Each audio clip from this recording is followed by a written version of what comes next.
Chapter 747. The second of the three central halls was the Zhanghe Hall. When the crown prince was announced, the emperor needed to go to this hall to put on his imperial robe and crown before taking his seat. The emperor looked at Empress Zhao Ji, who was not far away from him. He smiled gently at her without saying anything. Originally, the empress and the emperor had the same surname, which was not appropriate. However, when the emperor was still a prince who was not valued, he treated the woman who led the harem with respect and treated her as a confidant. He swore in private that when he ascended the throne, he would make her son the crown prince. Zhao Ji favored her youngest son, Zhao Zhuan, and the emperor did not hesitate to violate the ancestral rule of choosing the eldest and not the youngest. It could be seen how important the Empress Zhao Ji was in the emperor's heart. For the first time, no one questioned such a decision. It was obvious that the Zhao family's control of the country had reached an unprecedented level. The concubines who had given birth to princes also looked normal and did not dare to show the slightest emotion. Among the 6 princes, only the youngest, the 6th prince, Zhao Chun, was 12 years old and could stay in the capital until he turned 20. The other 4 princes, who had no hope of becoming the crown prince, were crowned as kings today. 3 days later, they would have to leave the capital and go to the vassal state.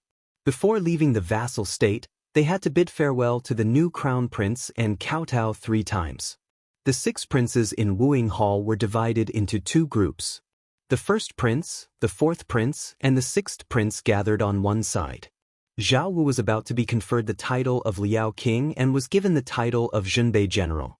He had the sole military power among the princes. The second prince, Zhao Wen, was conferred the title of Tang King. His mother was Ni Yuanzhen, the pure concubine of Jiang'an. She was not a woman from a wealthy family. She scrupulously abided by etiquette in the harem and stood aloof from worldly affairs.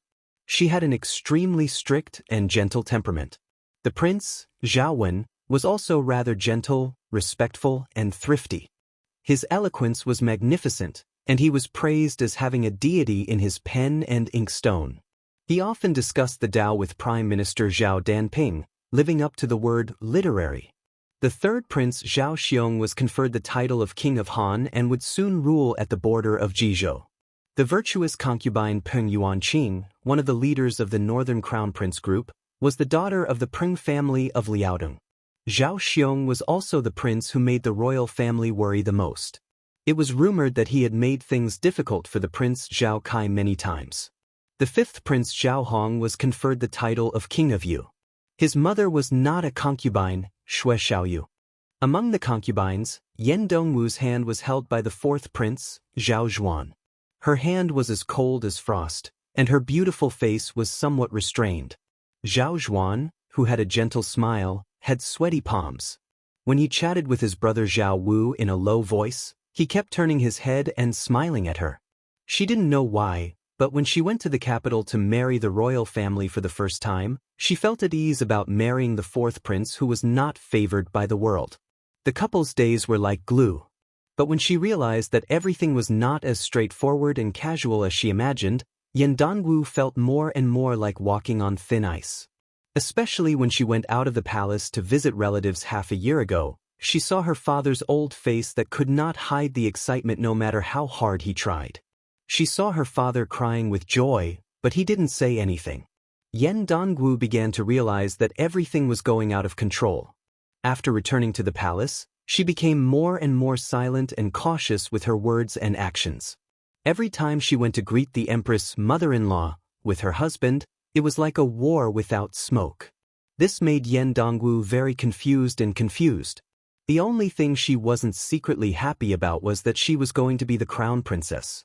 Empress Zhao Ji, who was recognized as invincible in the palace, saw this and felt more gratified. However, Zhao Ji would not tell this praise to her daughter-in-law. Zhao Ji came to her 2 sons and tidied their collars and sleeves meticulously. The first prince Zhao Zhuan grinned. Zhao Zhuan, who was about to be announced to the world as the crown prince, was still frivolous and shameless. He held his mother's hand and rubbed it on his face. Seeing this, the young 6th prince felt that his 4th brother was even more childish than him and smiled. Zhao Ji pulled back her hand and knocked on Zhao Zhuan's forehead. She pretended to be angry and said, "How old are you? How can you be so shameless?" Zhao Wu put his arm around his younger brother's shoulder and said, "No matter how old you are, you will always be mother's son." Zhao Zhuan said softly, "Mother, why don't we let big brother leave the capital later?" Zhao Ji glared angrily and said, "Nonsense." The thick-skinned Zhao Zhuan was not afraid. He stuck out his tongue and ruffled the young Zhao Chun's hair. "Fortunately, I have Xiao Chun to play with me in the capital." The young imperial prince pulled on Zhao Zhuan's sleeve and said expectantly, fourth brother, when will you give that ever-victorious general to me?" Yan Dongwu pinched the fourth prince, who had promised to stop fighting crickets, and said gently to Zhao Chun, "Xiao Chun, I'll give them all to you later. If your fourth brother dares to keep one for himself, you can tell me." The young prince squeezed out a bright smile at his fourth brother, who had a bitter look on his face. Then he pretended to bow to the crown princess. "Chun, thanks sister-in-law for your great kindness." Zhao Ji's eyes were smiling. For some reason, His Majesty the Emperor had already put on his yellow dragon robe and came to their side. When he saw the warm scene of everyone talking to each other from the bottom of their hearts, he was gratified. He faced Yan Dongwu, dignified but not lacking the benevolence of an elder. "Dongwu, in the future, control Zhuan, as you should. If he dares to be rude to you, I will support you and take care of him for you. Zhuan is just a lazy hooligan who takes one step at a time. However, there is one thing that Zhuan is good about. He takes after me as his father. He may tire his wife, but he will never let his wife be bullied." Chapter 748. Yan Dongwu was about to thank them respectfully, but Zhao Ji grabbed his arm. "We're all family. Just be polite in front of outsiders." Zhao Zhuan felt wronged. "Father, mother, I finally found a good daughter-in-law who speaks for me. Don't teach her bad things. When the time comes, I'll nag at you every day." The Zhao family's son smiled but didn't say anything. Empress Zhao Ji raised her hand and pretended to hit him. "Don't take it for granted." The first prince Zhao Wu gloated. "Fourth brother, you're so miserable. I won't have a chance to drink with you in the future. Go find your sixth brother." The sixth prince Zhao Chun waved his hand in panic. No, I get drunk just by smelling the wine." The emperor laughed heartily and looked around. Then he said to all the princes in a deep voice, "This time, you're all appointed as kings. You're to be stationed in different places and assist the imperial family. You're not allowed to slack off at all."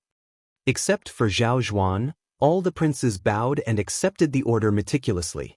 The two imperial concubines and Jieyu looked at the crown prince at almost the same time. For so many years in the imperial palace, he had been amiable to everyone. Even to them, he was respectful. Even their trusted palace maids felt close to him. Originally, everyone had thought that he was a dissolute and famous scholar who planned to die of old age in a vassal state. They all looked over at the same time. The fourth prince Zhao Zhuan looked over with clear eyes and lightly nodded his chin. He still did not have the slightest impetuous attitude of someone who had achieved success. This made some of the three imperial concubines unwilling to admit defeat and a little rascally. Against such an opponent that they couldn't hate, they really couldn't vent their anger on their own son for not living up to expectations. During today's court assembly, probably because he was proud of his nearly 20 years of political and military achievements, the Liang Emperor was kind enough to grant those palace pavilions, great scholars, and Shangzhou state civil officials the privilege of not overstepping their bounds. Several great generals who held the titles of nobility in the 4 towns and 4 campaigns were allowed to carry swords to court. Among the military officers, Gu Jiantang was given the Nanhua saber, which was rarely seen in public. Chen Jibao was the most outstanding. He was given a stick of plum wine.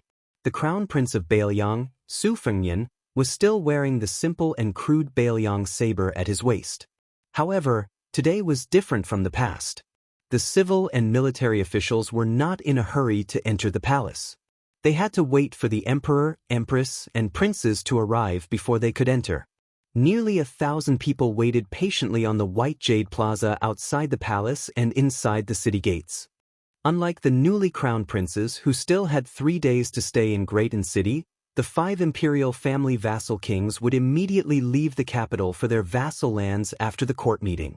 If the Emperor of Liang sat high on the dragon throne at this time, he would see a gathering of heroes. He indeed had a sense of heroism, as if all the heroes in the world had entered his home. The Prince of Jiaodong, Zhao Sui, took a dozen steps and came to Su Fengnian's side. They looked at the south gate together. Further south to the outer city, there were nearly 18 miles of road. There were 18 lofty gates erected. Zhao Sui did not seem to be talking to others. He seemed to be lamenting to himself, "In the blink of an eye, 30 years have passed. The young people who drank and talked dirty with me in the past have all grown old." Su Fengnian said calmly, "Su Xiao said that he has always felt guilty towards you, Uncle Zhao." Zhao Sui smiled and said, "What's there to feel guilty about? It's just that I owe you a few drinks. When you all have families and careers, in a few years, when the old men have all closed their eyes, there will be plenty of opportunities for us to drink together." Su Fengnian nodded. Zhao Sui turned his head and said, "If you have the chance to go to Liao province, remember to find Zhao Yi. This kid has not admired those flying Jianghu aces for the past 2 years. He only admires you. He only has 2 words for you, and that is, he is convinced." Su Fengnian was confused. Zhao Sui smiled and said, "It's the truth, not just lip service. A few years ago, I heard what you said to the Taoist master mansion in Longhu Mountain on the Great Snow Plateau. This kid talks nonsense in front of me every day, and now it has become his catchphrase. As long as someone mentions to him about paying back money, he will say that. Pay back my ass." Su Fengnian looked embarrassed. Not far away, Zhao Yi, the crown prince of Jiaodong, also roughly guessed the content of the conversation. He smiled at Su Fengnian, who looked at him. Zhao Sui, the prince of Jiaodong, looked to the south. "This time, the crown prince and the princes are appointed. We must guard against Chao Changqing of West Chu coming to the capital to start a fight. I just don't know if the second in the world in the martial emperor city will guard one of the 18 city gates." Knowing that the old swordsman surnamed Sui who loved to eat swords went to the martial emperor city in the East Sea, Su Fengnian shook his head and said, "I don't think so." Zhao Sui did not ask for the reason. He laughed softly and said, "But I heard that the old ancestor of the Wu family, Su of Gojoseon, will take 800 swords to guard one of the gates. The other gates are guarded by many experts. I don't know if they can stop the Confucian Saint Chao Guanzi." There was an uproar. Su Fengnian looked up in the direction of the sound. He bit his lip, and an imperceptible thread of blood seeped out. Almost 1,000 flying swords rose from the ground at one of the city gates on the central axis. A blue robe broke through the sword formation, and then jumped through the gate, ignoring the flying swords chasing after him. Great Peace City was in an uproar. Chao Zhangqing rushed over from within the city gates like a hot knife through butter. There was also a young woman of unparalleled beauty who rode her sword through the 18 gates. A sword hovered above everyone's heads. She stood on the famous sword that had entered the palace like this about 23 years ago. The great Liang dragon sparrow. Princess Sui Zhu, who was bored out of her mind, was jumping on the steps of the martial hero palace in the side hall of the Middle Harmony Hall. Her eyes widened, and her jaw almost dropped. Wasn't that extremely beautiful woman the same shabby maidservant on Mount Wudong who treated that shabby vegetable garden as a treasure? Did she know the sword immortal's ability to ride a sword 30,000 li? Chao Changqing flew to the city gates and jumped onto the city tower. He stood beside the woman on the sword and said loudly, "Chao Changqing of West Chu is here to visit Great Peace City with Princess Jiang Yan." Chapter 749. As the old saying goes, don't do things more than 3 times. However, this was the 4th time this West Chu remnant had come to the imperial palace. However, when the official Chao Zhangqing stepped into Great Peace City this time, there was a young woman by his side. She hovered on her sword, her clothes fluttering in the wind. The civil officials who had the slightest bit of knowledge were dazed for a moment. This woman was beautiful enough to cause the downfall of a country, right? After more than 1,000 people came back to their senses, the civil and military officials instantly changed from east to west, to north and south. The military generals, led by the two assistant ministers of the Ministry of War, Liu Baijie and Liu Xingxiang, as well as many old great generals, rushed to the south. The civil officials retreated to the north. There were also 200 people who walked very fast or very slow. The ones who walked very fast were the next generation of West Chu people. They were very flexible and only wanted to draw a clear line between them, afraid that they would be implicated. The older generation was the complete opposite. They almost all cried at the same time. When they turned and retreated, they raised their sleeves to cover their faces and stumbled. There were dozens of old people who cried on the spot. Among them, there were some fearful descendants who wanted to support them. Without exception, the old people threw their sleeves and glared at them. This made the young talents who had finally managed to get a place in the imperial court feel ashamed and unable to show their faces. Many of the remnant officials who had been accepted into the imperial court because of the Liang imperial court also sighed emotionally and had complicated expressions. The 8 fallen countries of the spring and autumn period slowly merged into Liang. Only West Chu was still rampant and wanted to rise from the ashes. The emperor of Liang was the first to step out of the hall. Unexpectedly, the son of the Zhao family, who had been disrespected time and time again, was not angry. He only laughed loudly and said, "Mr. Chao, what a good West Chu coming to Greaton City." Chao Chongqing was dressed in normal green robes. His hair was white. If he was not standing high on the walls of the imperial palace, he would be no different from an old scholar from the Hanlin Academy. The son of the Zhao family continued to laugh and said, "My Liang dynasty has a white-robed monk who hangs the Yellow River in Beimang's Daoda sect, and Mr. Chao has come through 18 gates. This is a blessing for my dynasty." When these words came out, the originally uneasy civil and military officials in the square all felt reassured and smiled. A talented emperor of a generation should be able to swallow the world with his aura. Chao Chongqing said calmly, "I'm waiting for you to return the favor." Curses were immediately heard at Chao Qingyi's feet, cursing him for not knowing what was good for him. Most of the curses came from the mouths of the civil officials. Most of the generals were so angry that their hair stood on end. They only regretted that they did not have any weapons in their hands. Plus, they were afraid of Chao Qingyi's reputation as the Confucian saint, so they did not dare to act rashly. They were afraid that they would fail in their mission and be ridiculed instead. With a crash, someone turned their head first, and then they all turned to look at the stalwart man in the red python robe. Dragging his spear, he walked up the steps. The tip of his plum wine spear was pointed to the ground. He came to the side of the emperor and spun the body of the spear, stabbing the handle into the ground. One man could guard the pass. The plum wine turned from green to purple. With the war saint Chen Zhibao protecting the emperor, the son of the Zhao family was even more heroic. He squinted his eyes and looked at the great general Gu Jiantang at the bottom of the steps. Until now, no one had been able to shake the throne of the #1 martial art master in the Liang army. When Chen Zhibao entered the capital, everyone was looking forward to a showdown between the two. Unexpectedly, not only were the two old and new ministers of the Ministry of War not like fire and water, there was even a rumor that Gu Jiantang had personally brought wine to the Chen mansion for a drink. Gu Jiantang saw the prince looking at him and nodded lightly. Holding the handle of his saber, he strode forward. The generals retreated one after another. Gu Jiantang did not directly pull out his Nanhua saber. Everyone knew that Gu Jiantang had a pair of sabers. This Nanhua saber came from the collection of the Eastern Yu Imperial Palace. It was not wrong to call it a talisman saber. It had been blessed with layers of talismans by successive generations of Taoist state teachers. Since ancient times, Eastern Yu had been the birthplace of famous swords, but the Nanhua saber still took away the title of the champion of weapons. Together with the Wudong talisman sword Shinshu in Wang Xiaoping's hands, they were known as the twin talismans. Directly south of the palace wall was Chao Chongqing, who walked barehanded, and the fallen princess Jiangxi, who rode on her sword. To the east was the Wu family's sword tomb, the Su of Gojoseon, who had failed to stop them. Behind them was a large beehive created by the sword tomb's unique sword-controlling technique. 800 of the Wu family's hidden swords gathered together.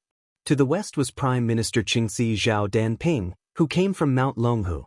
This great celestial master, who was dressed in feather clothes, stood side by side with a burly old man whose identity was unknown to the world.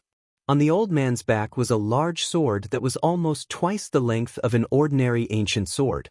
At the foot of the wall, there were 2 rows of imperial guards holding colorful ceremonial halberds. Gu Jiantang returns the courtesy first.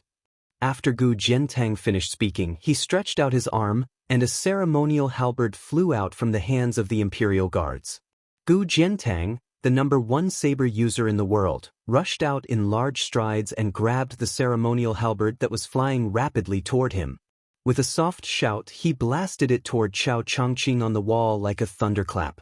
Chao Qingyi took a step forward and hovered in the air.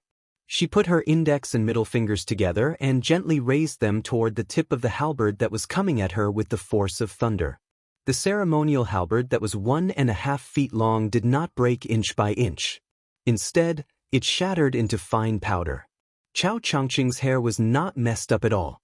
Second, Zhao Danping returns the courtesy. The sage-like Zhao Danping was wearing a yellow-purple Taoist robe. She was like an immortal. She raised her sleeves and took out 9 peach-wood swords with peach talismans stuck on them. There were 9 flying swords. She actually used the celestial technique of Taoism's Taoism. Chao Changqing sneered, "You are reciting the ancient language, but you are doing it as one of us. How do you ask for immortality?"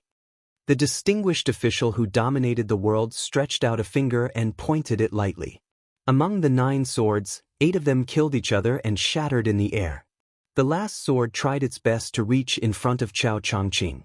Even the weak civil officials who did not have the strength to truss up a chicken could see that it was like an arrow at the end of its flight. Chao Changqing's finger that did not retract moved smoothly. The peach-wood sword changed the direction of its tip and swept toward Zhao Danping. Its speed was much faster than that of a chicken and a falcon. Zhao Danping frowned. When the flying swords came out of her sleeves, she was outstanding.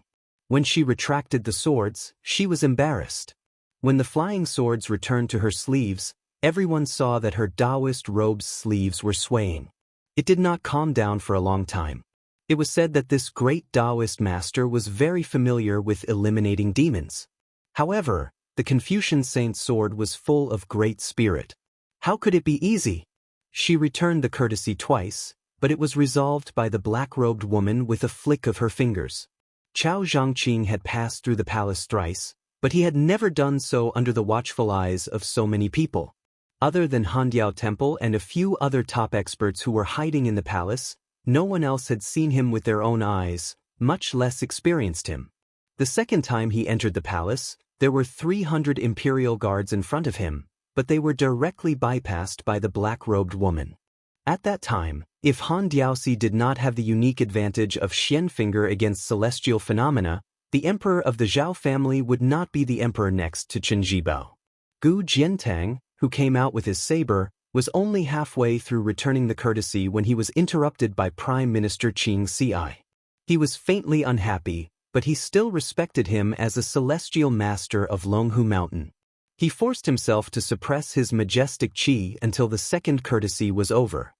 He rose from the ground and unsheathed his Nanhua saber, which almost made the world lose its color. Chao Changqing, who had been floating in the air, took 3 steps forward. He proudly put one hand behind his back and used his right hand to welcome the Nanhua saber. His palm directly passed through the saber light and pressed down on the edge of the Nanhua saber. "What I slay is a saint." Gu Jiantang chuckled. The Nanhua saber light disappeared. He let Chao Changqing press down on the edge of the Nanhua saber while his left and right hands pressed down on the hilt. Chao Changqing frowned slightly and was instantly relieved. He turned his body like a spinning top and finally faced the ground with his feet facing the sky. His right hand did not leave the Nanhua saber. A muffled thunder exploded in the sky. The rumbling was incessant. The sky was clear and there were no clouds for thousands of miles. It was really a winter thunder that came without warning. Chao Changqing held the Nanhua saber and stood still again. Gu Jiantang did not forcibly seize the saber. Instead, he took 2 steps back and floated to the ground. Chao Changqing waved his sleeve. His sleeve was torn. 5 more thunders sounded in the sky one after another. Chao Changqing smiled. It turns out that you are so out of your mind. You are indeed Gu Jiantang, who made the saber extraordinary. He gently threw the Nanhua saber to Gu Jiantang, who had landed on the square. Gu Jiantang did not pester him endlessly. He hung the Nanhua saber and turned to walk forward. At this time, everyone saw the path behind Chao Changqing slanting to the 9th heaven. The clouds shook violently and ordinary people could see it clearly. On the stairs, Chen Zhibao and the emperor whispered. The latter was enlightened. The earth immortals were the so-called superior celestial beings in the world. However, Chao Changqing was a Confucian saint. He had not been here for a long time, but he had already reached the peak of the earth immortal realm. He was probably only 1.5 levels away from Ancestor Lu, who passed through the gate of heaven and returned hundreds of years ago. Chao Changqing, who had used all his strength and only had a slightly tattered sleeve, looked calm. Many of the civil officials in the square suddenly remembered the words he had said to all of West Chu when this person had entered the Saint Realm at the Western Wall. Chao Changqing is willing to die for the world to be turned upside down. I am willing to die for the world to be peaceful. Chao Changqing was so close to being invincible. But immediately, everyone felt a sharp sword intent, which was piercing and cold. As far as the eyes of the woman on the sword could see, the civil officials and generals on the line subconsciously moved to the left and right to avoid it. Until one person floated to the surface. Su Fengyan of Bailiang. That year, West Chu fell. That year, she had dimples on her cheeks. That year, his hair had not turned white. Chapter 750. Jiu restaurant was closed. Auntie Hong lived in a courtyard with 3 entrances not far away. The woman's body was lean in nature, so she was afraid of the cold. She and a young woman sat cross-legged on the Kong bed. The woman chewed on melon seeds and muttered to herself.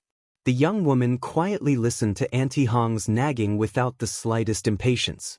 Usually, after the women in the fields finished their chores and farm work, those who had a little skill liked to pick up a delicate pair of scissors to spend their free time. They couldn't just focus on having children with their men as soon as the sky turned dark. Besides, they couldn't afford to raise too many children. Although Auntie Hong was an old widow, she could still be considered pretty. However, no one dared to knock on the widow's door and cause trouble. In her free time, she only liked to cut paper. She was clever and skillful. Every time there was a happy occasion, the neighbors were willing to come to Auntie Hong's side to ask for some time-consuming and laborious happiness, flowers, and marriage flowers. The window next to the Kong bed was covered with Auntie Hong's delicate paper cuts.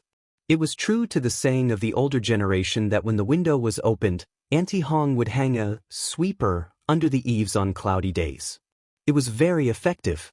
Auntie Hong chewed on melon seeds. Occasionally, she would free her hands to teach the woman beside her how to cut paper. However, the woman's appearance was boundless, but her hands were clumsy. This caused Auntie Hong to tease her good-naturedly. Auntie Hong couldn't stop talking and talked about this and that. In the end, most of it was about that family. These two should blame lame Su. The little guy should also blame his parents. One can't bear to part with Su Xiao, and the other can't bear to part with those dead brothers. In the end, the one who suffers is still their own child. They should blame those so-called loyal officials. Su Xiao isn't a gentleman who is full of benevolence, righteousness, and morality, but he does things openly. How can a bullshit gentleman compare to him? When has Su Xiao ever let anyone down that he deserves? Zhao Ji is just narrow-minded. She can't bear to see Wu Su being more outstanding than her. She can't bear to see Su Xiao being more manly than her man. Whoever knows her is unlucky. The young woman was cutting a magpie. After it took shape, it was awkward and funny. She smiled. Auntie Hong smiled and comforted her. Not bad. This is your first time using scissors. The woman put down the red paper and sighed. Aunt Hong looked at the window lattice, lost in thought. The western wall was in a deadlock. Ma Ling, 14 former subordinates of Bailiang, including Ma Ling, crashed their bodies to their deaths in front of the palace gate, helping the great general Su Shao quell the boiling rumor that he was going to conquer West Chu by drawing the river. White robes and white mourning dresses beat the war drums and settled the world with a single battle. That year, of the 8 kingdoms of spring and autumn, although western Shu and southern Tang were still struggling at death's door, in reality, it was already difficult for them to escape from the Yang, Su and Gu families' iron cavalry. The Su family's iron cavalry was only 300 miles away from West Chu's imperial city. Su Shao was sent 4 urgent imperial edicts a day, 800 miles away, to the capital to be rewarded, but what awaited this meritorious official was the white robe case in the capital. This caused West Chu to be surrounded for 3 years without perishing.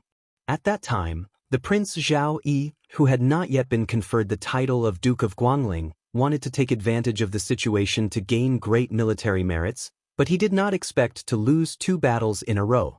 He suffered heavy losses and greatly damaged his vitality. In the end, he could only continue to be led by Su Shao on an expedition to the south, and finally broke through the lofty divine Phoenix City. During those 3 years, the young Su Fengnian was a hostage and was placed under house arrest at Dantong Pass, 300 miles south of Great Peace City. There were 600 soldiers stationed inside the pass, and more than 10,000 iron cavalry outside the pass, all for the sake of targeting the female sword immortal and the young child. The woman suddenly asked, "Auntie Hong, don't you regret meeting Uncle Sun Ping?" The woman shook her head and smiled. "Qin Yu, when you truly fall in love with someone, you won't ask such a silly question." The woman also shook her head. "It's a pity that we didn't meet." Auntie Hong suddenly thought of something and said with a gloomy expression, "Serves bald Donkey Yang right for dropping in cultivation. It's good that he died. When can we kill Yuan Benshi and teacher Lu Hao to our satisfaction?" Qin Yu asked, "Who can kill them?" Auntie Hong smiled and said, "In any case, it can't be a woman like me. Small scissors can only cut paper." Qin Yu picked up the magpie ascending plum and raised it above her head. Light shone through the gap, illuminating her beautiful face that could cause the downfall of a country. Even Auntie Hong, who had shamed the moon and embarrassed the flowers in her youth, felt somewhat envious and emotional. Qin Yu, they really had the foresight to name her. Auntie Hong asked, "Aren't you afraid that you won't be able to enter the imperial palace of Great Peace City, and instead go to a barren place like Bailiang to suffer?" Qin Yu directly asked, "Auntie, are you saying that I will be betrothed to that heir of Bailiang?" Auntie Hong nodded. Qin Yu smiled faintly. "Isn't it all the same?" Auntie Hong dismissed it with a smile and waved the small scissors. "Come, I'll teach you how to cut a cockfight." Qin Yu stilled. Auntie Hong explained with a smile, "Cockfight, the homonym is auspicious. The meaning is auspicious." Everyone stared dazedly at the fallen princess of West Chu that had appeared out of nowhere.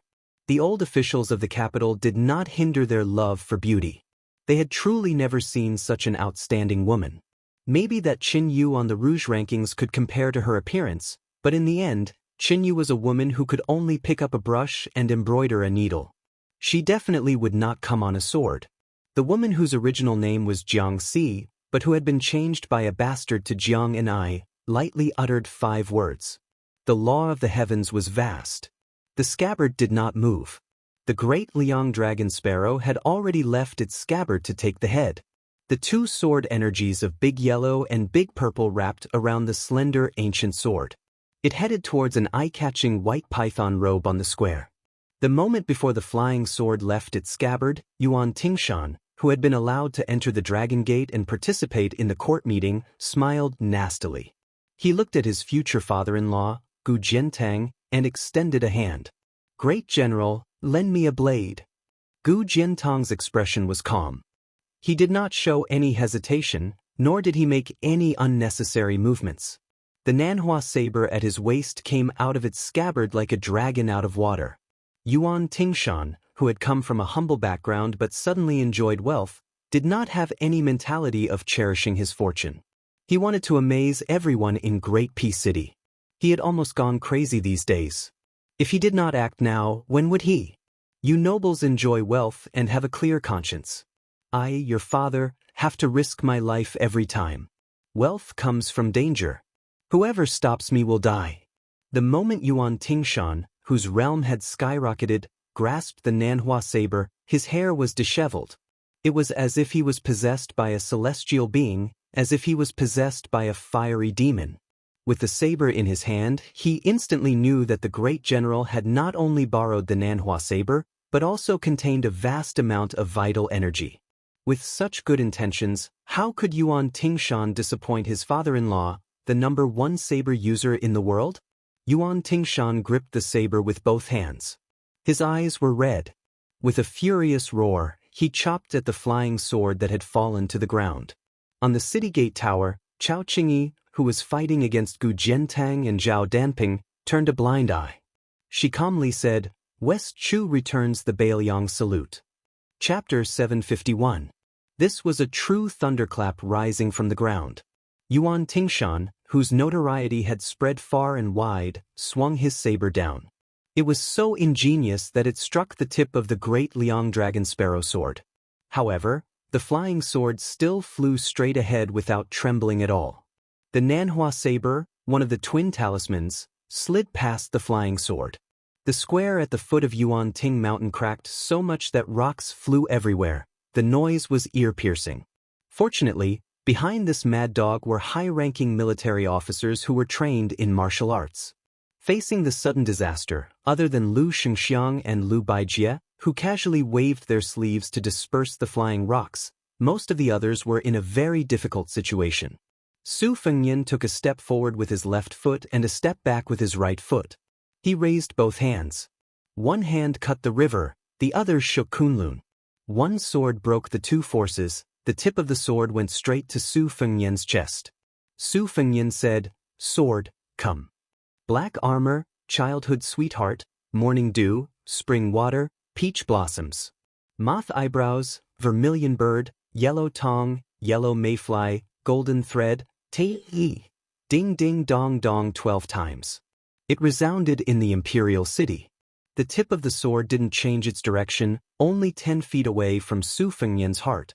Wind rolled and clouds surged between heaven and earth. Then, a streak of dazzling red fell to the ground, like a bolt of lightning from the heavenly court descending to the mortal world. It tried to stand between the flying sword and Su Fengyan. This pinnacle celestial phenomenon otherworldly being stepped on the tip of the flying sword. It had 6 arms. It showed compassion and looked at Su Fengyan with joy. Since the immortal Qi Xuanzhen killed the demon on the Lotus platform 60 years ago, this was probably the first time people saw the demon come to the world. The otherworldly item stood on tiptoe, the flying sword flipped in front of it and swept into the air. Jiang Anai was expressionless. He stretched out a finger and waved it gently. Chao Changqing continued indifferently. West Chu's second returned to Liang. Although the flying sword failed to assassinate the crown prince of Bailiang, it still had a lot of energy left.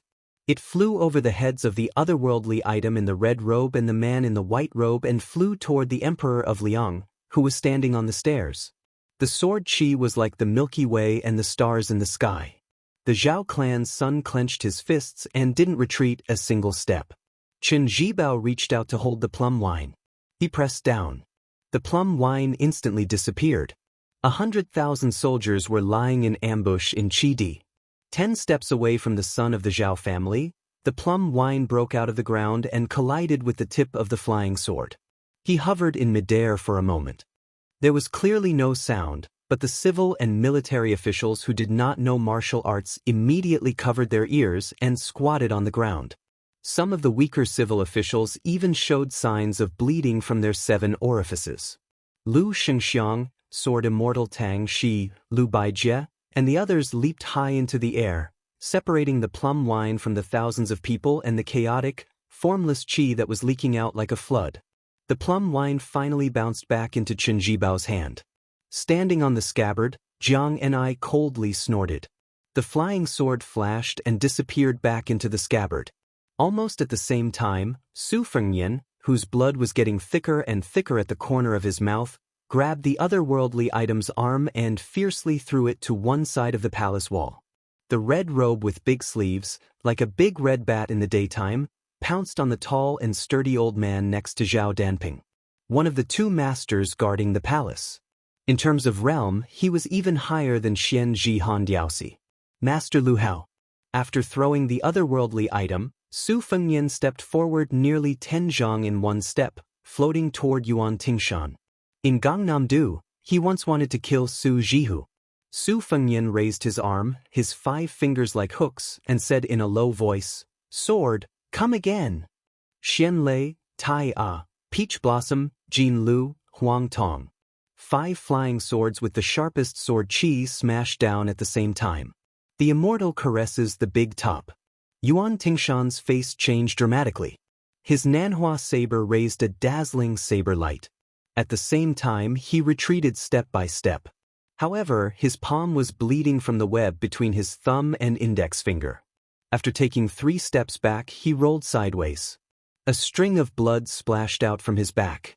A flying sword hovered in a tricky position, cutting the official robe that he had always dreamed of. It was not easy for him to roll away from the danger. However, 5 more flying swords poured on his head like cold water. Yuan Tingshan's face was ferocious. He had a bright future, but he had just taken a few steps forward. How could he wait to die here? Gritting his teeth, he pulled out his Nanhua saber and hit away 3 flying swords. He tilted his head, dodging 1 flying sword that brushed past his cheek. Then, he used the momentum of the Nanhua saber to hit the last flying sword on his chest before it pierced through his heart. Yuan Tingshan, who was not standing firmly, staggered. Eventually, he managed to stand firm. He touched the blood on his face. Instead of being angry, he laughed and said, "Come again if you have the guts."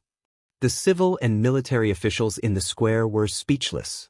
What a crazy dog that was not afraid of death. Then almost everyone was dumbfounded. They saw Su Fengnian slowly walking forward.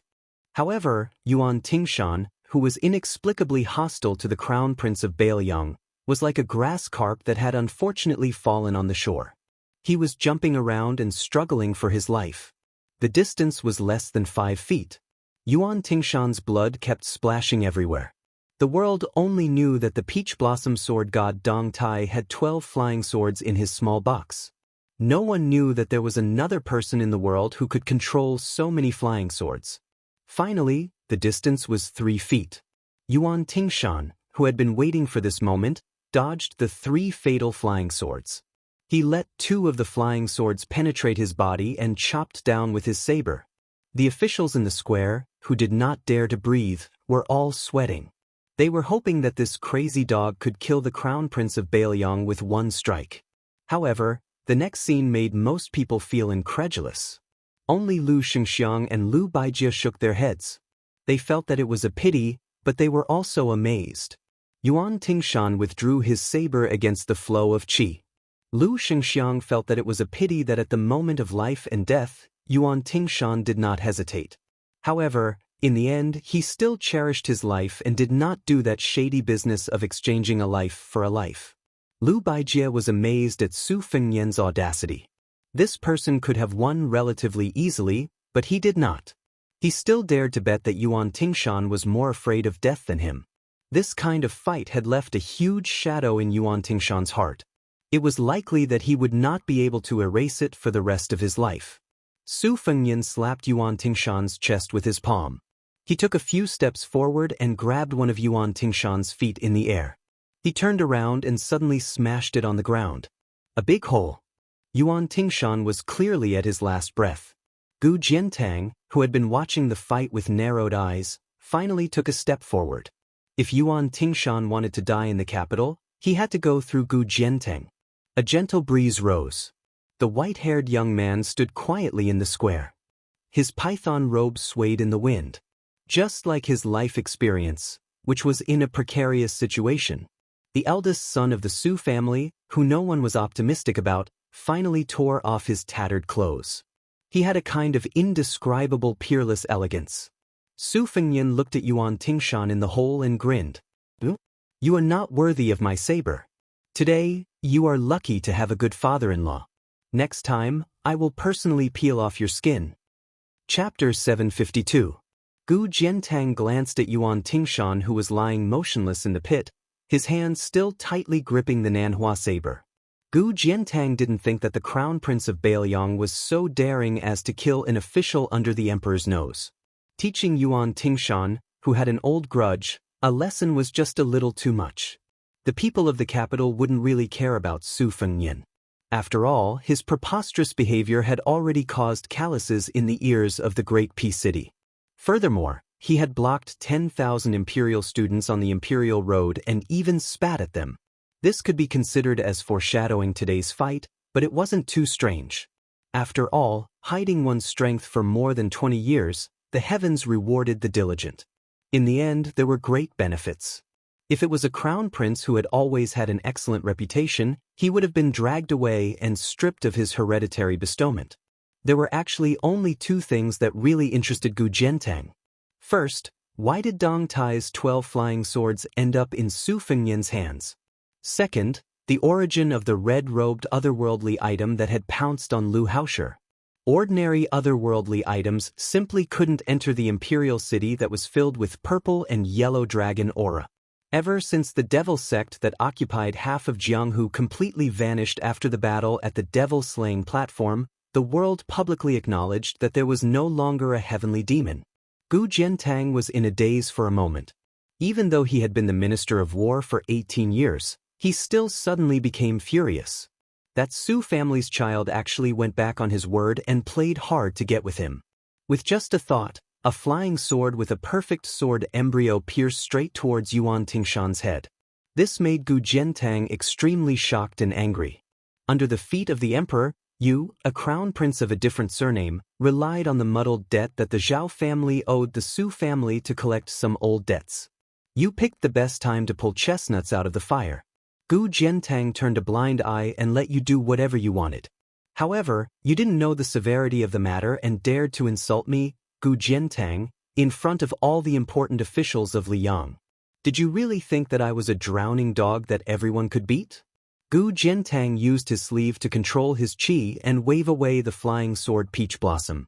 Just as he was about to raise his hand to control the Nanhua saber to teach this crazy little Bailiang barbarian a lesson, he inadvertently caught a glimpse of a smile that flashed across the corners of Su Fengnian's mouth. Gu Jiantang, who had experienced the ups and downs of the officialdom to the point that even the eight winds could not move him, withdrew his intense killing intent in the blink of an eye. He calmly said, Yuan Tingshan used his saber to block the sword, which was a great disrespect to the Bailiang. It was indeed impolite of him to teach you a lesson. However, if you want to kill Yuan Tingshan, whether it's today or next time, I will draw my saber at you once. 1 generation of grudges, 1 generation of grudges. This was the pride that only a few pillars of the imperial court possessed. If Gu Jiantang made a move against the younger Su Fengnian today, he was destined to be criticized by the world. Gu Jiantang was the #1 saber user in the world. If he won, there would be no glory, but he couldn't seriously injure him. If he got in the way, it would only increase the Bailiang's heir apparent's arrogance. Gu Jiantang had never been stingy with gifts to the direct subordinates of the Ministry of War. However, Gu Jiantang, who was in front of him, was usually too lazy to even look at the eldest son of the butcher's heir apparent. Su Fengnian shook the sleeves of his python robe, and the 12 flying swords returned to their original positions. Then, he gently inserted his hands into his sleeves. This action was filled with the aura of a commoner. It was exactly the same as Su Zhao's. As the saying goes, if the upper beam is not straight, the lower beam will be crooked. Su Fengnian chuckled and said, Minister Gu's thunder of mind, which can kill the saints of the 3 religions, has really opened my eyes. I'll have to experience it in the future. Minister Gu was a playful way of addressing Meng Qi's sore spot. Gu Jiantang did not pretend to be magnanimous and laugh it off. Lame Su could place a Bailiang saber on his shoulder in front of the generals of both sides and slap him wantonly. It was extremely humiliating. Gu Jiantang could endure it again and again. However, in front of Su Fengnian, Gu Jiantang did not have that kind of calmness. This had nothing to do with tolerance. Gu Jiantang was one of the 4 great generals of the spring and autumn period who resigned from his position as the Minister of War and was given the title of Pillar of the State. This was the first time in his life that Gu Jiantang stared so seriously at the eldest son of the Su family. "I'll wait for you to come to Liao to worship your ancestors. As long as you dare to compete with me for the title of #1 saber user within the territory of Liao, no one will dare to scheme against you except for me." Su Fengnian still had his hands in his sleeves in a lazy and roguish manner. Gu Jiantang waved his hand, and 2 eunuchs led a group of Yulin guards to carry out the bloodied Yuan Tingshan from the pit. Gu Jiantang glanced at the young mad dog with a deathly still expression and a deathly gaze. Scarlet blood flowed down the Nanhua saber and dripped onto the square. Gu Jiantang said indifferently, "From today onwards, the Nanhua saber will belong to you, Yuan Tingshan. Treat it as Beihu's dowry." Yuan Tingshan slowly turned his head and looked at the great general who replaced the king of Bailiang as the only pillar of the state in the dynasty. His eyes exploded with a touch of spirit, and he grinned with difficulty. Chapter 753. Gu Jiantang ignored him and only raised his head to look at Chao Chongqing and the woman on the sword on top of the southern city wall. The central government of the imperial court had long predicted that West Chu would come to the capital to observe the ceremony. Su of Gojoseon of the Wu family of the Sword Mound had also come out of seclusion because of this. The central government had 18 gates, led by the great grandmaster of the Way of the Sword, Su of Gojoseon. Other than that, there were no less than 6 or 7 top-notch masters who had long resided in the deep pool that was the capital. Some time ago, Gu Jiantang had recommended himself to guard one of the gates of the imperial court to stop Chao Qingyi, but the emperor had not allowed it. It could be said that Chao Chongqing's appearance was not a surprise to Gu Jiantang and the small group of people. As long as West Chu still wanted to reclaim their country, today was undoubtedly the best opportunity for them to show themselves. This was the same fallacious logic as Su Fengnian wanting to vent his anger in the capital, so he had no choice but to make an unreasonable move at this time. However, as a general who had been in charge of the Ministry of War for nearly 20 years, Gu Jiantang did not think highly of West Chu's chances of reclaiming their country. It was even very likely that this would become the perfect opening for Zhang Julu to vent his undercurrents. The purple-bearded, blue-eyed man who had been in charge of Liang and reorganized the governance of the country had faced an enormous resistance that the outside world could not imagine. It seemed that he was relying on the emperor's trust, and his momentum was like a rainbow, but as for how and when he would fiercely rebound, even Gu Jiantang did not dare to imagine. Was this ceremony not a kind of tacit understanding that could not be revealed to outsiders? Chao Chongqing was confident in the methods of the Chao Chongqing. If Great Peace City dared to shed all pretense of cordiality, West Chu, who had made a great wish when he became a saint to use his life to turn the world upside down, dared to risk his life and let the fallen princess leave on her sword. Then he would use the life of a saint to exchange for the coronation of King Yinjing. This would become a tragedy of hundreds of officials dying. If the emperor really wanted to prevent Chao Chongqing from entering Great Peace City, he could have had Gu Jiantang, Pei Nanhua, Chen Zhibao take the plum wine, the old ancestor of the sword tomb Su of Gojoseon, and teacher Lu guard the 4 city gates with their elite factions. If they encountered Chao Chongqing, they only needed to delay him for a few minutes. The other 3 could immediately bring people to surround and kill him. However, to Gu Jiantang's surprise, the emperor and Zhang Julu, as well as the broken-tongue strategist who had never left Great Peace City in his entire life, did not have such a conservative plan. They still allowed Chao Chongqing to swagger to the top of the city walls and announce to the world that West Chu had reclaimed its country. Gu Jiantang smiled. When Li Yang and West Chu faced off against each other, no one could have guessed that the result would be a draw. However, after 20 years of peace and tranquility, West Chu was trying to use half of its country's power to resist the alliance of the other spring and autumn countries. A snake swallowing an elephant? Gu Jiantang shook his head. In the end, Chao Chongqing still had the spirit of a scholar.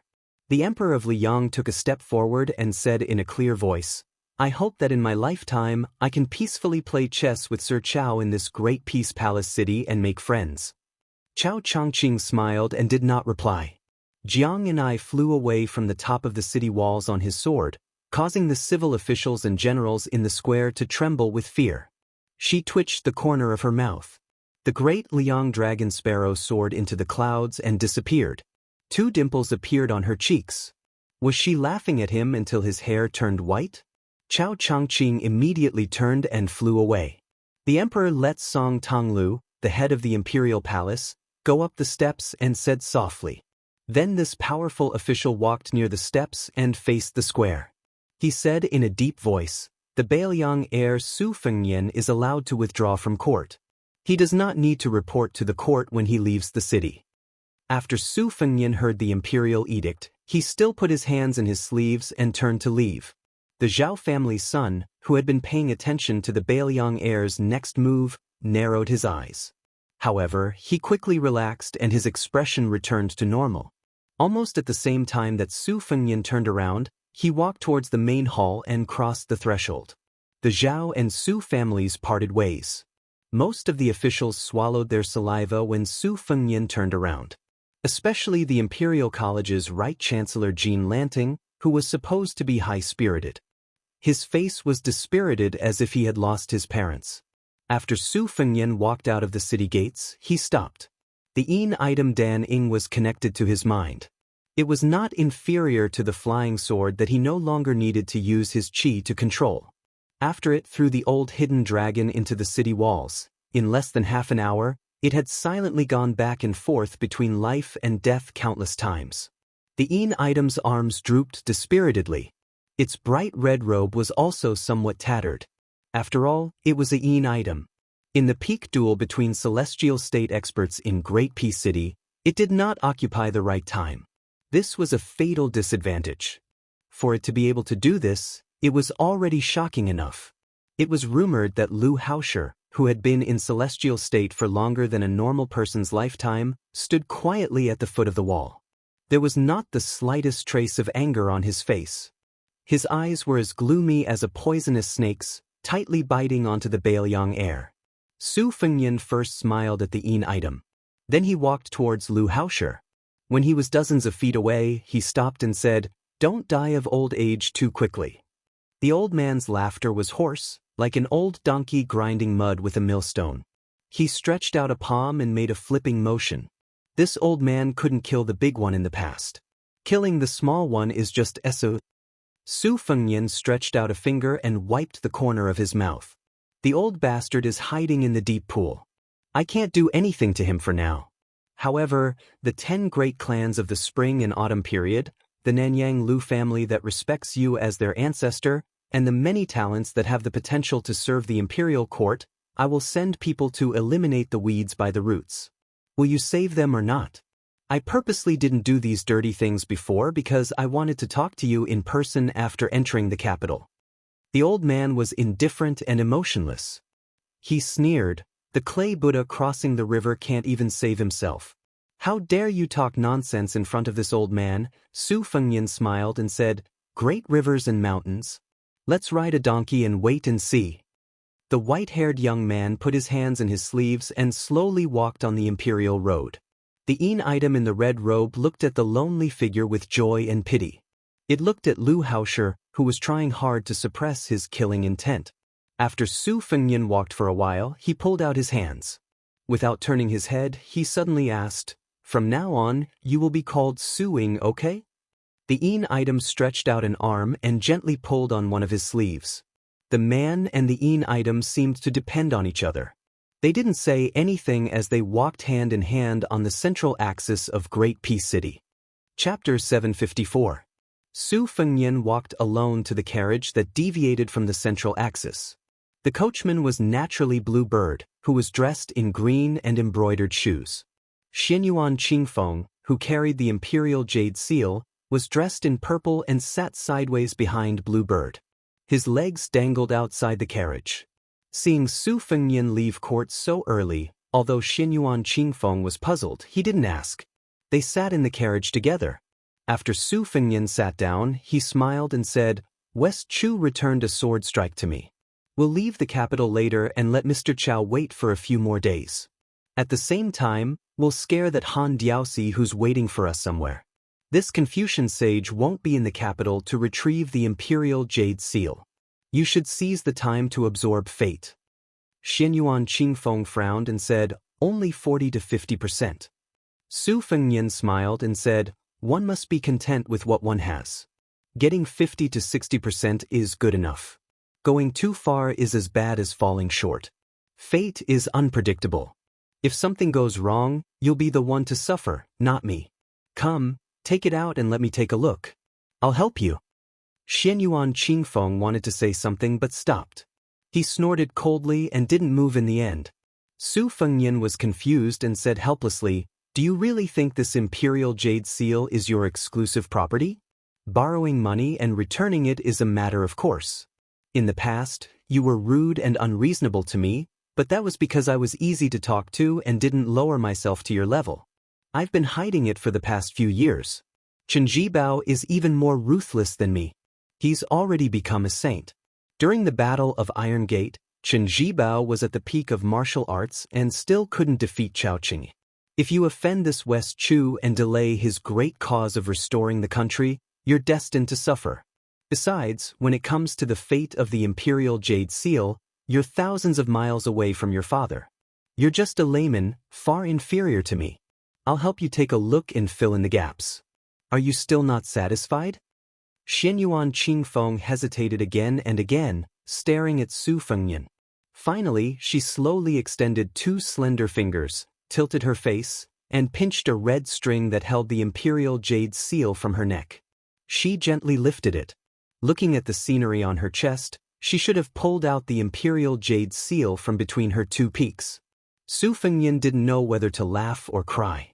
He thought to himself, no wonder you're so shy. In the end, you're a woman who can't be thick-skinned when it comes to matters like this. Su Fengnian immediately pretended to be serious and old-fashioned so that she wouldn't fly into a rage out of humiliation. He calmly took the red string that still had traces of warmth and lowered his head to stare at the Imperial Jade Seal of West Chu. Xianyuan Qingfeng turned her head away and covered her chest. It was impossible to see whether she was angry or shy. Under the string, the Imperial Jade Seal appeared to be sparkling and translucent. Yellow and purple qi rapidly circulated within it, like a river during the summer flood season or a chick leaving its nest. Its heart was still directed towards Xianyuan Qingfeng. The fate leaked out from the Imperial Jade Seal, drifting together and seeping into Xianyuan Qingfeng's 7 apertures and 3 dantian. Su Fengnian didn't know whether to laugh or cry. He raised his head to look at the woman who was still angry at him and angrily scolded, how is this 40 or 50%? You've clearly stolen 60 or 70%. I've wronged you when I said that you only knew how to squander money. Just like Su Fengnian said, Xianyuan Qingfeng was a genuine layman. After obtaining the Imperial Jade Seal, she only immersed herself in absorbing the fate contained within the Imperial Jade Seal. After hearing the truth, she was also a bit excited. Is it really 60 or 70%? Su Fengnian nodded. Try pouring out all of your qi. In the blink of an eye, the sea of qi in the carriage shook. The 2 horses abruptly stopped in their tracks, looking like they would not be shaken even by thunder. Su Fengnian's hair fluttered unsteadily as he clicked his tongue. Narrowing his eyes, he sighed emotionally. Using the words of the Taoist qi cultivators, it's like steaming the Cloud Dream Marsh, shaking the Jade Emperor Tower, and shaking the Kunlun Mountains. It's not far off from the great yellow court of the Wudong sect leader. Xianyuan Qingfeng closed her eyes and spread out her arms. In the region of Great Peace City near the palace, invisible qi rapidly converged with the carriage as the center. She had an intoxicated expression on her face. The Imperial Jade Seal in Su Fengnian's hand shook more and more violently. He said in a low voice, "Stop, stop." Xianyuan Qingfeng quickly came back to her senses and withdrew her qi. She seemed to have sensed that her actions were too docile. She glared fiercely at Su Fengnian who had given the order. Su Fengnian did not care about the arrogance and unruliness that he had brought out of her mother's womb. He also did not think about how to put in effort to suppress and train her.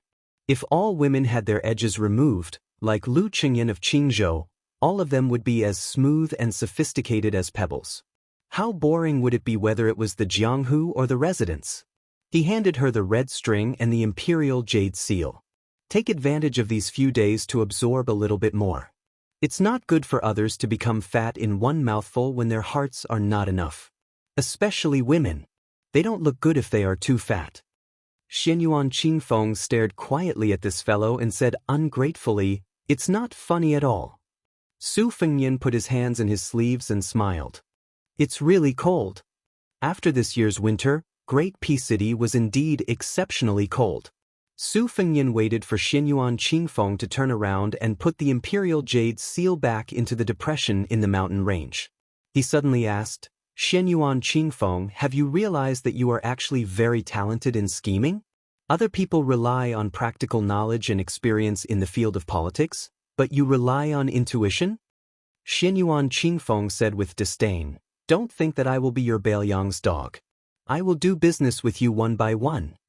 Su Fengnian shook his head. "Don't be nervous. I am not so desperate that I am not picky.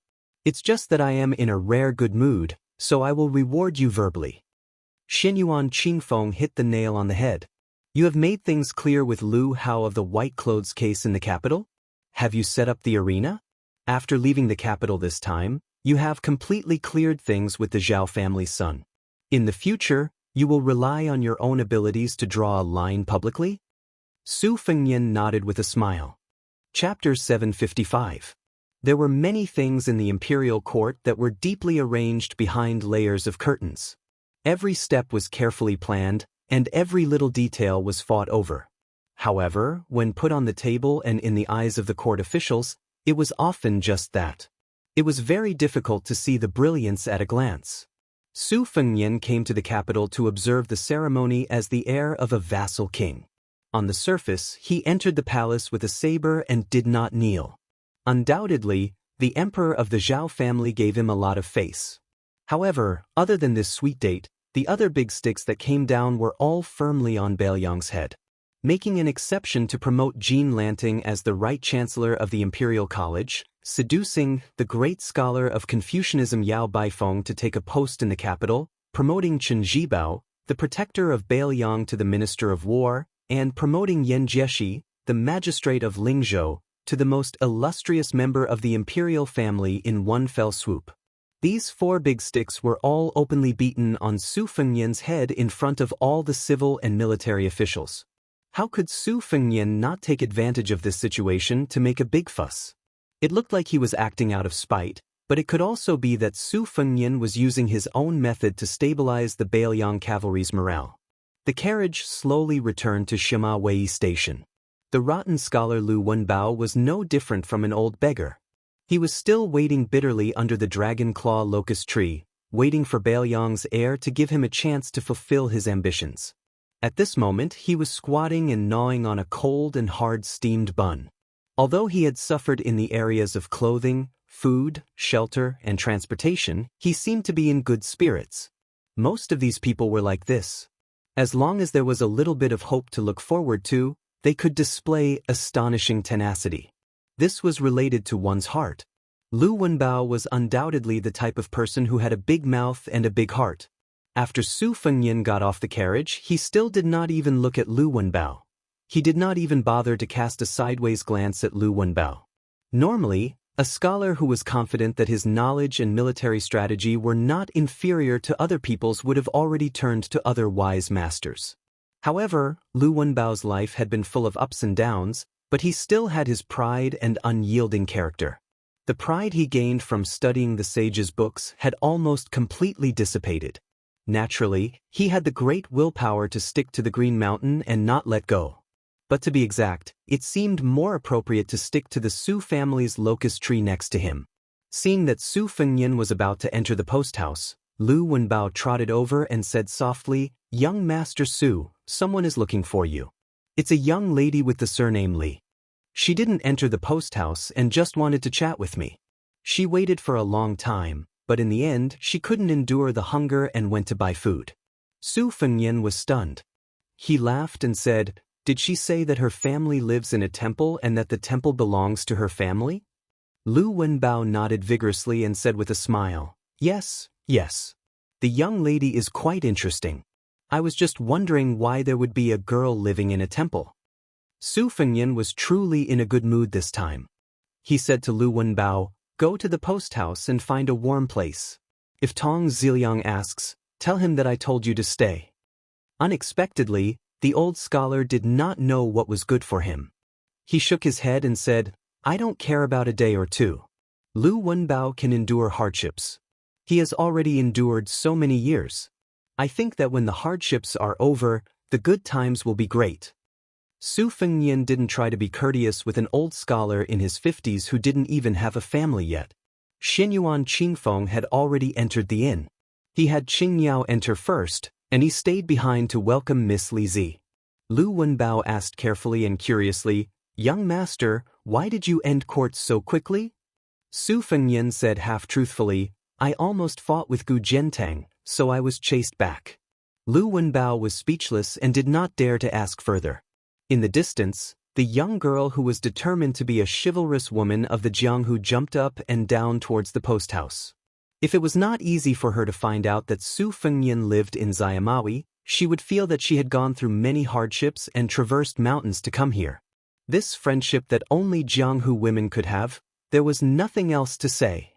She had brought a few banknotes with her on this trip, but she had told her clumsily to give gifts to people she met. She had not thought about how to buy clothes or cosmetics, so she only had a few pitiful pieces of silver and copper coins. Today, she had woken up early for the first time and rushed outside Zayamawi. She had forgotten to fill her stomach early in the morning and shivered from the cold. In the end, she could not endure the stomachache and bought a tray of white steamed buns. Because of these 8 or 9 steamed buns, her impression of Great Peace City was terrible to the extreme. It was too expensive. If she had traveled the Jianghu in the capital with Su Fengnian, she would have most likely starved to death long ago. She bit hard on an expensive steamed bun that she had bought a few at the foot of the mountain and jumped up and down towards the post house.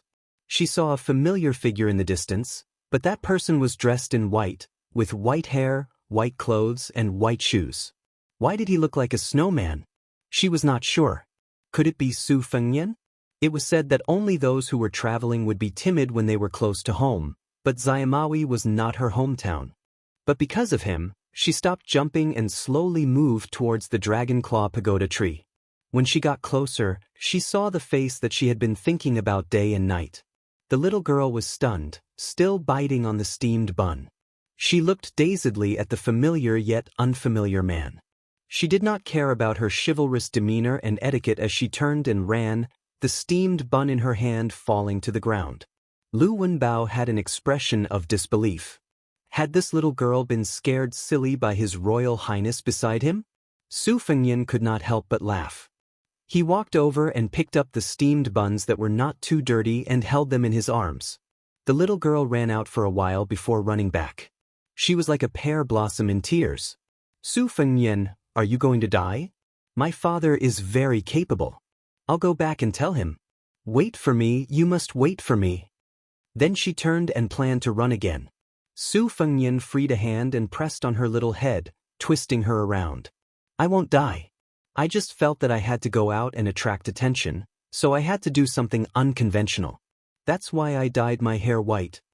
The little girl's personality was innocent, but she was not stupid. She was furious. You lied to me. Su Fengnian stuffed a steamed bun into her mouth and took one for himself. He said vaguely, Where's your family's north and south monks? Miss Li Zi took out the steamed bun and sobbed. Stupid north and south went to the palace to wait to see the emperor. They had to quarrel with that Prime Minister Qing Ci and Mr. White Lotus again. Su Fengnian reached out to help her wipe away the tears on her cheeks. Her little face was red from the cold, looking very comical and cute. Su Fengnian did not have a younger sister and had always treated her as his own. He smiled gently. It's not easy to see each other, and you're already crying so much? Aren't you afraid of being laughed at by North and South? Miss Li Zi said unhappily, He's so stupid. I don't even laugh at him. Su Fengnian held her cold little hand and walked down the horse.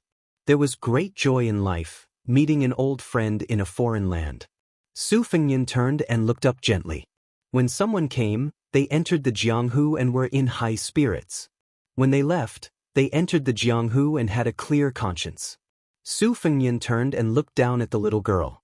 He said calmly, It's a pity that Wen Hua won't have the chance to travel the Jianghu with us. But is he still so useless when it comes to swordsmanship? Or is he carrying a wooden sword? He's very promising, but he doesn't practice swordsmanship anymore. He's not in the capital? Where did he go? I'm looking for him.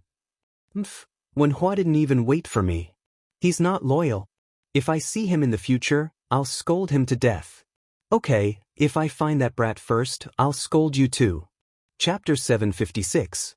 On the second day of the coronation ceremony, the guards at the gate did not pay much attention to a young Taoist carrying a peachwood sword entering the city.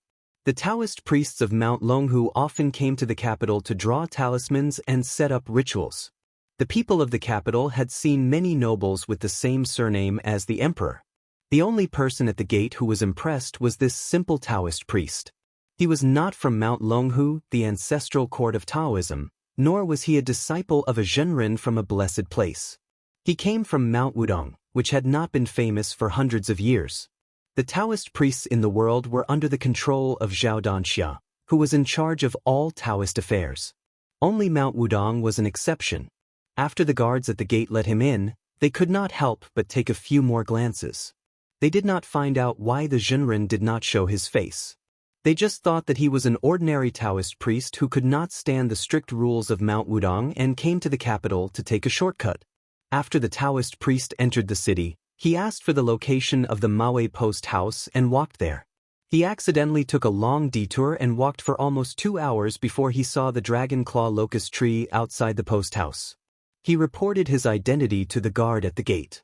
Li Yufu of Mount Wudong wanted to see the crown prince of Bailiang, Su Fengyan. The guard did not dare to delay and reported to the backyard in confusion.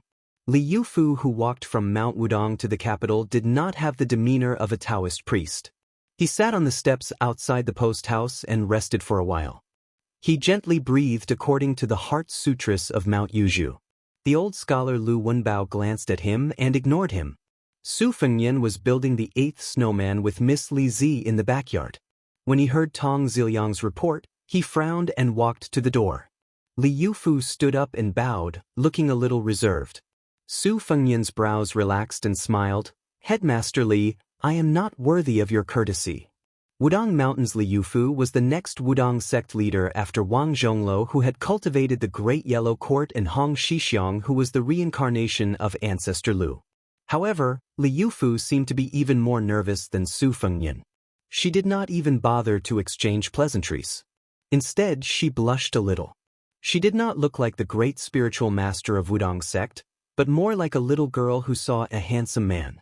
This made Su Fengyan feel confused.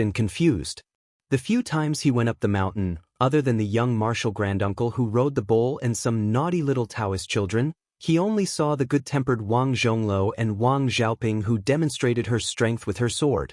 He had never even seen Li Yufu, so there were no grudges between them. It was said that Hong Shixiang had high hopes for this person, so why was he so shy? Su Fengyan suppressed his curiosity and led Li Yufu to the backyard.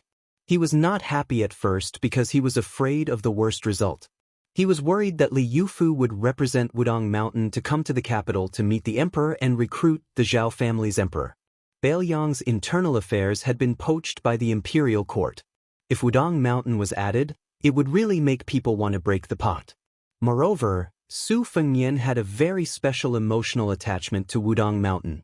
His elder sister Su Jihu had met the cow-riding coward there. He had also practiced his blade there and received a great favor from sect leader Wang. There was also a vegetable garden that might have been barren and the great gung horn killing note that was destined to disappear without a trace. If Wudong Mountain betrayed Bailiang, even if Bailiang could tolerate it, Su Fengyan could not. Su Fengyan entered the yard and smiled at the little girl who was lighting the snowman with charcoal. Li Zi, bring a stool for the new sect leader of Wudong Mountain. The little girl quickly wiped the charcoal stains on the snowman and went to the house to bring out a stool. Li Yufu was still reserved and shy. Your Highness, I can just stand and talk. Su Fengyan looked at him seriously and took the lead to sit on the rattan chair placed under the eaves outside the house. He joked. Why are you not at all like Hong Shixiang? That guy's face is a few hundred times thicker than yours. Li Yufu hesitated for a moment and finally plucked up the courage to sit on the stool. He sat upright and looked straight ahead. There were 2 rattan chairs and 1 stool. Su Fengnian was in the middle. Xianyuan Qingfeng was lying on the chair on his left. He had no breath and looked like a living dead. Su Fengnian was not in a hurry to ask about the secret. After lying down, he only smiled softly and said, "Your youngest martial uncle and I are old friends. One is willing to give and the other is willing to receive. He still owes me a lot of forbidden books. He always lies to me that your eldest martial uncle Chen Yao has confiscated all of them, like a clay ox in the sea. I don't want to lower myself to his level. I don't know why I get angry every time I see him. I can't control my hands and feet. He also likes to shout that he can't hit people in the face and kick people in the balls. I don't know where he heard this Jiang Hu saying." Li Yufu secretly wiped the sweat off his forehead. In the middle of winter, the young Taoist priest was surrounded by mist. It was a mysterious scene like an overseas fairy mountain. Even Li Zi, who was experienced and knowledgeable, was stunned. She could not help but take a few more glances. Su Fengnian shook the rattan chair and closed his eyes. The old headmaster is really a good person. I've seen some old Taoist priests in my life, but the only one who really looks like an immortal is Headmaster Wang. The warm atmosphere was dispelled by Xianyuan Qingfeng's cold snort. Li Yufu, who was already on tenterhooks, was so scared that he swallowed a mouthful of saliva. Cultivation was like entering a gold mine. How much gold one could pick up depended on one's talent, root structure, and lucky chance. Li Yufu's talent was chosen by his master, Yu Xingrui. That was why he was brought from the East Sea to Mount Wudong by Yu Xingrui, who was known as the top internal force cultivator on Jade Pillar Peak. After he came up the mountain, he was favored by all the martial uncles. As for his lucky chance, even Chen Zhao, Song Jiming, and the others did not dare to guess. Only one person left a prophecy: Wudong will prosper because of Yufu. In fact, Li Yufu was not timid. But the person he admired and respected most in his life was his youngest uncle, who used to be an immortal riding a crane and cutting fate with a sword. He admired him from the bottom of his heart. After he came up the mountain, everyone talked about how his youngest uncle and the heir of Bailiang were opposite in fate. Several of his martial uncles also said that his youngest uncle was indeed beaten in the capital and was infinitely afraid of the heir of Bailiang. His youngest uncle's cultivation was as high as the 9th heaven. How could Li Yufu, who had been chasing after his youngest uncle for all his life, not be afraid of him? Su Fengnian turned his head and glared at Xianyuan Qingfeng, who was annoyed because he was disturbed from absorbing fate. Li Yufu did not dare to turn his head to look at the woman in purple. He only dared to lament in his heart that the women at the foot of the mountain were all tigers. His youngest uncle was right. Su Fengnian asked with a smile, "I heard that Beimang's sword Qi went to Mount Wudong and asked for Ancestor Lu's flying sword technique. He asked your Mount Wudong to answer the sword on behalf of Ancestor Lu.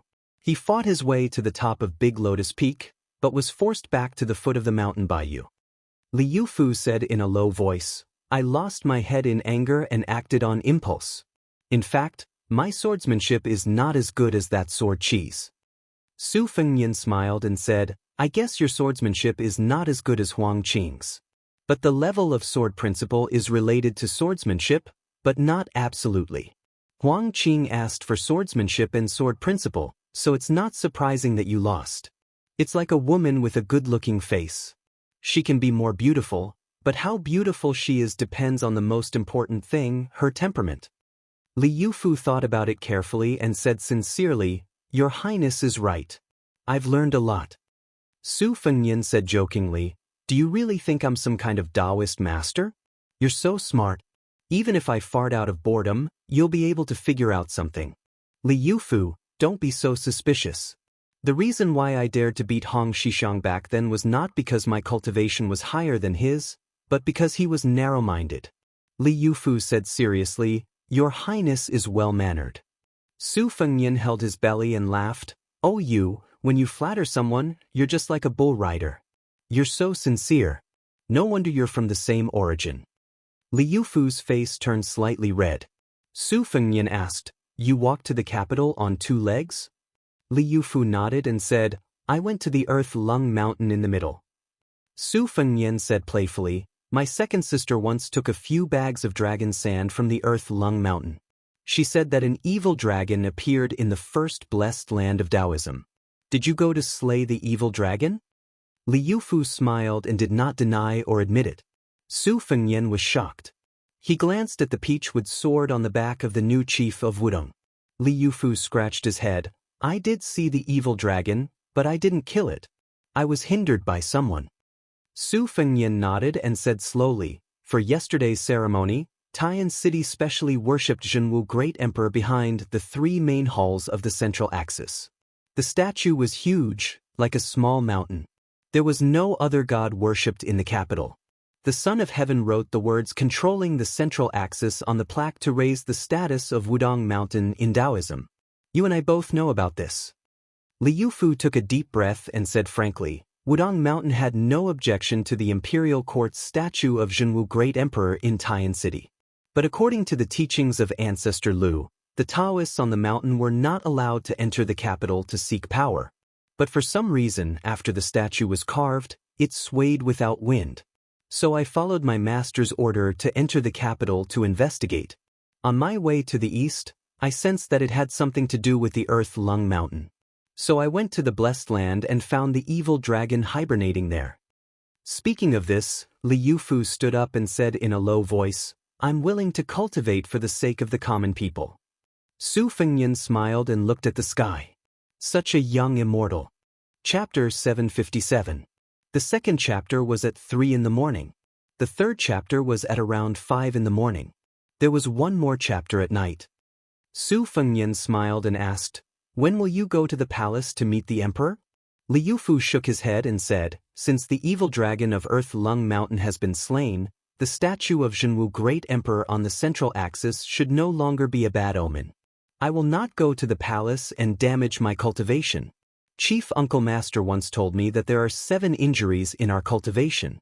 One of them is that we do not follow the rules and reveal our innocence. If we violate this rule, it will be difficult for us to be listed as an immortal even if we have a strange appearance. Although I do not expect to be listed as an immortal in Tianmen, I am also timid. I am afraid to go to the place with the strongest dragon qi and yin qi in the world. I came to the capital this time just to see His Highness and hear more about the 2 chief leaders. After leaving the capital, I will travel around and will not be in a hurry to return to Wudong. If I want to travel 100,000 miles in 10 years, it will be difficult for me to meet one and eliminate one. Wudong Mountain did not appear, but once it did, it would become an immortal. First, there was Wang Zhongluo who concealed his identity and traveled in Jianghu. He helped people in danger and broke the Kenglin with one finger. Later, there was Hong Shixiang who used his flying sword to suppress the dragon and tiger. He was regarded by the Qi cultivators as an existence that could suppress Wufu Wang Xianji.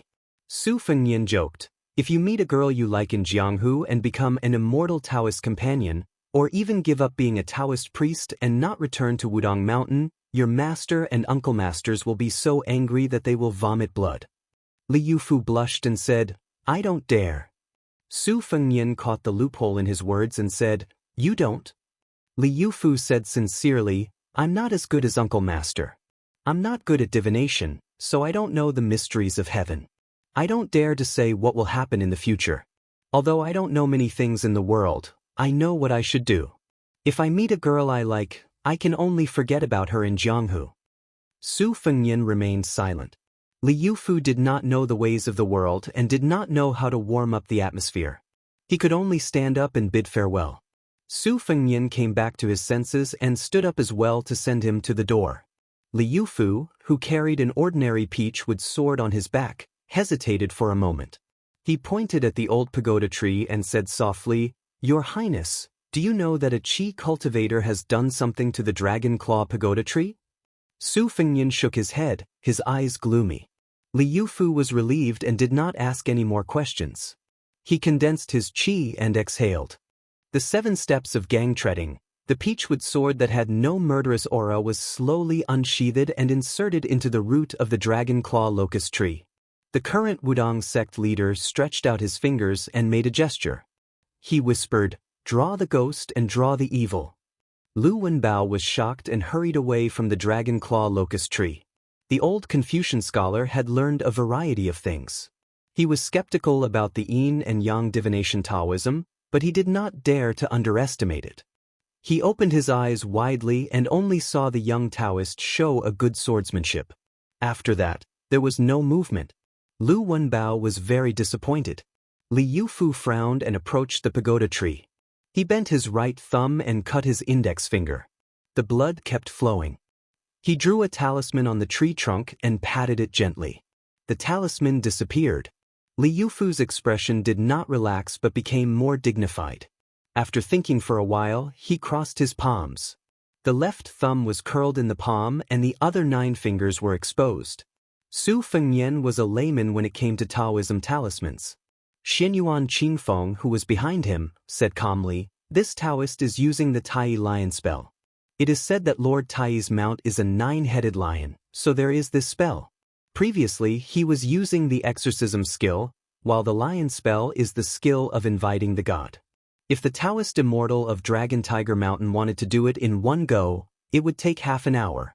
This shows that this Taoist is not weak.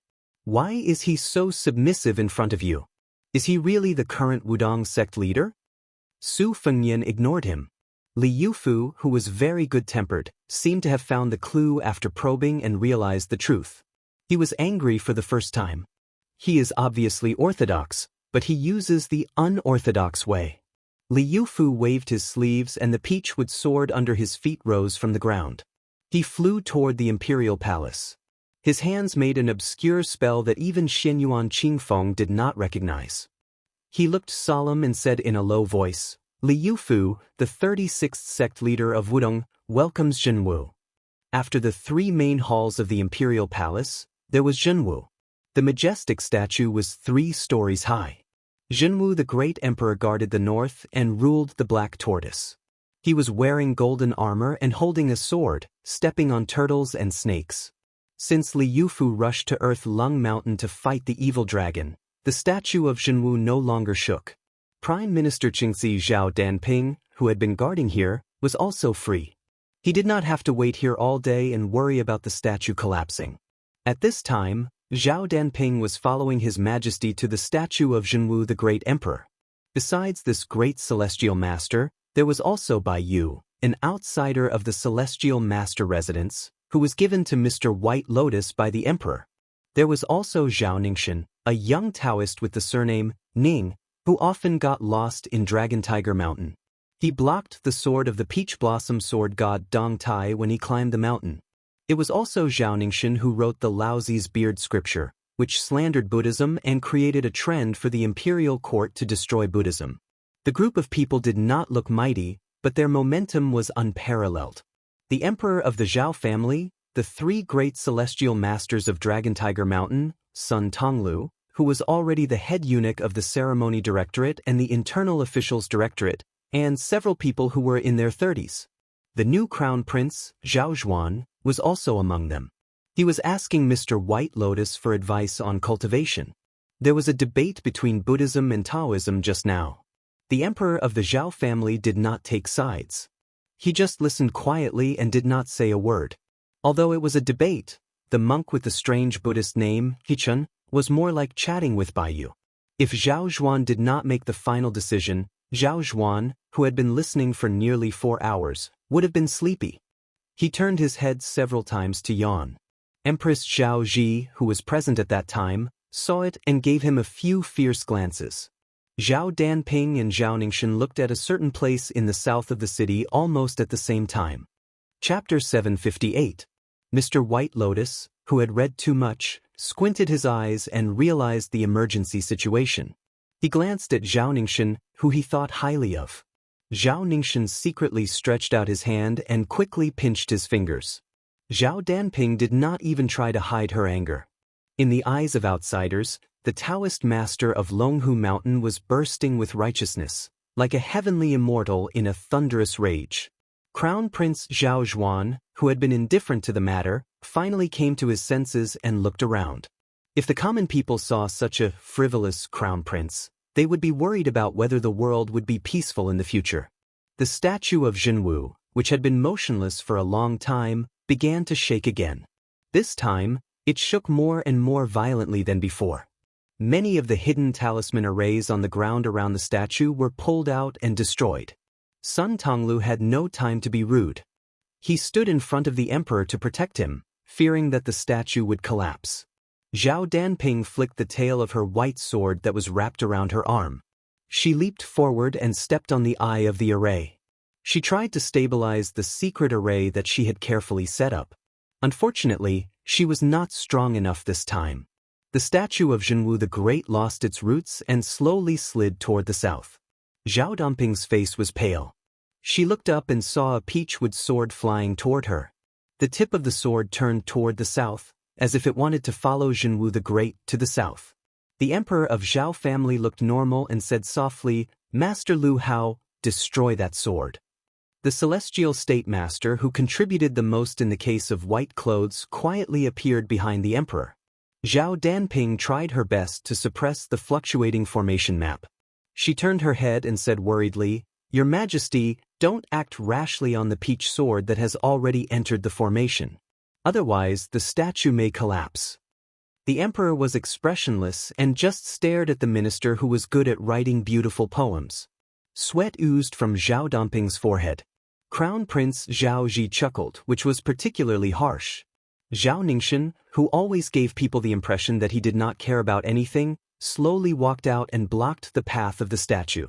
He looked up at the highest god worshipped by the imperial court and asked a ridiculous and childish question, "Who are you going to see?" The statue of Zhenwu the Great Emperor continued to slide to the south. Zhao Danping's footsteps were forcibly dragged to the south. The emperor asked softly, "Mr. White Lotus, can you tell me who Zhenwu is? Isn't he the second son of the Su family who was born with the strength of dragons and elephants?" Bai Yu, who was dressed in plain white hemp clothes and shoes, shook his head and said apologetically, "Old celestial master Zhao Shituan has always believed so. But Bai Yu doesn't look like it. He thinks it's more like an evil dragon. As for who it is, Bai Yu doesn't have the ability to predict the future, so I really can't guess." "Oh," the emperor said. He was not angry and continued to ask, "Then who could create such a phenomenon?" Bai Yu smiled and said, "Bai Yu knows about this. Looking at the style of the peachwood sword, it's ancestor Lu's sword that has been passed down from generation to generation by the Wudong Taoists. When I was young, I admired ancestor Lu's sword immortal style and personally carved one. However, due to my limited talent, I was unable to practice the sword. If I'm not mistaken, this Qi refinement warrior of Wudong should be Li Yufu, the new leader of Zhanlong at Earth Lung Mountain." The emperor's face darkened. "It's fine if this Taoist doesn't meet me in the capital.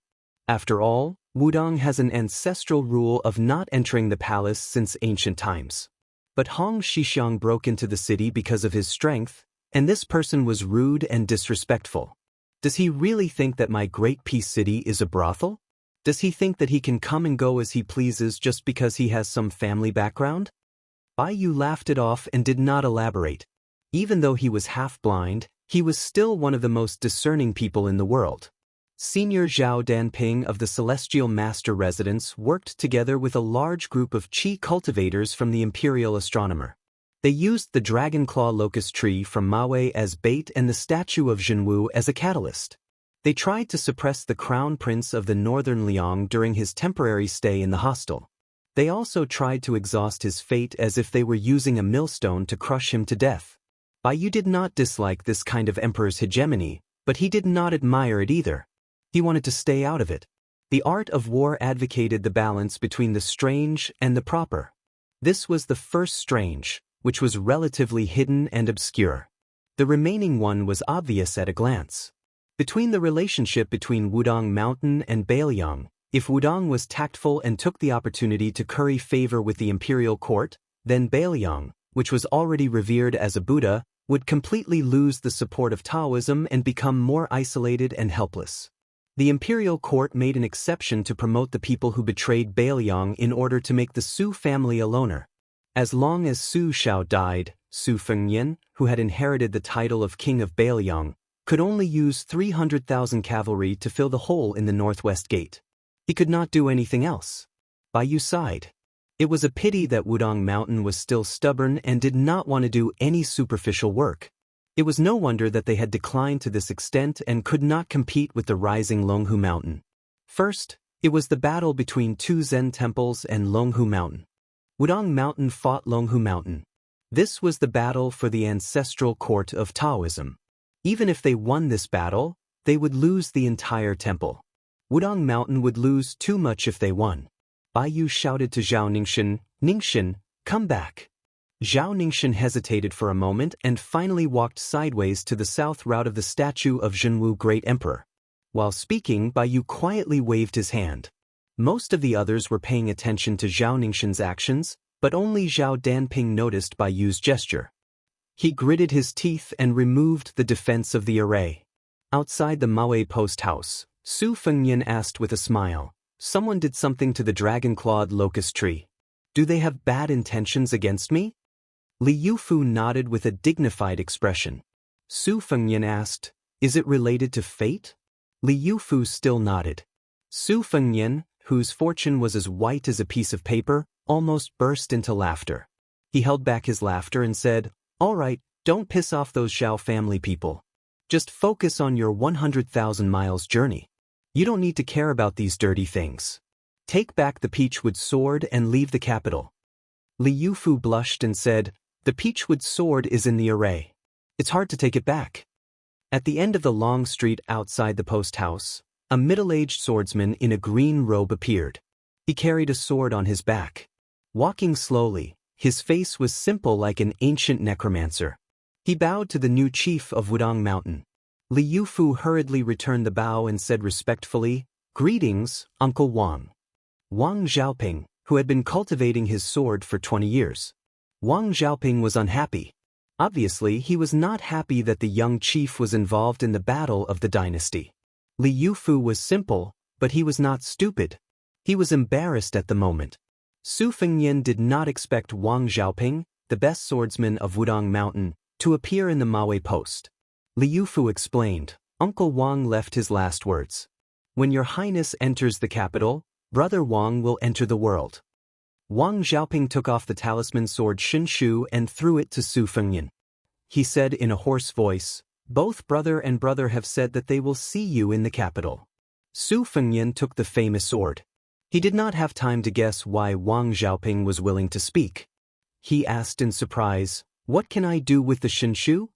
Since Wang Xiaoping spoke, did it mean that his swordsmanship had reached the Deshang level? But the most famous, mute, in Jianghu was a man of few words and did not speak anymore. Li Yufu scratched his head and said, "Uncle Wang once said that I can see Zhenwu, and Zhenwu can see me." Su Fengyan was even more confused. Suddenly, the Shinshu in his hand trembled, like Zhenwu the great emperor's urgent order. For some reason, Su Fengyan turned his head and looked to the north. He said softly, "Sword come." Li Yufu's Peachwood sword flew to the south and returned to the scabbard. Su Fengyan said in his heart, "Sword, go." The Shinshu flew to the north and returned to the hand of the statue of Zhenwu the great emperor. Wang Xiaoping, who was conceited as a genius in swordsmanship, bowed respectfully to the white-haired young man. Even Li Yufu, who was talented, had tears in his eyes at this time. Zhenwu had not been seen on Wudong Mountain for 800 years. Zhenwu finally saw me today. Chapter 759. The next chapter will probably be after 5 o'clock. Li Yufu had left the capital as fast as he could, away from the troublesome place. Wang Xiaoping, the sword maniac without Shinshu, stayed in the courier station. He would probably be cursed for being an accomplice to evil in the future. Wang Xiaoping entered a side room and closed the door, refusing to see anyone. Then the little monk, Bei Nan, hurriedly ran to the dismount way. He scratched his bald head when he saw His Royal Highness' miserable state. Su Fengyan didn't say much about his dangerous quarrel in the palace. They agreed to leave the capital together and go to the two Zen temples. Unexpectedly, the little monk shook his head and said, "Master asked me to go with His Highness to Bailiang and teach him the method of epiphany." Su Fengyan asked in surprise, "If you didn't go to the capital to meet the emperor, it would be fine. But if you go to Bailiang with me as soon as you leave the capital, wouldn't it be tantamount to declaring that the two Zen temples have completely fallen out with the imperial court? Aren't you afraid that the imperial court will close the main gate of the two Zen temples in anger? Miss Lizzie didn't want to deal with these things. She was focused on making snowmen in the courtyard. After the snow in the backyard was used up, she had asked Su Fengnian to go to the outer courtyard and even the streets to shovel the snow and put it in baskets back to the courtyard. She had already made 30 snowmen of different sizes. It was a magnificent sight. Bainan grinned. Master said it's okay to close the temple.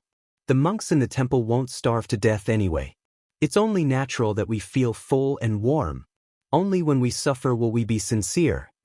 Su Fengnian said helplessly, "Your master is very open-minded."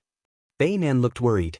"I'm afraid I can't explain master's epiphany well."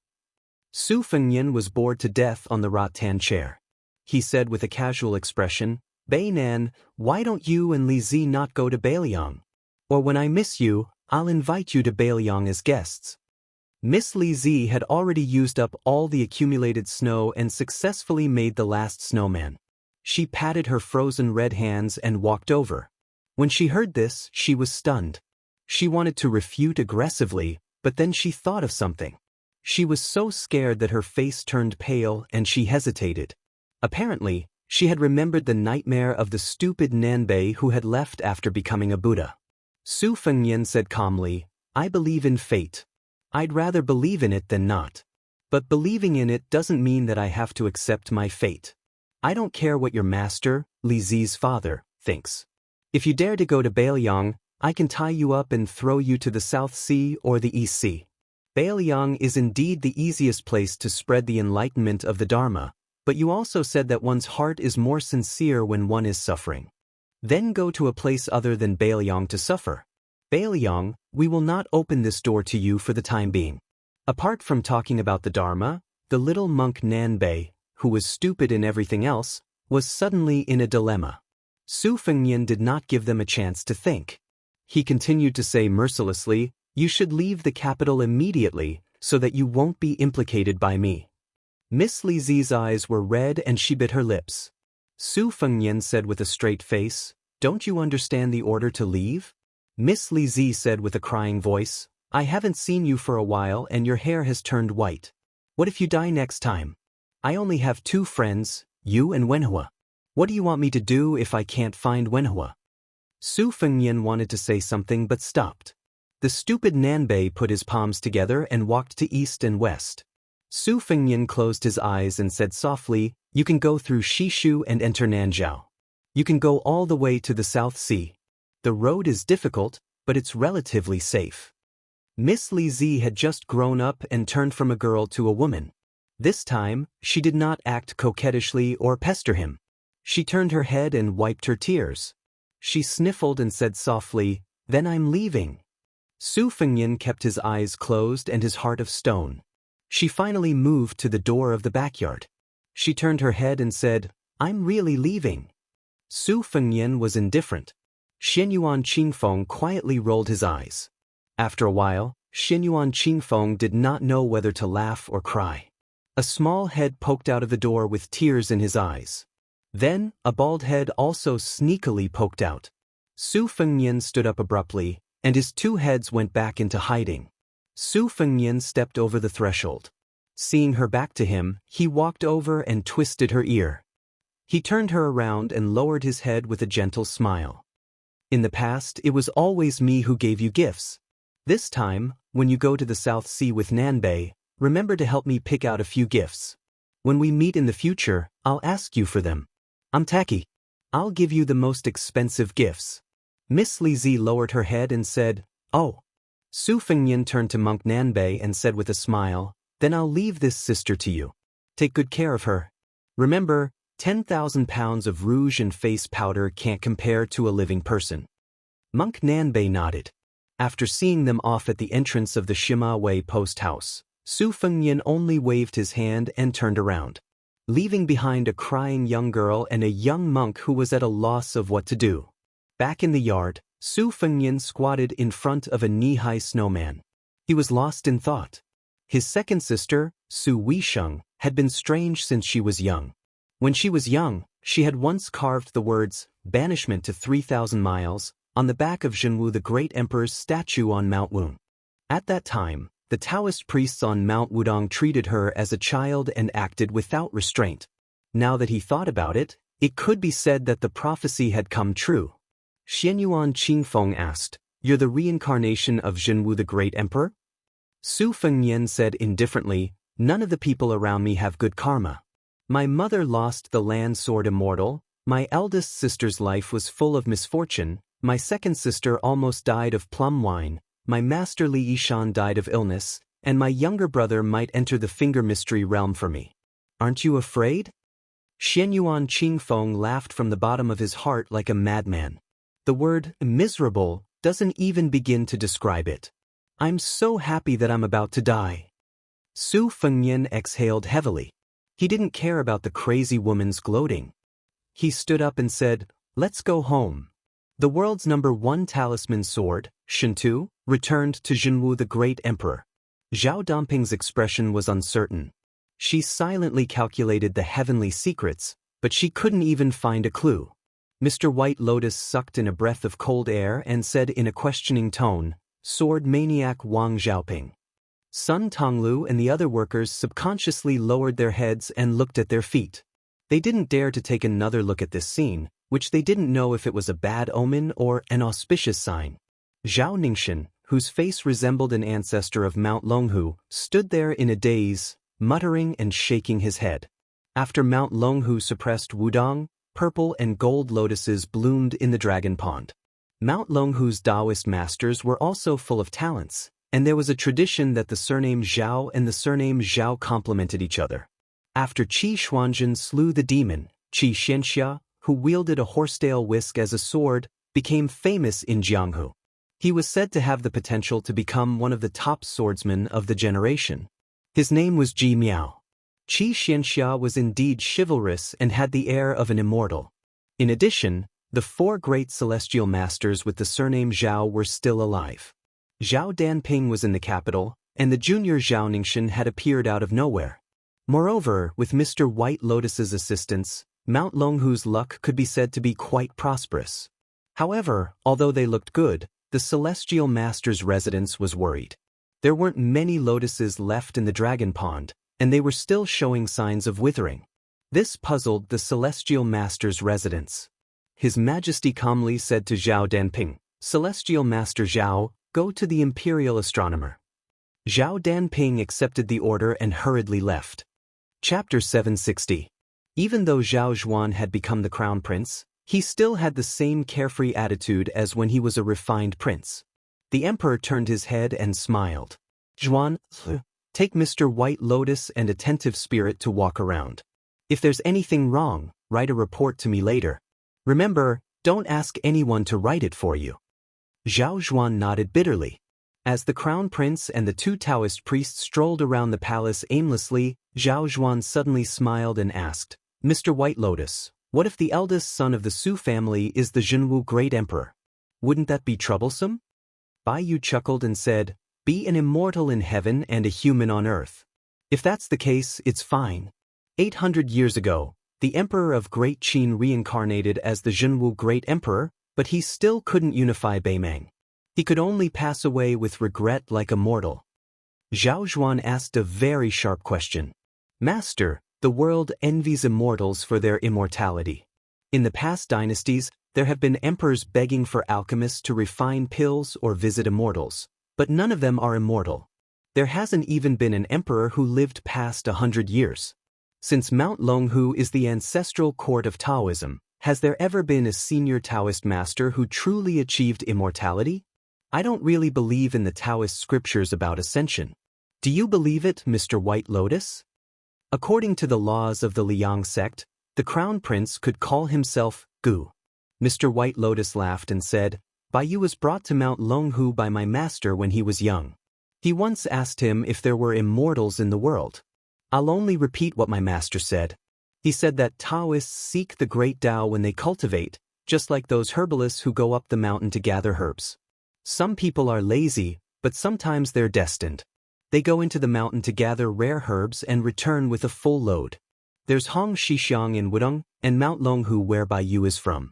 But most people are rewarded by the heavenly Tao. Sometimes it doesn't, but they still gain something in the end. The 4 Taoist masters are like that. They become living immortals in the eyes of the outside world and are only a step away from becoming Taoist masters. Even more people returned empty-handed. However, if they frequently climbed the mountain, not to mention picking herbs, they would be able to look at the mountain scenery and broaden their horizons. They would feel relaxed and happy. If they walked the difficult mountain paths that they rarely walked, they could also train their bodies and prolong their lives. In the previous dynasty, there were indeed many lousy alchemists who used the art of immortality to charm the emperor and confuse the imperial court. To Bai Yu, this was harmful, and the people of the future should be aware of it. However, Mount Longhu's inner core cultivation method did not use the word immortality to confuse the masses. Regardless of whether it was the emperor, ministers, or commoners, they could all learn it. That's why when His Majesty first summoned me to the capital, he asked me with a smile like the Crown Prince did, whether there was a carefree immortal or a supreme art of immortality. I said no. In fact, Bai Yu was a cultivator and naturally believed in the existence of immortality. The emperor's duty was not to seek the heavenly blessings, but to seek the peace of the world. The art of immortality was against the will of the heavens.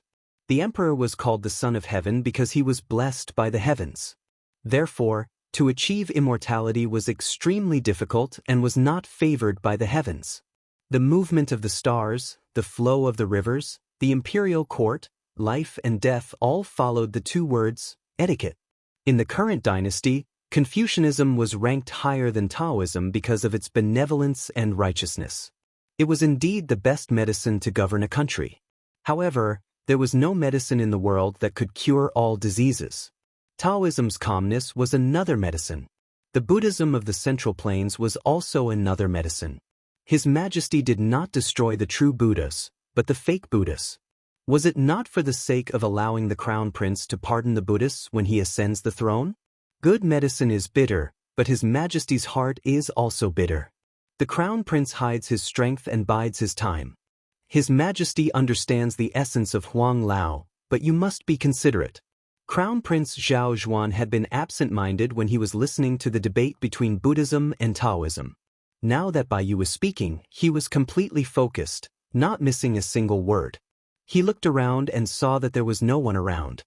He said softly, "Father sees Prime Minister Qingxi Zhao Danping as a performer, but I do not dare to treat Mr. White Lotus like that. I hope that Mr. White Lotus can enter the court and become an official. You do not seek immortality, but the good fortune of the people." His Majesty. Naturally, it was when he, Zhao Zhuan, ascended the throne. Bai Yu smiled faintly, not saying anything. Zhao Zhuan also smiled knowingly. Zhao Ningxin was still daydreaming, turning a deaf ear to the conversation between the Crown Prince and Mr. White Lotus. Zhao Zhuan led the 2 Taoists to the imperial astronomer and left. Mr. White Lotus looked at the extraordinarily tall building of the imperial astronomer and asked softly, "Have you calculated it?" Zhao Ningxin nodded and said, "It is Su Fengnian without a doubt." Bai Yu was neither surprised nor happy. Instead, he looked a little sad and muttered to himself, "No wonder the first Taoist master of Mount Longhu appeared in the spirit dragon pool and left a prophecy of a horse trampling on dragons and tigers." However, even the kings of the human world do not meet the king. Liang is the gathering of the 3 talents of heaven, earth, and man. No wonder Su Fengnian is so miserable. Among the people you care about, has any one of them ever achieved a perfect ending? Bai Yu sighed and patted the shoulder of the young Taoist beside him. Solitary hidden Zhao Huangchao can even raise an evil dragon in the Earth Lung Mountain. I don't believe that you and I can't do it. 50 miles away from the capital city, there was a small town. Back when the Liang dynasty pacified the Central Plains, they took in all kinds of rich men and craftsmen. Before the city was expanded, most of the people could only stay outside the city. After a long time, the place was taken over by other forces. This hidden dragon town was not far from the capital city. It was quite prosperous. It was surrounded by mountains and rivers. Some of the mansions in good areas were still occupied by the nobles in the capital city. They were used for strolling in spring, avoiding heat, and enjoying the snow in autumn. In a quiet inn in the hidden dragon town, an old man with a head full of silver hair came. He was not extravagant, but his aura was extraordinary. The shopkeeper and waiters were all intimidated by him. Usually, when the old man in gray sat alone to eat and drink, no one dared to approach him. Then, another pair of guests came and sat at the same table as the old man in gray. The woman was as beautiful as a fairy. She carried a slender and beautiful red sandalwood sword box on her back. She was like a beauty who walked out of a painting. Unfortunately, she had a fierce aura that kept people away. The middle-aged Confucian scholar who looked like a servant had white hair. He sat opposite the old man in the conference. The old man in gray said calmly, "Chao Changqing, you have crossed the threshold of celestial phenomenon and become a Confucian saint. Are you here to show off? Or are you here to stop me from killing Su Fengnian?" The Confucian saint smiled calmly. "Coincidentally, I was waiting for Su Fengnian to return something. I just wanted to catch up with you on the way. I won't interfere with the grudges between the two of you." Han Diaoxi, whose head was full of snow, glanced at the princess of West Chu, Jiangxi. He retracted his gaze. "Although I, Han Diaoxi, am a eunuch, I know that His Majesty will not mistreat the people of the world. Although you, Chao Changqing, are not selfish, you are harming the world for the sake of the country. Restore the country? Even if you are a land immortal, can you really restore it?" Chao Changqing shook his head and said, "You don't know anything about human affairs." Han Diaoxi sneered. He stood up and said ferociously, "Tell Su Fengnian that we will have a life-and-death battle between us within 500 miles and 1,000 miles." Chao Changqing did not say anything. Han Diaoxi threw a bag of silver on the table and walked out of the inn. Chao Changqing looked at the princess. She said calmly, "He can only be killed by me." Chao Changqing felt a headache. Han Diaoxi may not be able to kill Su Fengnian. The young woman, who was riding a sword like a fairy, said calmly, "I mean what I say." Chao Changqing, who was a Confucian saint who could even block Gu Jiantong's thunder of mind, could do nothing about it. Chapter 761. 3 chapters, 11,000 words, have been uploaded. These are not included in today's update. So there is one more chapter tonight. Before the 6 vassal kings and the new kings left the capital, 2 carriages left Great Peace City quietly. The coachmen were Blue Bird and the young death warrior Wu. Lu Wenbao had finally succeeded. The old Confucian who had endured the cold for several days was finally able to sit in the carriage. Facing him was that sword maniac Wang Xiaoping. Lu Wenbao had originally wanted to ask this Jianghu master who was known as the #1 swordsman on Wudong Mountain for advice on how to maintain one's health. But when he saw Wang Xiaoping's lifeless appearance, he gave up on the idea. He didn't want to annoy this Zhenren and be mistaken by the crown prince of Bailiang that he was trying to climb up the ranks. The appetite of officialdom was too big. Not being content was a big taboo. Lu Wenbao had been poor for most of his life. He had never eaten pork, but he had seen pigs run. After waiting for so long and seeing the moon, not only did he not become arrogant, he only dared to cherish his fortune and fate. Leaving the city gate of Great Peace City, Lu Wenbao lifted the curtain and poked his head out to look back. His expression was complicated. It would be a lie to say that he didn't regret not being able to become a proper official of the temple. But to be able to display his tyrannical skills in Bailiang, the northwest gate of the dynasty, that little bit of regret was nothing. Lu Wenbao put down the curtain. His old face bloomed with a bright smile. He fiercely rubbed his face until it was burning and painful. Leaning against the wall of the carriage, he said to himself, "Before the flowers bloom in Bailiang, can I, Lu Wenbao, have my own carriage? That's all we can hope for." The size of the official's hat, whether he's in the mainstream or not, we don't even need to think about it. It's fine as long as he's an official. In the front carriage, Su Fengnian and Xianyuan Qingfeng were sitting cross-legged facing each other. Between them was a rowan wood chessboard that Tong Ziliang had bought for them. The pieces were brand new. Nowadays, Those who revered the past and devalued the present had no face to take it out for guests if they didn't have a chessboard that had been used by national chess masters. Therefore, even though this chessboard was both beautiful and made good, it wasn't expensive. Xianyuan Qingfeng was only an amateur to chess. Fortunately, Su Fengnian also placed his pieces randomly and managed to match his opponent. Otherwise, given Xianyuan Qingfeng's stubbornness and competitiveness, he wouldn't be in the mood to play chess with Su Fengnian. Xianyuan Qingfeng's chess skills were mediocre, but he excelled in his intelligence and persistence. Every time he placed a piece, he would be calculative and calculate over and over again. Now that he had reached a bottleneck, he wasn't in a hurry to place a piece.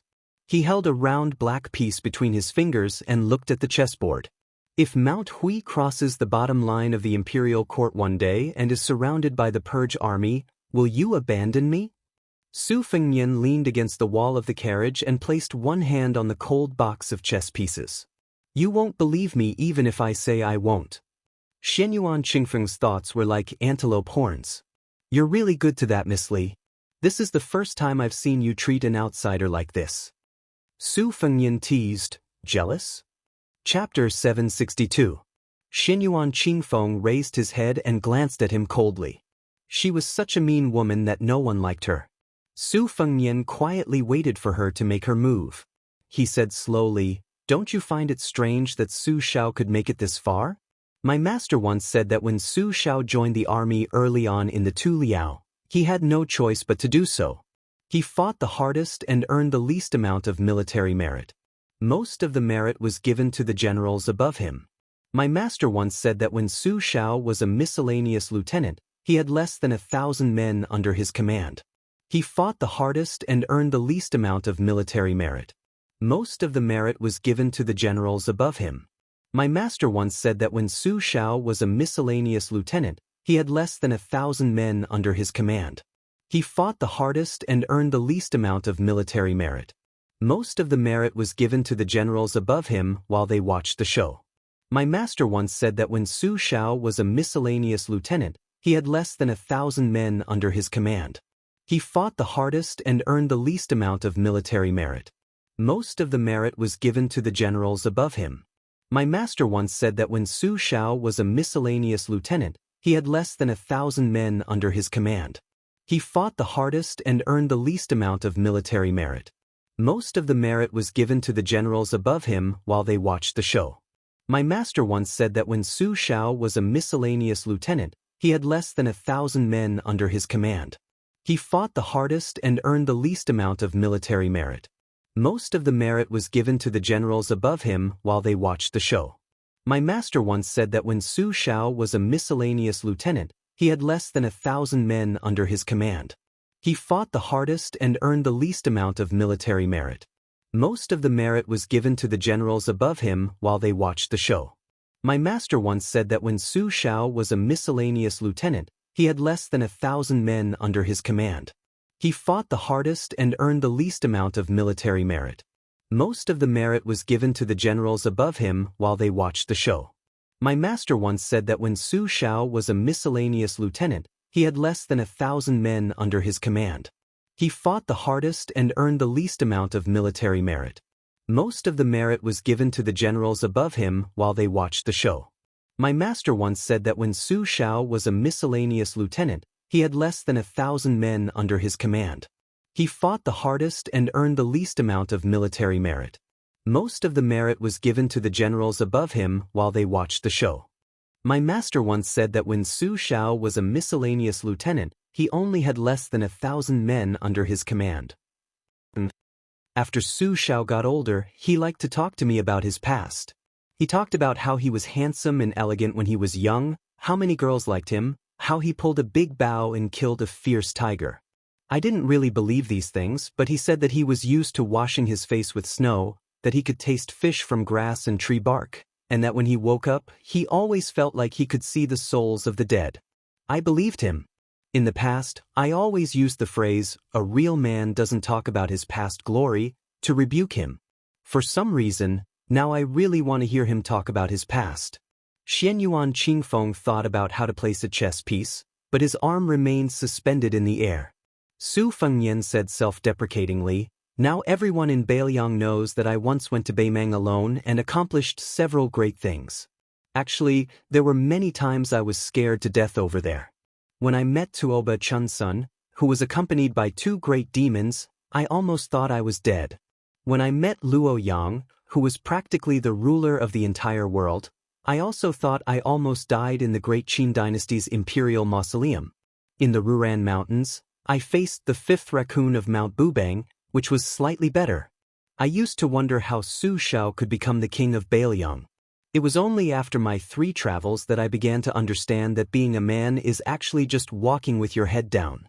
Who knows, one day, you might be able to raise your head and touch the sky. Su Fengnian stretched out his hand, indicating for the confident Mount Insignia Mountain Chieftain to continue playing chess. I'm embarrassed to say these words to others, but you're different. In the end, we're the same kind of people, so I know that you'll definitely let it go in one ear and out the other. After Xianyuan Qingfeng placed a chess piece, he looked at the chessboard and felt some regret. Su Fengnian laughed. If you want to take back a chess piece, then take it back. That Su Shao, that stinking chess piece, didn't take back 10 or 20 moves when playing chess with me. That can't even be called chess. Xianyuan Qingfeng really did pick up that white piece, and conveniently picked up a few black pieces as well. The originally deadlocked chess game immediately tipped to one side. Su Fengnian couldn't help but laugh. Xianyuan Qingfeng asked, "What are you laughing at?" Su Fengnian laughed generously. I was thinking that in the future, when you become the unprecedented female Wolin Alliance chief, there will definitely be several young and outstanding Jianghu talents who will fall in love with you and be willing to pledge their lives to you. Then I was thinking that even though I'm not a member of the Jianghu, I'm actually able to sit in the same carriage and play chess with you. Moreover, you're taking back a chess piece without any sense of propriety. I found it very interesting. Xianyuan Qingfeng laughed coldly. Boring. Su Fengnian shook his head. That's not right. Xianyuan Qingfeng turned hostile as soon as he said so. Without rhyme or reason, he asked with an angry expression, "Is it the words or the face?" Su Fengnian laughed heartily. You finally remember how I secretly mocked you back then? When they first met, Su Fengnian had once said that Xianyuan Qingfeng's appearance was not right. Xianyuan Qingfeng raised 2 fingers, holding a chess piece between them. From the looks of it, he was going to reward Su Fengnian with a xian finger if they didn't agree. Su Fengnian's expression was casual. But to tell you the truth, if you had even half of your charm and bearing back then, I guarantee that I wouldn't have said those words. The first time I wandered the Jianghu, my mind was filled with the image of a beautiful female hero falling from the sky, falling in love with me at first sight, and then walking the Jianghu with me. I felt that it was a very honorable thing, and it angered those young Jianghu heroes to death. Now, thanks to your good fortune, I fulfilled one of my wishes. Xianyuan Qingfeng's expression was strange. How can someone like you fake the xian finger and celestial phenomenon? Su Fengnian placed down a chess piece, reversing the situation a bit. He lowered his head and said, I'm reminding you not to open my scars. Before Xianyuan Qingfeng placed down a chess piece, he picked up a few more black pieces. Su Fengnian raised his head and glared at him. Xianyuan Qingfeng, aren't you bored? Xianyuan Qingfeng's expression was one of righteousness, making Su Fengnian, who knew that reasoning with her was pointless, feel extremely sullen. Then he kept retracting his chess pieces and placing them down. After leaving the Moe Posten, Xianyuan Qingfeng, who had hung the imperial jade seal of West Chu on his wrist when he entered the carriage, instantly exploded with yin qi. Su Fengnian was well aware. He turned around and lifted the curtain, seeing a Confucian dressed in blue standing far away on a secluded road. Shifting his gaze slightly, he saw a field of white snow. A woman was squatting in the snow. She had probably built a snowman out of childishness. Su Fengnian didn't get off the carriage. He took the imperial jade seal from Xianyuan Qingfeng's hand and gently tossed it back to its owner. The carriage brushed past the Confucian sage. Chao Changqing, who had carefully placed the imperial jade seal in his sleeve, said in a warm voice, Han Diaosi has declared that he will meet you within 1,000 li, 500 li away. He will fight to the death. Xianyuan Qingfeng looked at the guy who unexpectedly didn't get off the carriage. You won't even see him once? If it's really as Li Yufu said, we'll forget each other in the martial world. Su Fengnian didn't say anything. Xianyuan Qingfeng clicked his tongue a few times. That subjugated princess even wanted to kill. Some of it was towards you, but most likely towards me. Su Fengnian cleaned up the mess and put the 90-odd black and white pieces back into the box. Xianyuan Qingfeng smiled and asked, have you ever thought about what you would do if West Chu were to one day revive their country and be defeated like your black pieces? Would you watch helplessly as she ended up like the sword emperor of West Chu, with her sword broken and her body dead? Then you would think about it in your spare time and never tell anyone? Su Fengnian raised his head and looked at the she-devil. She returned his gaze and stared at him sharply. You don't dare to think about it? Su Fengnian smiled. Su Fengnian quietly put away the pieces and put down the chessboard. He sat up straight and still. If that day really comes, I will make sure that the Beimeng cavalry can't enter Bailiang. I will take all available Bailiang cavalry and go straight to West Chu. I will let the world know that I can bully Jiang and I, but you can't. I, Su Fengnian, am a man of my word. Chapter 763. The capital was decorated with lanterns and colored banners to welcome the new winter, and to congratulate the princes for leaving the capital and becoming vassals. On this day, Dusk was like a woman who had just woken up and wanted to speak, taking off her clothes extremely slowly. A middle-aged man dressed in luxurious clothes got off the carriage and stepped on the afterglow as he slowly walked into the restaurant.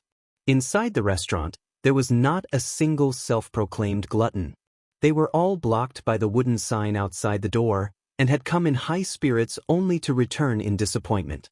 Fortunately, everyone in the capital knew that the proprietress of the Jiu restaurant was even more arrogant than the royal family, so they were used to it. The diners who came to the street around the same time as the man saw that someone had actually entered the restaurant and wanted to follow in to try their luck. In the end, they were blocked by a few retainers holding the hilts of their knives. After catching a glimpse of the retainers' scabbards wrapped in golden silk thread, they were scared into silence and immediately retreated. The pretty widow surnamed Hong slowly lifted the curtain. The mutton hot pot was already steaming. She only carried some secret seasoning bowls and plates and placed them on the table. The man raised his left hand and gestured for the woman to sit down. He then picked up a piece of mutton but meat with his chopsticks and put it into the pot. After a while, he did not take his chopsticks back. The woman who had not sat down did her best to restrain her anger and said in a flat tone, "Don't waste the meat." Hearing this, the man took his chopsticks back and slowly dipped them in various exquisite bowls and plates before putting them into his mouth. He nodded. It was indeed a unique flavor. He kept chewing the most authentic mutton hot pot in the capital, but did not open his mouth to speak. The woman just stood there with a straight face. After finishing the mutton but meat in the porcelain plate, which looked very tempting just by looking at the texture, the man put down his chopsticks and finally raised his head to say, "Hong Cho, have you ever thought that in today's world, every place within the reach of the Liang Imperial Court's decree, all the people within the jurisdiction have benefited from Sun Ping without exception? All of this is due to his death, due to me not saving him back then, and due to the guilt I felt towards him after I ascended the throne."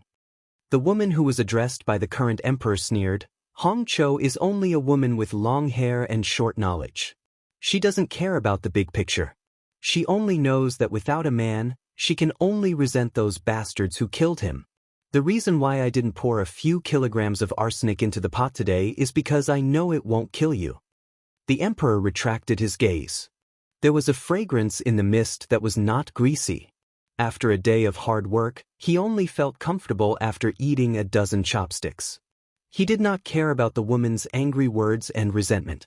He said softly, "Zhao Sui, the prince of Jiaodong, said a few words to him, and I made him lose all his military power." The woman laughed out loud. "You are the son of heaven. Is there anything you don't dare to do?" The emperor smiled and said, "You think too highly of me. There are many things in the world that cannot be done. I do not dare to touch Su Xiao. Su Xiao's son is right in front of my eyes. I still have to endure." She sneered and said, The person who sits on the dragon throne has the nerve to fight a battle of wits with a child. The emperor waved his hand to wave away the hot air that hit him in the face. He tilted his head and said, "When I was a child, I still had to be on tenterhooks and live with my tail between my legs." The scholars of Great Peace City all complain that it is not easy to live in the capital. I always find it funny because only the imperial palace is not easy in the world. The officials think about whether or not they can live well. In the imperial palace, they think about whether or not they can live. Before I ascended the throne, I told myself that I wouldn't let all my children live like their father. But after I became the emperor, I realized that there was a limit to human power. The Son of Heaven, in the end, is still an ordinary person. Every family has its own difficulties. I am the head of the family, Su Shao is, and you, Hong Chou, are also half ahead. You must have many grievances running this restaurant. For example, you carefully and conscientiously buy the best lamb, the best soup base, and the best seasoning. You think that the price is fair and you get what you pay for. But after the customers eat too much, they will feel that your family's lamb hot pot is just that. They may even curse you behind your back that your wife is black-hearted. Or maybe there is a problem with the relay route to Great Peace City that causes you to run out of goods. When you have to close, they will curse you even more for being unkind. Why is it that other restaurants open every day while your Jiu restaurant thinks that you are the boss? It is hard to guarantee that they will not leave behind some unpleasant words. Putting yourself in other people's shoes is the heart of Buddha. This is the principle, but isn't it a valuable principle because it is easy to say but hard to do? Also, these principles are the most prickly in the world. Many people are not willing to listen to them because if you say it, others cannot do it. It is especially painful. After I became the emperor, I received more direct memorials that Zhuge had accumulated over the years than during the Great Snow of Lidong. Only then did I understand the feeling. Chapter 764. The emperor didn't turn to look at the woman's face. He continued, "Zhao Ji doesn't have a woman to talk to, and I know you don't like what she did back then. I don't have any other intentions this time. I just want to tell you on her behalf that what she did was wrong, but if she did it again, she would still make the same choice. But in her heart, she would still feel the same as I did when I knew she was wrong. People are not plants, they all have compassion. I'm not saying this to ask you to forgive Zhao Ji, just like when you first met her. All these years in the palace, the bronze mirror she used was still the one you gave her back then. She remembered clearly that it cost 8 silver coins. The emperor, who was known for his diligence and frugality, stood up and walked to the door with a smile. He stopped and said, "I have to admit one thing. I'm very jealous that Su Shao was able to talk with the previous emperor and even didn't forget to leave a will before he died. Su Shao must be killed as soon as possible. First, it's good for the stability of the imperial court. Second, he can see Su Shao in the underworld earlier. If there really is a Yin Ming Fengdu, they can continue to conquer the underworld together. With Su Zhao's help, he can laugh at the king of hell. Otherwise, without this meritorious general, he won't be at ease. But if Su Zhao's son grows up, you must treat him well. It's a pity that I, as his son, couldn't do the 2 things the old man asked for before he died." Walking out of the restaurant, the emperor didn't rush to get into the carriage. He walked slowly by the frozen river. On the river, there were many naughty children chiseling the ice to catch fish against their parents' orders. The retainers of the imperial court didn't dare to get close. They just followed from afar. Only Lu Hao walked 5 steps away from the emperor.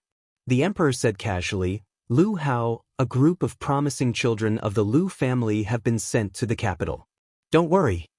Since he had been respectfully addressed as Lu Hao's teacher, the old celestial state master didn't bother to thank the emperor. He just nodded.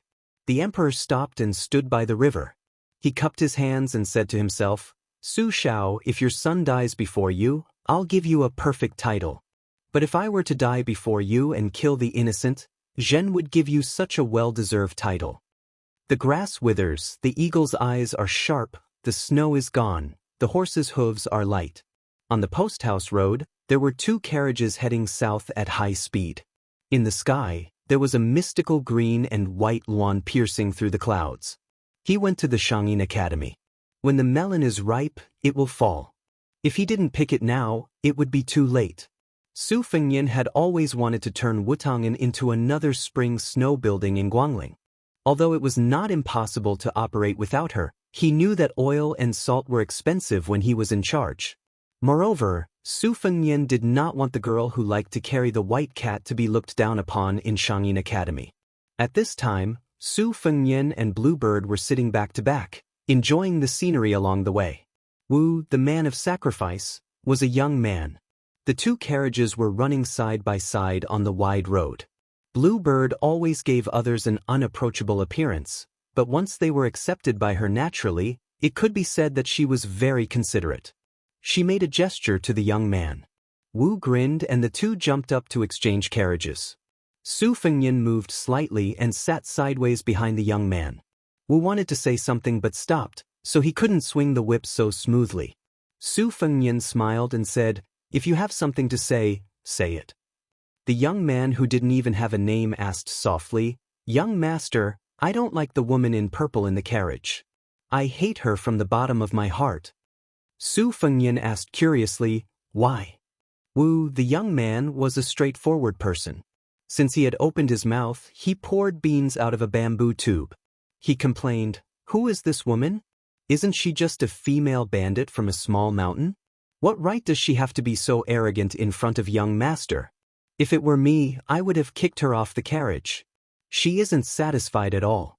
Even if she is doing business with young master, she is still taking advantage of you. Why is it that when it comes to you, she becomes a big figure? You make it sound like she is the empress. Young master, it's not that I want to criticize you, but you can't spoil a woman like this. Besides, there is nothing good about her.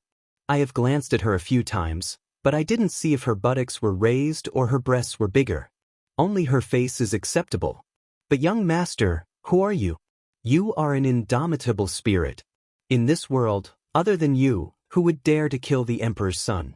Young master, don't you think so?" Su Fengnian laughed loudly. "Where did you learn this flattering skill from? It's a mess." Wu turned around with a face full of resentment. "Young master, I am being serious." Su Fengnian retracted most of his smile. He squinted his eyes and looked into the distance. It was a pity that it was not snowing, so there was no beautiful scene of snowflakes. He smiled softly. "Actually, it is not just you. No one would like a woman like her." Wu waved his horse whip. "That's right. Then young master, why do you always go along with her? Don't tell me you have really fallen for her. Then I have to say something. Young master, you are blind this time. It is not worth it." Su Fengnian was not afraid that the woman in the carriage would be angry. He leaned his head against the wall. "Before last year, there were not many people in the world who liked me. We are all in the same boat." Wu had a confused expression. He knew that young master was making sense, but he did not understand. He only made an "oh" sound and reluctantly accepted it. Su Fengnian joked, "Many people and things are like a woman who is pregnant for 10 months. You have to wait. You can't rush it." Young man Wu chuckled and said, "Young master, if you make that woman pregnant and then leave, you'll be able to vent your anger." Su Fengnian used his Baoyang scabbard to smack the youth's head. "You don't know the difference between life and death. She is a female devil at the finger-profound realm." Su Fengnian was a little puzzled. The insignia mountain chieftain in the carriage was unexpectedly not angry. She did not even bother to make a sound. Inside the carriage, the purple-clothed woman was looking at herself in the mirror. It was like the sound of ice being swallowed by water. Chapter 765. It was snowing lightly. This year in the south, there were snowflakes as big as a child's hand that were rarely seen. Under the heavy snow, it was difficult to travel on the courier road. There was still a day's journey to Shangyin Academy. The two carriages traveled at a fast pace. The heavy snow blocked the road. When they arrived at a manor near a lake, they took a detour a few li to find a lodging. Looking at the heavy snow, it seemed like it wouldn't stop for 2 or 3 days. If they didn't stay for one night, they would have to continue their journey. This was because the path from the official courier road to the private residence was particularly bumpy. In fact, with the cultivation of the Zhu Pao otherworldly item and Wang Xiaoping of Wudong, They could easily melt the several feet of snow on the road. However, that would be too shocking. Su Fengnian also didn't want to act so ostentatiously. 5 or 6 li of snow actually took nearly 2 hours to travel. There was a plaque with golden words hanging at the entrance of the manor. Su Fengnian was a knowledgeable person. With one glance, he could tell that this plaque was written by Dong Fu, who wrote the 4th line of the world, the sacrificial text for deer reaping. Yuyan Mountain Manor was a big manor that had produced a father and son Wulian alliance master. Their family had a long history. It was one of the few sects in Jianghu that had dominated Jianghu with the strength of a single family. They cultivated both internally and externally, and were good at qi cultivation and sword forging.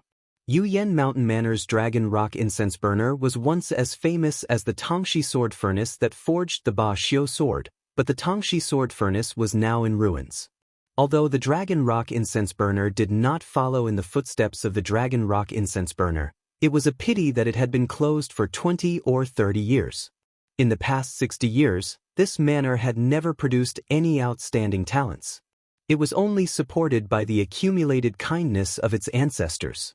However, within the boundaries of a province, it was still worthy of being called the leader of Jianghu and could not be underestimated.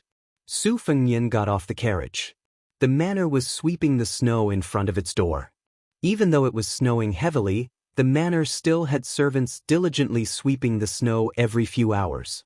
This caused the snow on the ground to be thin, which was enough to show its foundation. When the 2 carriages came to visit the villa under this kind of heaven-defying circumstances, the gatekeeper, who was warming himself with the fireplace in the side room near the gate, hurriedly ran out, for fear of neglecting the guests. Yuyan Mountain Villa had always had a good reputation, and was considerate and meticulous to the servants. After winter, before it snowed, they had already sent out mink hats and thick clothes, as well as an extra bag of silver to keep out the cold. As the gatekeeper of the main gate, Zhang Mu could be considered a small leader, and was also the face of the villa. The quality of his mink hat was exceptionally good, and he was also able to wear a fox fur coat. Even an ordinary official of a county may not have such an imposing manner. Zhang Mu welcomed and sent off people, and had seen many people of the government in the martial arts world. The 2 carriages were not out of the ordinary, and were the handiwork of a small family. But the men and women really made Zhang Mu, who had trained his fiery eyes, jump in fright. The young man in the lead had white hair, white fur, and white boots. There was a simple blade hanging from his waist, and a pair of red phoenix eyes. He was so handsome that it was out of control. The young master of the villa could already be considered a rare handsome man, but seemed to be inferior to him. Beside the white-haired young man stood the purple-clothed woman. Not to mention her appearance, that strange and deep aura. Why was it like the old villa master he had seen when he was young? Why did he feel fear and dread from the bottom of his heart? After just one glance, he did not dare to look any more. Behind the young man and woman, there was a robust young man, as well as a withered man whose depth could not be determined.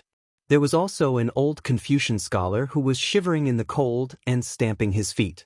Zhang Mu muttered in his stomach. They were all unfamiliar faces. Could it be that it was almost the new year, and they had come to the villa to borrow a sword to observe the sword? Yuyan Mountain Villa had a lot of hidden swords, and all of them were extraordinary. Many famous swordsmen in Jianghu liked to borrow swords here to feast their eyes. The current villa master had a generous personality and had friends all over the world. It was fine to observe the sword, but if you met someone who wanted to borrow a sword, you would not be able to return it. This caused the number of hidden swords in the villa to dwindle day by day. The old villa master had passed down more than 90 famous swords, but now there was less than half left. This was because the virtuous madam did not hesitate to quarrel with the villa master several times, and with great difficulty, she sealed a few of the sharpest peerless swords into the old sword furnace. Otherwise, they would have been ruined by the people of Jianghu. Su Fengnian lightly clasped his fists and said with a little guilt, "It just so happens that the snow is blocking the road, so I am unable to continue south. I am Su Fengnian, and have long heard of the great name of Yuyan Mountain Villa. I have shamelessly come to stay here for a day or 2. I hope you can forgive me." Zhang Mu heard the accent of Great Peace City, and did not sound like someone who had deliberately come to ask for a famous sword. He felt relieved. The villa master liked to welcome guests from all over the world. Zhang Mu had been influenced by him, and the servants had also been influenced by him. As long as it was not those so-called swordsmen who liked to fish for compliments and take advantage of others, Zhang Mu was not disgusted. In addition, these people in front of him had an extraordinary aura, and their words and mannerisms did not have the arrogance and conceit of an aristocratic family. Zhang Mu was also a little closer to them.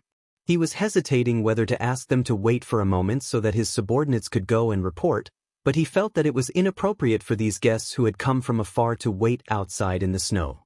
If they were really the children of aristocratic families, then it would attract unnecessary trouble to Yuyan Mountain Villa. But if he took the initiative to lead them in, and if something happened, then he, as a little gatekeeper, could not afford to be offended. Just as Zhang Mu was in a dilemma, the young master surnamed Su had already smiled and said, "I will trouble Mr. to inform the villa master that I will wait here quietly. If there is any inconvenience, then it is fine." Su Qi was able to see Dong Fu's semi-cursive, so he came in high spirits. Even if he did not enter, he would still leave in high spirits. Zhang Mu did not dare to speculate about the personality of this young master, but he paid attention to the details and was very sensible. Zhang Mu felt comfortable in his heart, and respectfully clasped his fists in return. Taking advantage of the situation, he said with a smile, "If I may be so bold as to ask young Master Su to wait for a moment, Zhang Mu will personally go and inform the villa master." Su Fengnian stretched out a hand, indicating that the gatekeeper did not need to pay attention to them. Then he quietly stood in the wind and snow, looking up from afar to admire the golden words, "Yuyan Mountain Villa," on the plaque. It was smooth and full, and deeply understood the realm of neutrality and peace. About the time it took for an incense stick to burn, Zhang Mu trotted out. His pace was quick, light, and not impatient. It was obvious that he was a martial artist who had come to visit, and was not comparable to those people in Jianghu who randomly made up a few sets of skills and called themselves heroes. Behind him was an old man who looked like a housekeeper. After seeing Su Fengnian and the others, he clasped his fists and said in a clear voice, "Young Master Su, please come in. This time, Yuyan Mountain Villa has been disrespectful. I am Zhang Han, and I will lead the way for young master. The house has already set up a stove and warmed up a few pots of yellow wine." Su Fengnian smiled and returned the greeting. "Su Fengnian has disturbed you in advance. Let me first thank you for your kindness in lodging at Yuyan Mountain Villa." The housekeeper hurriedly led the way and waved his hand with a smile. "Young Master Su, there is no need to be so polite. It is just that we have not received you well. I hope young master can speak freely. Although Yuyan Mountain Villa is not an aristocratic family, as long as an important guest comes to visit, we have never been stingy with our hospitality." Chapter 766. Su Fengnian smiled and nodded. The group of people followed Zhang Han over the threshold of the side door. It was reasonable that the main door was not open. A mansion's ceremonial door was not open to just anyone. Just like Bailiang Palace, the number of times the ceremonial door was opened could be counted on one hand. Those who received this honor were all top figures in the Liang dynasty, whether in the light or in the dark. Su Fengnian and the others who were strangers to Yuyan Mountain Villa were able to invite the chief steward to personally come out to greet them. This kind of treatment was not shabby. After Su Fengnian passed through the door, he gave a knowing smile. There was a secret unknown to others. Old Huang's sword box contained 6 swords. One of them came from the Dragon Rock incense burner in Yuyan Mountain Villa and was named Agarwood. After passing through seemingly endless corridors and buildings, they finally arrived at a courtyard by the lake. The words "Qi Shui" were carved on the stone of the courtyard. It was really suitable for the scenery. Even Xianyuan Qingfeng, who was born in a superior family, could not find anything wrong with it. Before entering the courtyard, he also looked back at the snowy dragon-jumping lake. Yuyan Mountain Villa was near a mountain and a river. Crouching Tiger Mountain extended into the water, like a sleeping tiger resting. Looking into the distance, there was a pavilion built on top of the mountain to admire the lake. In addition to the 2 young maids who took care of the courtyard all year round, Zhang Han also specially brought a few maids who did not work in Qi Shui's courtyard. They were all good-looking. Perhaps they knew that they had brought family members. There were 5 or 6 maids inside and outside the courtyard. They all had a demure and dignified temperament, not the kind who could be seen at a glance. Zhang Han entered the courtyard but did not enter the room.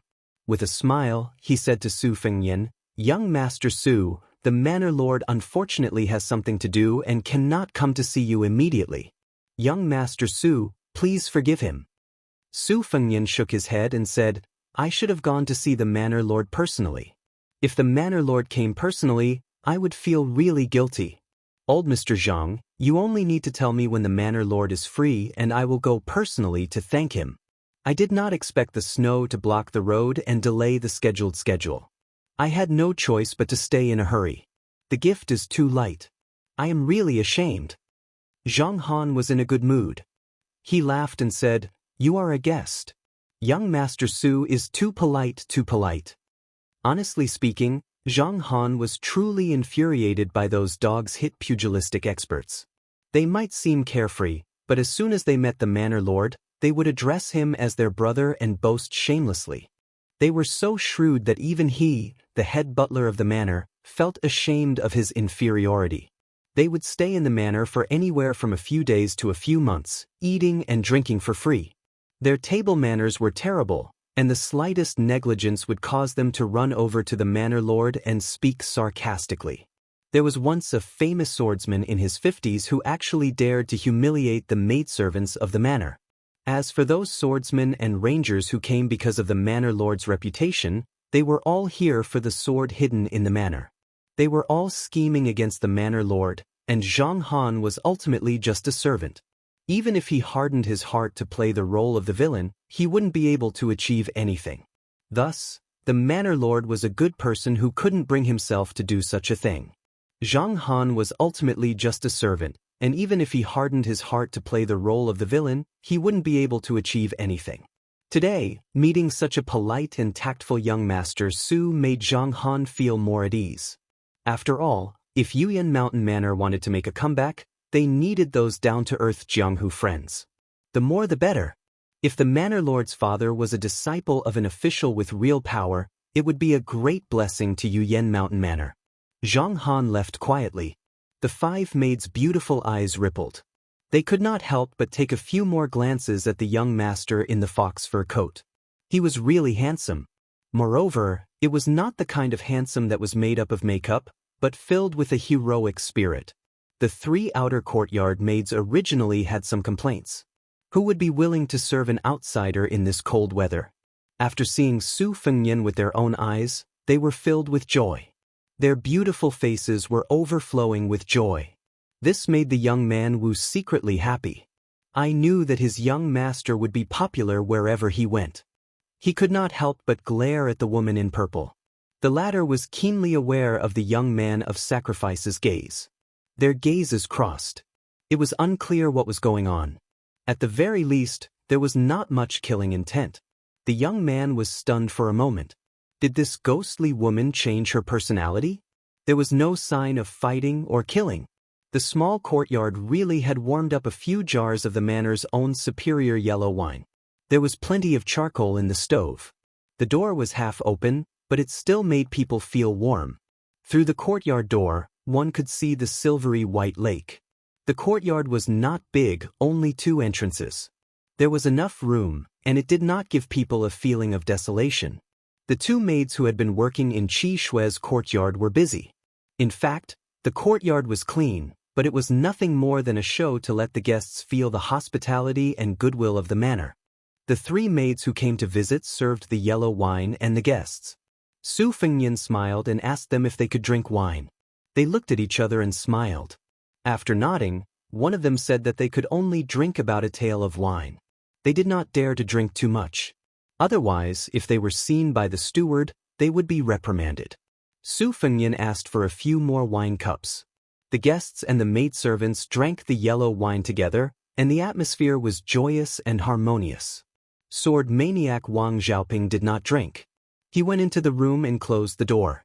Lu Wenbao's nose was red from drinking, and he was mumbling to himself. It was a beautiful poem about drinking, which amused the few servant girls who mistook him for an old accountant. Su Fengnian smiled and asked, "Before entering the courtyard, I saw a small boat tied to the lake. Can I go to the lake at this time?" A courageous maid said with a soft voice, reporting to young Master Su, "There are people in the manor who specialize in rowing the boat. As long as I go to inform them, I can go fishing in the lake. I can also warm the wine on the boat. But the snow is too heavy now. If you go fishing on the lake, it will be too cold. You have to wear a thick cotton raincoat." Su Fengnian nodded and said, "Then I'll have to trouble you to bring me a raincoat. There's no need to row the boat." The graceful maid nodded and stood up to leave. Not long after, she swayed her body and returned. Blue Bird stood up to put on the heavy raincoat for the young master. Su Fengnian carried the intricate bamboo hat and a box of refined bait that he had already prepared. He walked out of the courtyard. Aside from Xianyuan Qingfeng, the rest of the group accompanied him to the lake. Su Fengnian stepped onto the boat alone and waved to everyone with a smile. The 5 maids stared blankly at the young master's celestial appearance. They thought that clothes make the man. Even if this young Master Su wore a raincoat, he would still look handsome. They did not notice that after the white-haired young man called Su Qi boarded the boat, he did not even move the paddle. The boat gently glided into the lake. Snowy lake, lonely boat, raincoat. Fishing alone in the snow. After the maids regained their senses, they did not want to leave for a long time.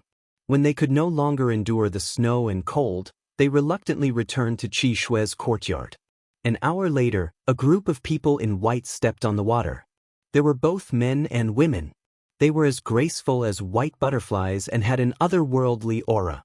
They floated as if they had ascended to immortality. This group of immortals stepped lightly on the water. They leaped 50 to 60 feet high and flew over the boat, heading straight for Yuyan Mountain Villa. Chapter 767. When the group of immortal-like white-clothed men and women charged towards the lakeside villa, there was a handsome young man standing in the Crouching Tiger Pavilion. There was a famous sword from the Dragon Rock incense burner on his waist, inscribed with the 4 ancient words, "Rootless Heavenly Water." Coincidentally, he saw the scene of the white butterfly on the lake. He clenched his fists, his body emitting a sinister aura, anger mixed with fear. Everyone said that there were immortals in the ancient times. When they were in seclusion, they ate the clouds and drank the dew, standing aloof from worldly affairs. As long as they appeared in the world, they would be sucked in as clouds and rain, and called out as thunder. As the young master of the Yuyan Mountain Villa, the young man standing alone in the pavilion had extremely high vision. Naturally, he would not mistake the group of white-clothed people for immortals. They were just Qi cultivators that had split into 2 factions in the spring and autumn period. The northern faction was led by the imperial astronomer of Great Peace City. North of the Guangling River, they had all become the lackeys of the imperial court, diligently helping the emperor of the Zhao family observe the weather, and had been criticized for a long time. The southern faction was relatively disorganized, led by the White Bottle Guanyin sect of the South Sea. They lived in seclusion on an isolated island overseas. Their conduct was similar to that of a wandering immortal. These dozen or so Qi cultivators led by a Qi cultivator grandmaster were undoubtedly people from the high and mighty immortal island. The reason why so many people were mobilized and left the South Sea to reappear in Jianghu was because of the talisman sword made from the Dragon Rock incense burner. This was a tyrannical business that the South Sea was willing to attack but willing to accept. In the past, there was a South Sea girl who entered Jianghu barefoot. She was shocked as soon as she entered Jianghu. Countless heroes and talents worshipped her. If she was not beaten back by the sword god Li Chungang, perhaps there would be more stories of immortals that were passed down to today. 25 years ago, a Qi cultivator from the Guanyin sect quietly arrived and wanted the girl to commit suicide. The infatuated Zhang Bingling did not hesitate to seal the sword furnace that had been passed down from generation to generation. He promised to only make 81 talisman swords for the Guanyin sect in exchange for his wife's life. If the sword was not made in the future, he could die together with his wife. It was not easy to make a sword, and the talisman sword that the Qi cultivator needed was even more difficult. 25 years later, Only 36 talisman swords were forged. The Yuyan mountain villa was on the verge of collapse and was close to bankruptcy. How could the young villa master Zhang Chunlin not hate these qi cultivators from the South Sea who wanted to take their lives? Did he really have to watch his parents die for love? A man and a woman who were close to 50 years old but did not look old slowly climbed the mountain. The man had a rough appearance and was born with a leopard head and round eyes. He had a valiant and boorish appearance, but his expression was tranquil. He held hands and entered the pavilion. Occasionally, he turned his head to look at his wife. The woman and her son Zhang Chunlin looked alike. She was dressed simply and elegantly. She was dignified and beautiful. In the face of imminent disaster, she was not afraid of death, but was full of silent guilt. When they entered the pavilion together, Zhang Chunlin gritted his teeth and turned his head away in a fit of pique with red eyes. The woman went to gather her son's top-grade Liaodong fox fur coat and said softly, "It's my fault. Not only did I delay your father, but I also harmed the ancestral property of the villa." The villa master of Yin Mountain Villa, Zhang Bingling, slightly glared and said, "What are you saying? What delay and harm? Nonsense. For Zhang Bingling to be able to find such a good wife like you is already smoke rising from his ancestral grave. If he has any more complaints, he will be struck by lightning." Although Zhang Chunlin was courteous and watertight, he did not need to wear a gentle mask in front of his parents. He looked at his father Zhang Bingling with moist eyes and said, "It's all your fault. Your swordsmanship is mediocre. You only know how to forge swords. You can't even protect your mother." Zhang Bingling was speechless. He did not feel that he had to pretend to be a hero in front of his son. He only made a sound of agreement. The woman's face became colder. She reprimanded, "Chunlin, don't talk about your father like that." Zhang Chunlin lowered his head and looked at his hands. He choked with sobs and said, "It's all my fault. I couldn't protect my parents. I'm a coward. My hands are still trembling. I can't hold the sword steadily. I don't dare to draw the sword against those people." Zhang Bingling smiled gently. His eyes were kind. He touched his son's head and said, "With your father around, even if the sky falls, you should be the first one to hold it up. Chunlin, we are people of the Jianghu. Especially when it comes to swordsmanship, not everyone can be a pin one expert. We can't even dream of being a sword immortal. It's enough as long as we don't do anything wrong. We are not afraid of ghosts knocking on our door. Hey, these qi cultivators outside the Shaoyao Sea can be regarded as the so-called immortals in the Jianghu. Your mother and I did not leave in vain when the immortals knocked on our door to collect debts. Although you have already reached the age of 20, you don't have to blame yourself too much, and don't think about revenge wholeheartedly. Father and mother have earned enough in the past 20 years. Besides, we have earned so much. If you continue to be stubborn after we leave, we will feel uneasy in the afterlife. Your father is a rough man and only knows how to forge iron and swords in this life. I have never taught you how to conduct yourself in this world, so I can't give you any valuable advice. But there is one thing that you have to remember. There are too many things in this world that you want to do, but you can't do it. You can't suffocate yourself to death." Zhang Chunlin, who was crying for the first time in his life, raised his head. His eyes were blurry with tears. "Father, I really can't accept this." Zhang Bingling, who rarely put on airs in front of his son, said calmly, "Even if you can't accept this, you have to live on." The woman gently wiped away her son's tears with her sleeve. She turned to look at the man in a straw hat who was sitting alone on a small boat fishing on the lake. She did not want the father and son to be in deep sorrow. She changed the topic and asked with a frown, "Who is that stranger?" Zhang Bingling grinned and said, "The snow has blocked the road. A group of guests who came to the manor to stay. I heard from Zhang Han that they are not vulgar." Given his eyesight, he could not even see their skills clearly. They must not be simple. If it were in the past, I would definitely want to befriend them. I have such a stubborn temper. It's been hard on you all these years. Isn't there a saying that a clever wife can't cook without rice? It's referring to you, my dear wife. The woman forced a smile and shook her head gently. She then held his and her son's hands. Chapter 768. Zhang Bingling exhaled, "Let's go down the mountain." If we accidentally let the guest have a conflict with the Guanyin sect, we will feel guilty. Chunlin, you don't have to show up. Dad and Mom will welcome the guest for the last time. You will be in charge in the future. Zhang Chunlin held the ancient sword tightly with one hand and said with a determined look, I will go down the mountain with you. When Zhang Bingling was in a dilemma, she caught a glimpse of the movement on the lake from the corner of her eyes. She was surprised and then widened her eyes in shock. The white-clothed chi cultivators were skimming on the lake. The wind and snow naturally drifted a few feet away from them. The leading immortal was less than 300 feet away from the Yuyan mountain villa. Before a young female chi cultivator jumped over the small boat, she looked down at the indifferent man. He was sitting cross-legged, wearing a thick straw raincoat and a bamboo hat. There were 2 strands of white hair that were beyond his age gently hanging down from his temples. She saw the face of the fisherman at first glance. He was very young. Looking at him from the perspective of the secular world, his appearance was exceptionally outstanding. So after she jumped over the small boat without shoes and socks, she still looked back.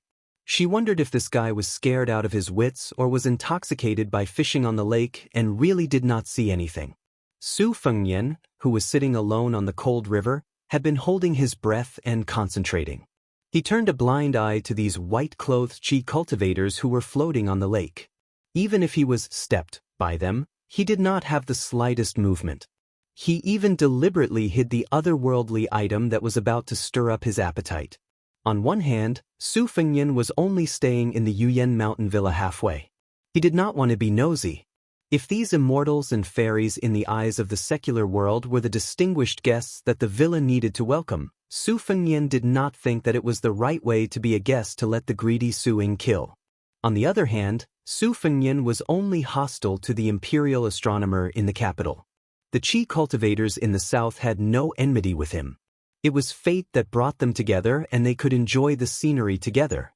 However, when Su Fengyan sensed a hint of murderous intent that did not belong to his identity from the group of white-robed deities, he stopped hiding his strength. He took off his bamboo hat, and a small boat flew backwards like an arrow, drawing a beautiful ripple on the surface of the lake. In the blink of an eye, the small boat came to an abrupt stop 20 feet out of the lake, just in time to block the landing point of the leading Chi disciple Grand Master. The white-robed old woman with a withered face frowned slightly. She suddenly stopped and fell on the lake with the snow beside her. The dozen or so relatively young immortals behind her stopped one after another. This group of Chi refinement warriors stepped on the surface of the lake, motionless like white butterflies on the surface of a mirror. It was unknown who was the first to see this mysterious scene in the lakeside courtyard of the Yuyan mountain villa. After a few exclamations of surprise, it did not take long for people to walk out of the courtyard door one after another. They stopped to look from afar, and soon there were people moving. There were not only the servants of the mansion, but also the distant friends of the villa master. Su Fengyan calmly said, "You are the guests of Yan Mountain. I welcome you with open arms. If you are looking for trouble, then we can sit down and have a good chat. That's right, since you can stand on the lake and pretend to be immortals, your cultivation must not be bad. You won't feel cold sitting on your buttocks, right?" The old woman with a withered aura frowned even more. Most of the Chi refinement warriors beside her also had a displeased expression. Only the barefoot white-robed woman at the end let out a light laugh. A 30-year-old white-robed immortal quietly turned her head and helplessly glared at her. The latter quickly put on a straight face. Unfortunately, her pair of limpid eyes that did not diminish in the slightest revealed the secret. The 16 people all carried one or several rune swords of different lengths on their backs. Some were peachwood swords that were passed down from the hands of the immortals recorded in the ancient books, and some were ancient bronze swords that were thousands of years old. Even the new swords were calculated in 60 years. It was said that the Chi refinement warriors' cultivation method was unique. They specialized in gathering heavenly lightning hundreds of feet above the heavenly paradise. Using a secret technique, they created a lightning bead. Once thrown, the power was enormous. It was really like lightning striking the ground, or the earliest ray of the morning sun that shone on the eastern sea and was absorbed into the rune mirror. Under the light of the mirror, all evil and filthy things would be reduced to ashes. There was also a mysterious saying of collecting ownerless souls to go to Fengdu and using the yang body to enter the netherworld to accumulate good karma. In short, the mysterious methods of the Qi refinement warriors were endless. Normal people would only feel that it was unimaginable.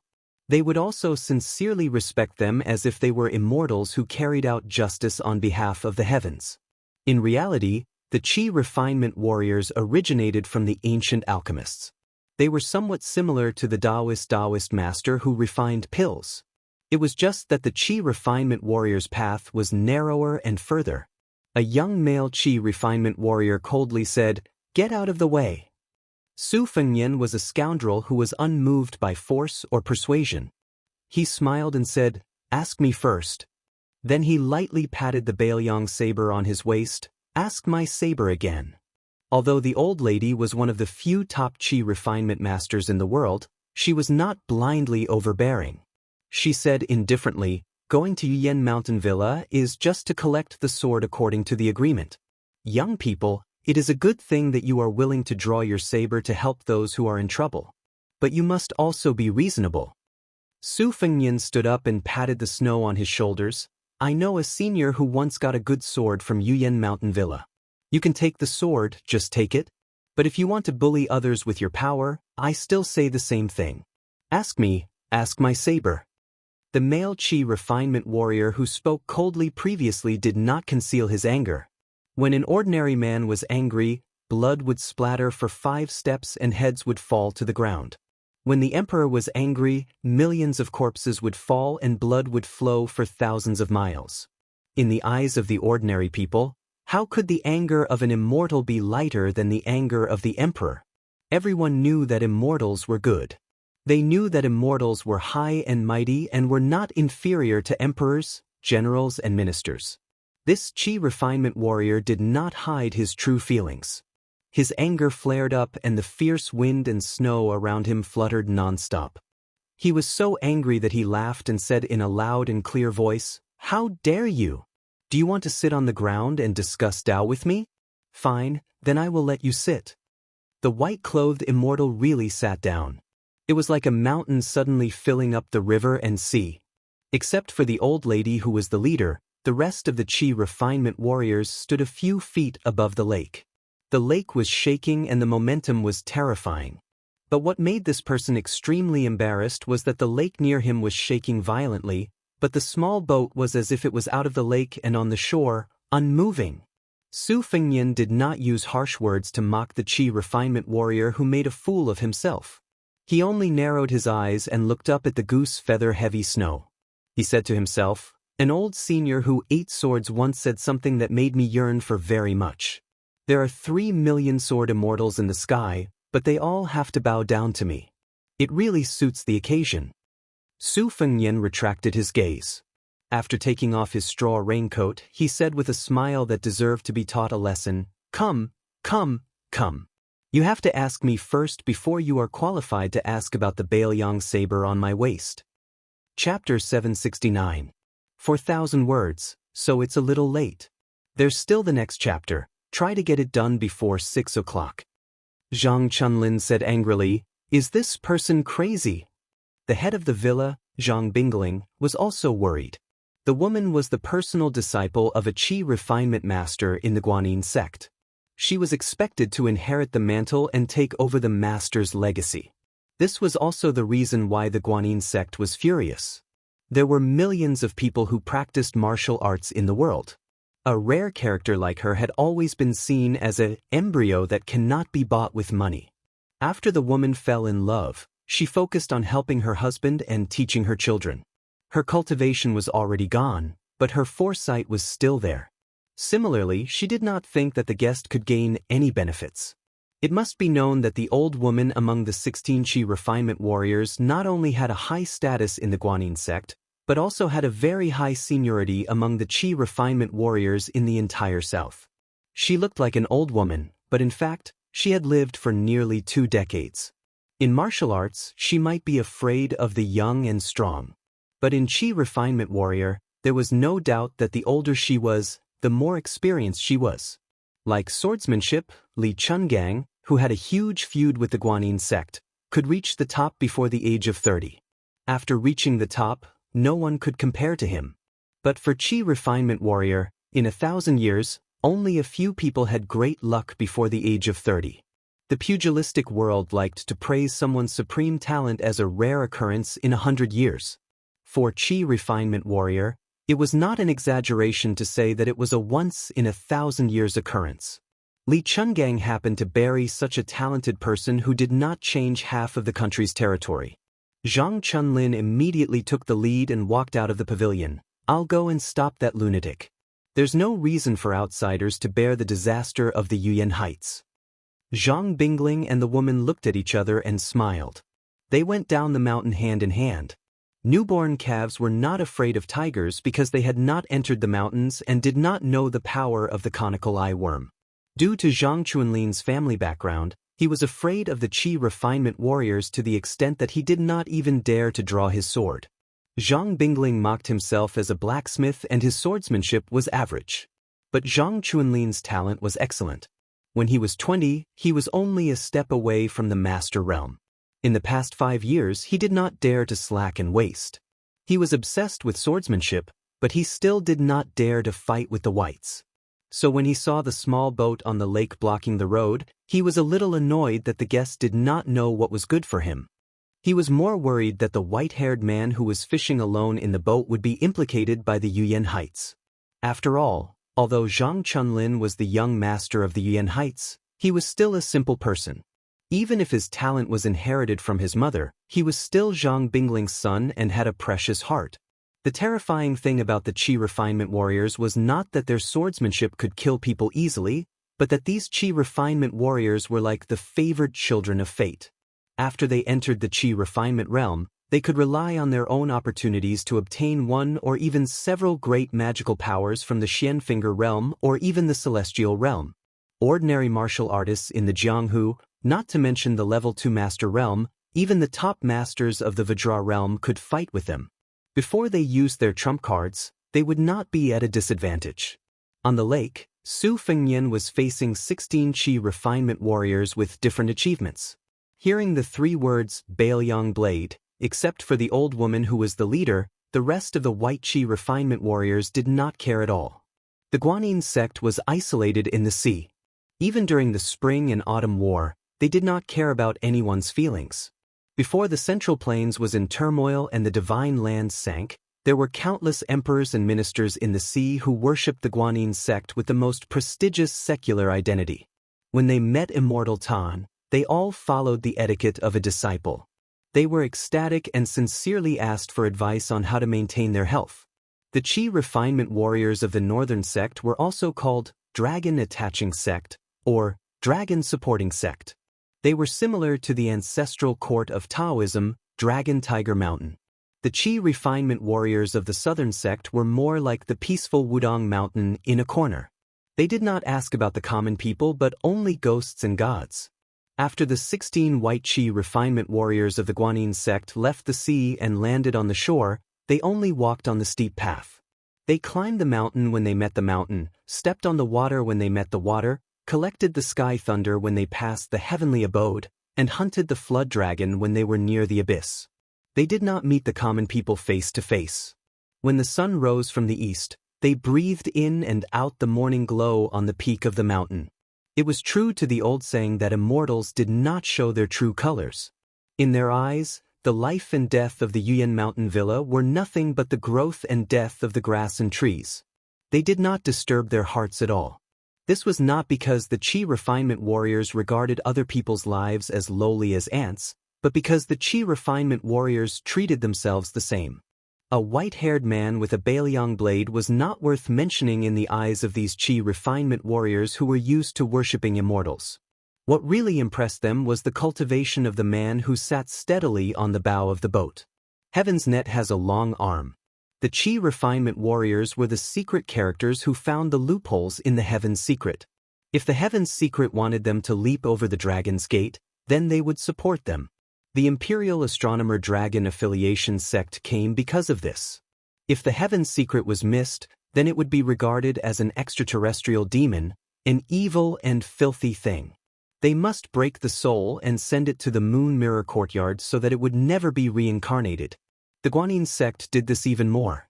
In the past, the great immortal Qi Xuanzhen on the Lotus platform was angered by the Heaven's secret. He ignored the future heaven's calamity and killed the extraterrestrial demon but did not send it to the immortal island courtyard. Instead, he took the initiative to give them a way out and treated them the same as the ordinary evil people. He only sent them to the 6 paths of reincarnation. Therefore, the Guanyin sect had always regarded him as a brilliant earth immortal.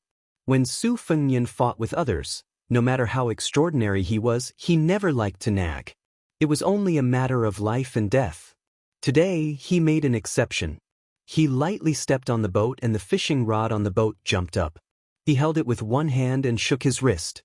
Wherever the fishing line touched, the snowflakes were crushed and scattered. The reason why I stopped you today is because I have 2 things to say. I know that your Guanyin sect has never interfered with worldly affairs and can be considered a genuine overseas immortal master. I personally don't have the slightest bit of ill will towards you, but you've always felt that Qi Xuanzhen, the reincarnation of Ancestor Lu, slayed the demons back then, but then let them go and sent them to samsara. This is a heaven-defying act. But today, I want to say something to Qi Xuanzhen, or rather Hong Shixiang, that as far as I know, he self-destructed twice, once on the devil-slaying platform of Mount Longhu, and once on Wudong's Little Lotus Peak. The male Qi cultivator who did not know whether to sit or stand up sneered, "How dare a vulgar person speak of the heavenly Tao?" The old woman who was thousands of miles away from the vulgar people gently raised her hand. Her face was expressionless as she signaled the younger generation to not speak. Chapter 770. Su Fengnian continued, "Everyone says they are right. I don't expect to order you around. Whether you listen or not is your business, it has nothing to do with me. But for the second matter, neither of us will be able to escape."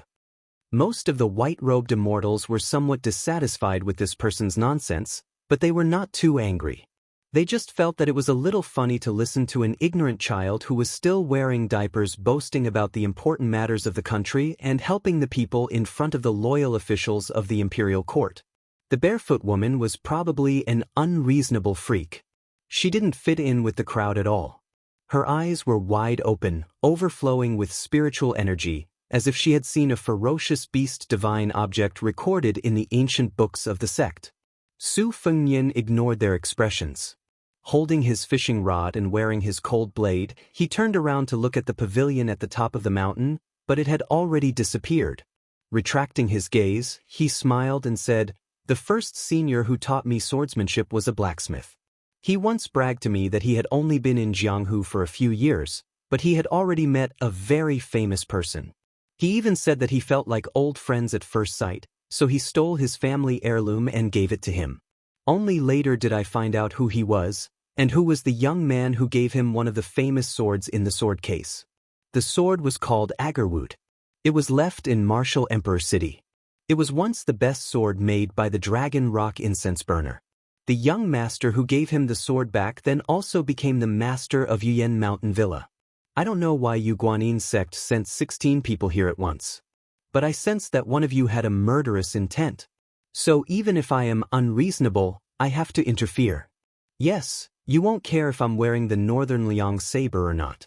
You won't even be afraid of the Northern Liang saber and the 300,000 iron cavalry. They're thousands of miles apart.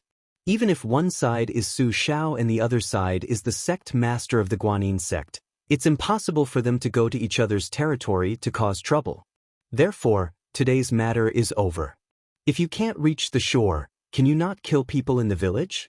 If you have something to say, you can talk about it peacefully with Zhang Bingling's family of mortals?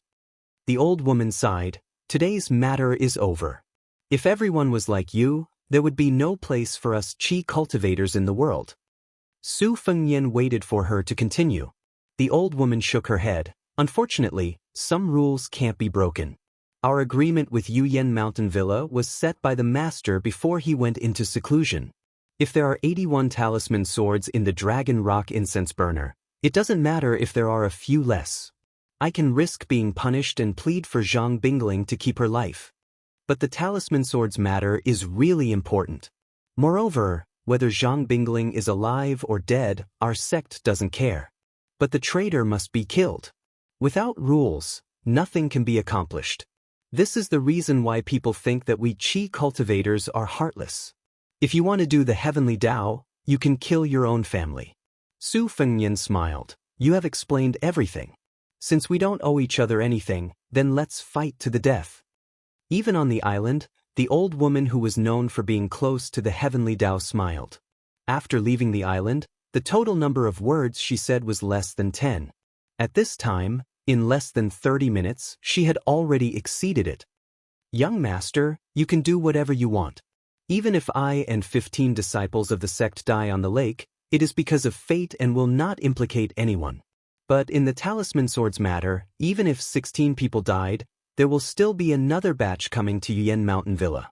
As long as you don't play tricks, you can stop them. Naturally, you are very lucky. Even if the whole Guanyin sect dies and no one survives, we will have no regrets. The original heroic scene of wind and snow blowing in the cold mountain lake was ruined by Su Fengnian's following words. Your Guanyin sect won't have hundreds or thousands of Qi cultivators, right? The old woman who was praised for not missing anything was speechless. Her expression was strange. The barefoot woman bent over and held her stomach. Fortunately, she did not laugh out loud. It was very difficult for her to endure. The other 14 Qi cultivators did not know whether to laugh or cry. This white-haired boy was really indescribably vulgar. Vulgar, unbearably vulgar. But the old woman seemed to be very serious. She said in a dignified voice, "Go ashore." Immediately, 7 male immortals swept past. Su Fengnian was standing on a small boat. At the bottom of the boat was an otherworldly item in a red robe. After entering the celestial realm, the gloomy aura changed into a golden-purple aura. Previously, the Qi cultivators sat on the lake. The lake swayed, but only the boat did not move. Su Fengnian, with his second-level inner force, naturally did not have the cultivation that only first-level inner force could do. Perhaps only the old woman knew the severity of the situation. She was facing a strange opponent who might be stronger than the Xianji. Su Fengnian waved the fishing rod with one hand and his sleeves with the other. In addition to the 12 flying swords in his sleeves, the 2 swords formed a pair and stabbed at the 6 Qi cultivators. There was even a silver-white fishing line behind the boat, splitting the shore and the lake. Perhaps the Qi refinement warriors were not fond of fighting one-on-one. After being blocked by the shocking means of flying swords and river severing, they did not forcefully collide with the sword formation and water wall. A middle-aged female Qi refinement warrior, whose status was probably second only to the old woman, whispered, "Form the Big Dipper." Su Fengnian kept shaking his wrist. With just a fishing rod, he broke the river again and again. His Qi was like the Milky Way. It was really the temperament of an immortal who could overturn rivers and seas. The extent of the shaking of a big lake was not comparable to that of the male Qi cultivator who sat on the lake. There was already Su Fengnian who did not show mercy. He solemnly said in a clear voice, "Invite the sword to Yin Mountain Villa." Invite the sword. Under the instructions of the Villa Lord of Crouching Tiger Mountain, almost everyone in Yuyan Mountain Villa had a sword. There was no shortage of servants and maids. With lightning speed, they brought out all the famous and ancient swords hidden in the villa. Zhang Bingling even brought his wife and son and rushed back. The villa lord carried 2 swords sealed in the Dragon Rock Incense Burner, Dragon Whisker, and Beacon Fire. The woman carried a slender-waist Yang Chun. The young villa lord Zhang Chunlin removed his rootless heavenly water and carried the last famous sword sealed in the sword furnace, Sha Dong. On the lake, it was as if several evil dragons were working together to harm one side. The waves were unstable and the scene was terrifying. Su Fengnian threw the fishing rod into the lake with the broken fishing line. He cut the river for the last time. His white hair was no longer restrained and fluttered freely.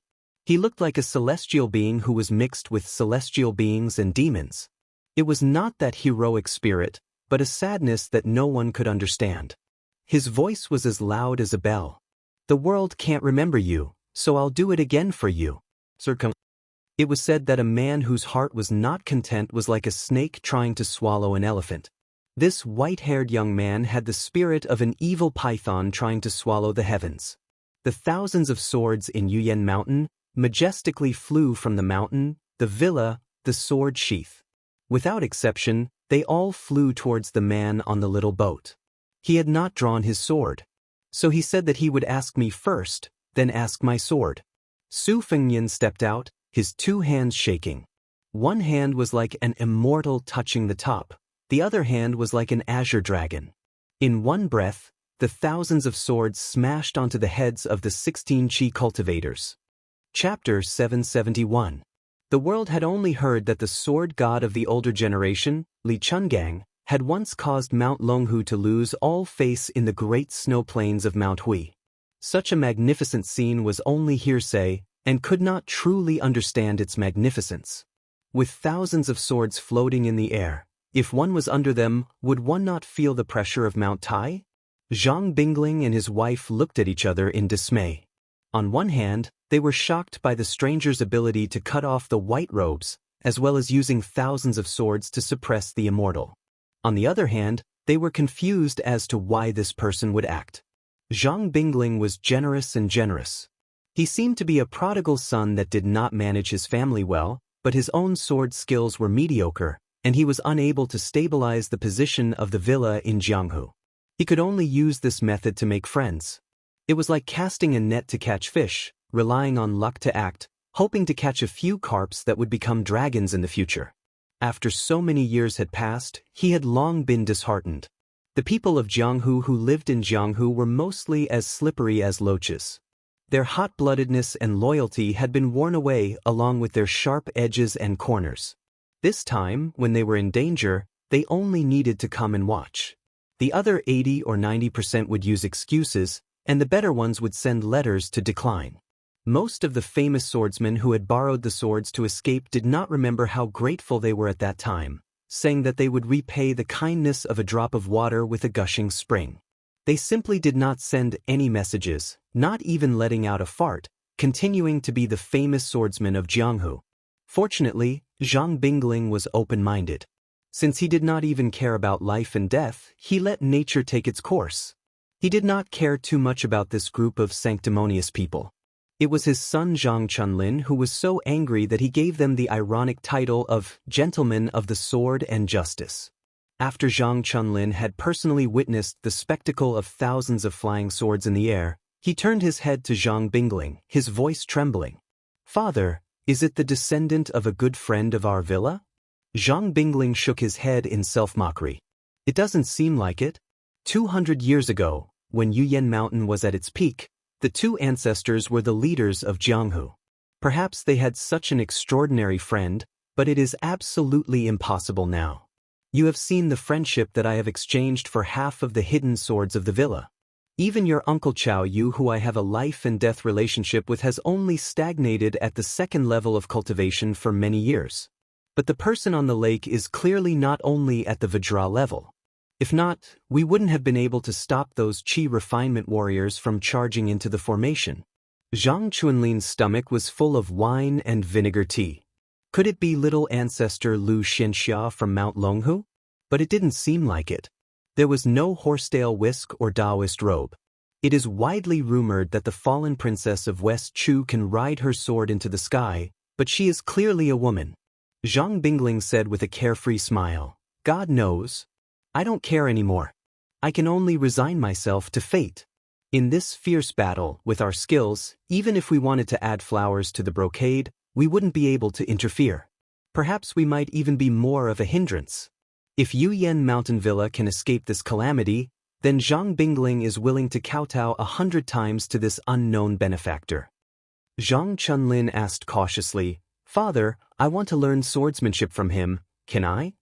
Zhang Bingling said helplessly, "If you want to learn, then this young sword immortal must be willing to teach you." In Qi Shui's courtyard, 2 of the 5 maids even pretended to hold the sword.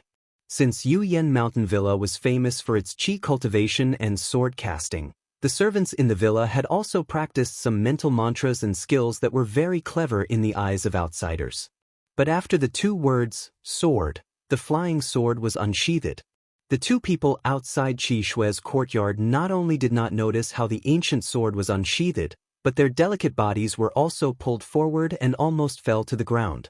Not to mention that they were so surprised that they couldn't close their mouths and their minds were blank.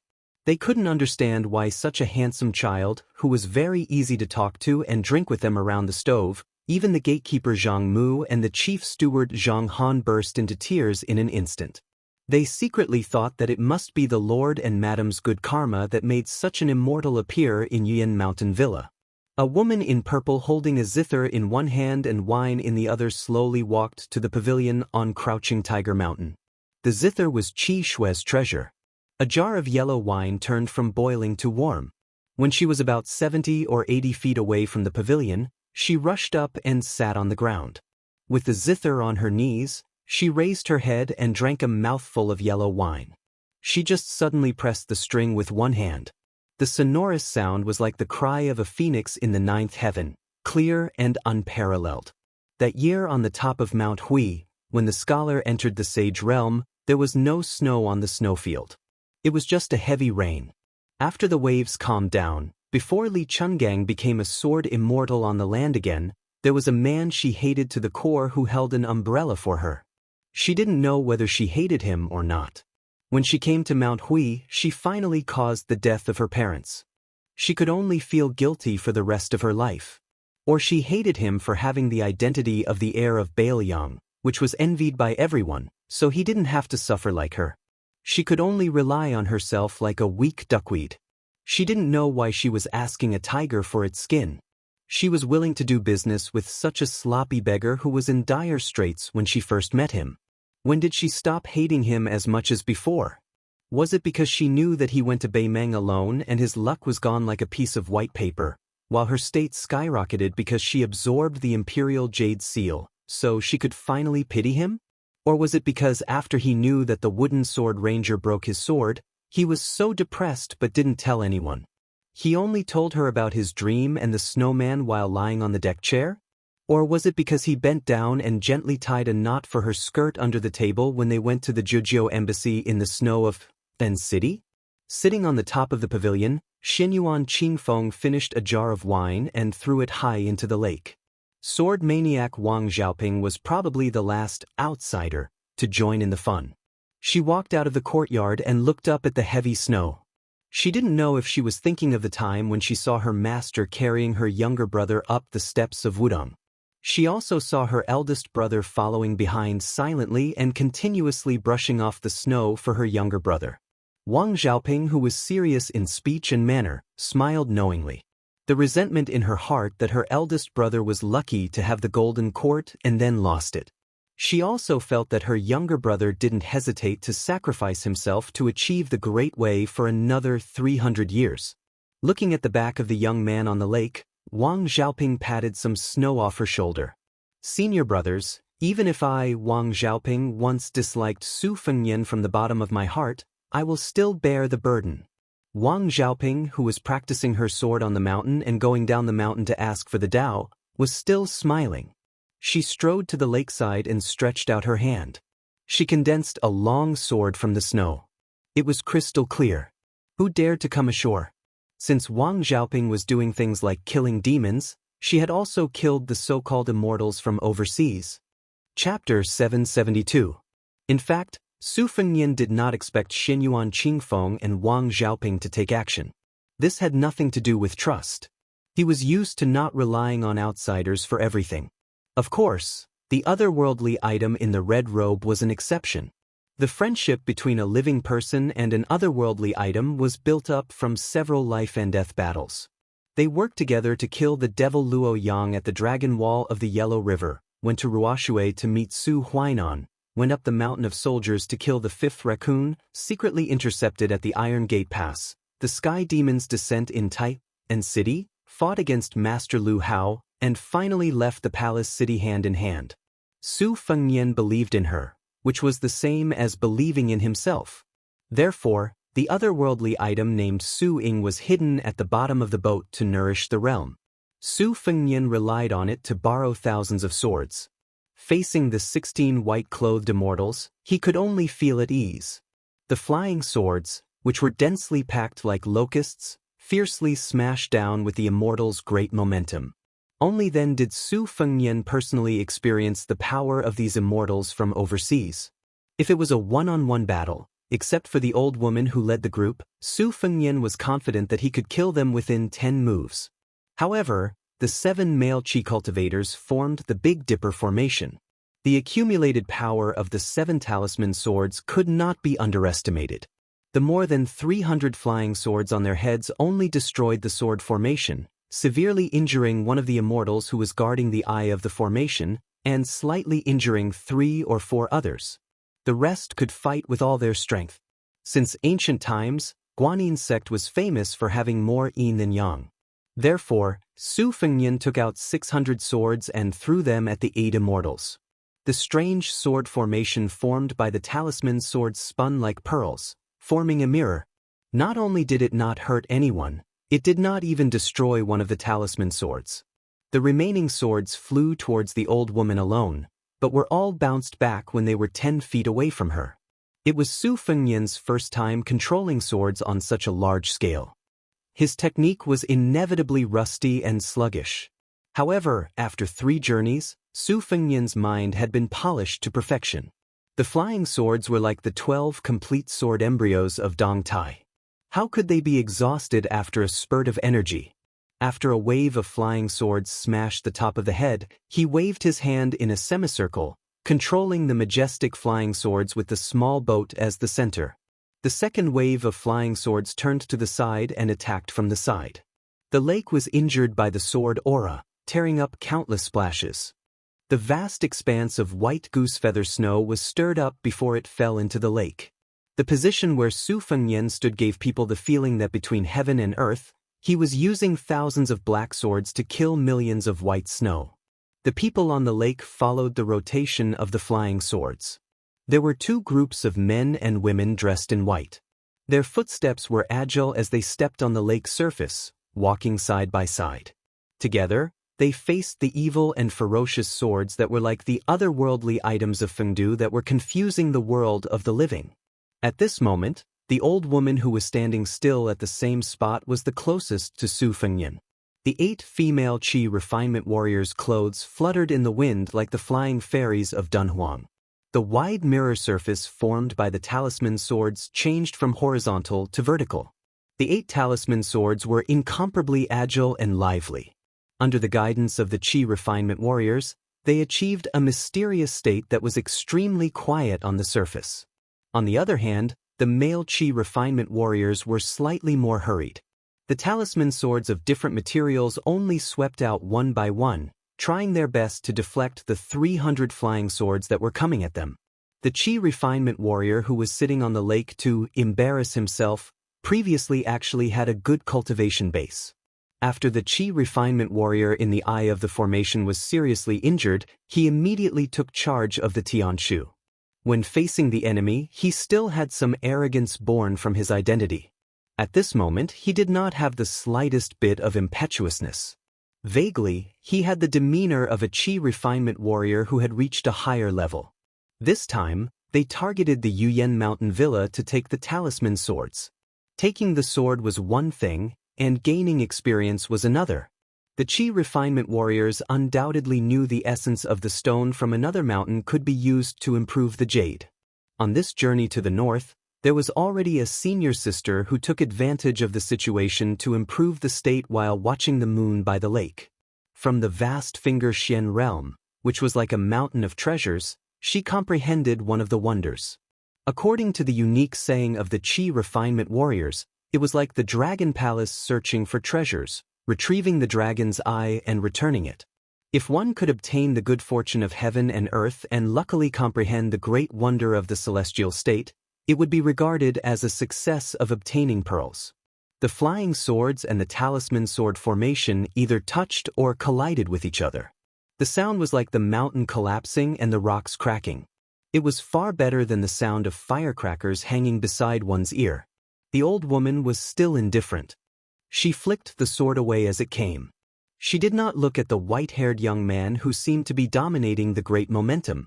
She only gently looked at the two groups of proud disciples of the same sect but different lineage. She did not reveal any strange expression.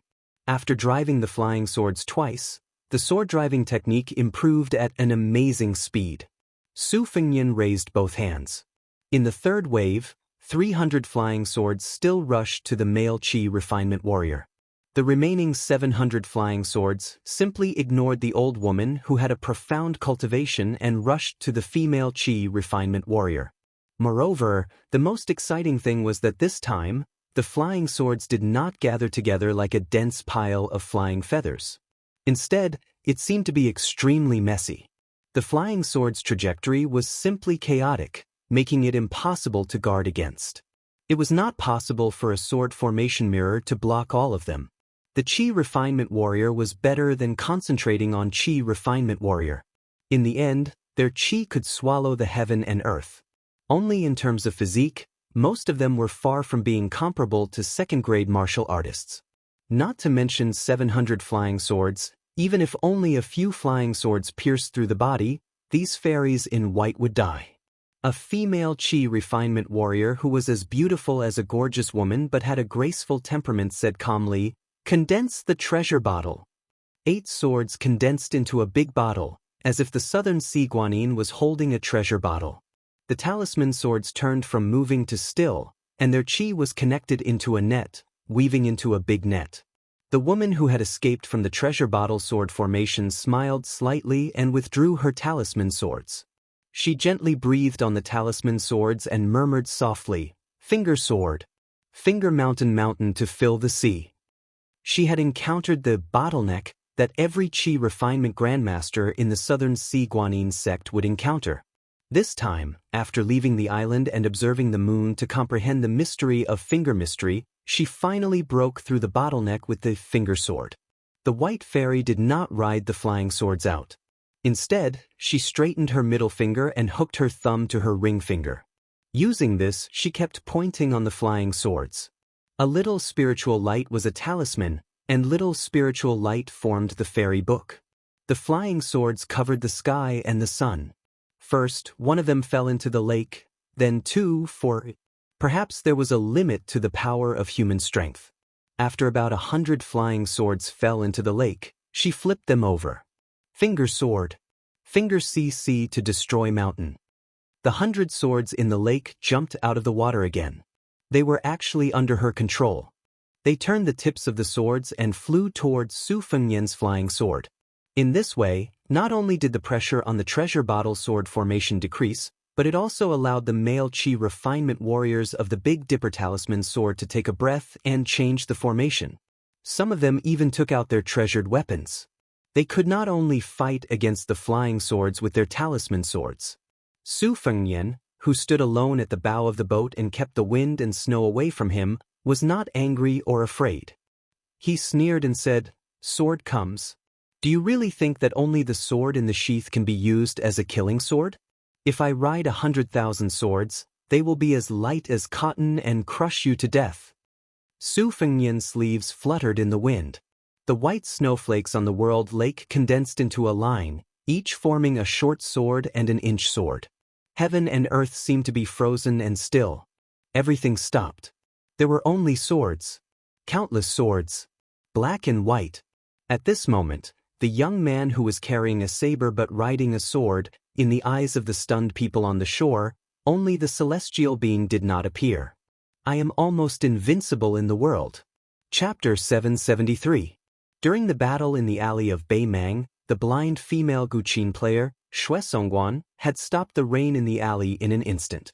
During the battle at the city gate of Dunhuang, the world's greatest demon, Luo Yang, stepped on the ground, splashing countless raindrops into flying swords. She competed with the new god of swords, Dong Tai.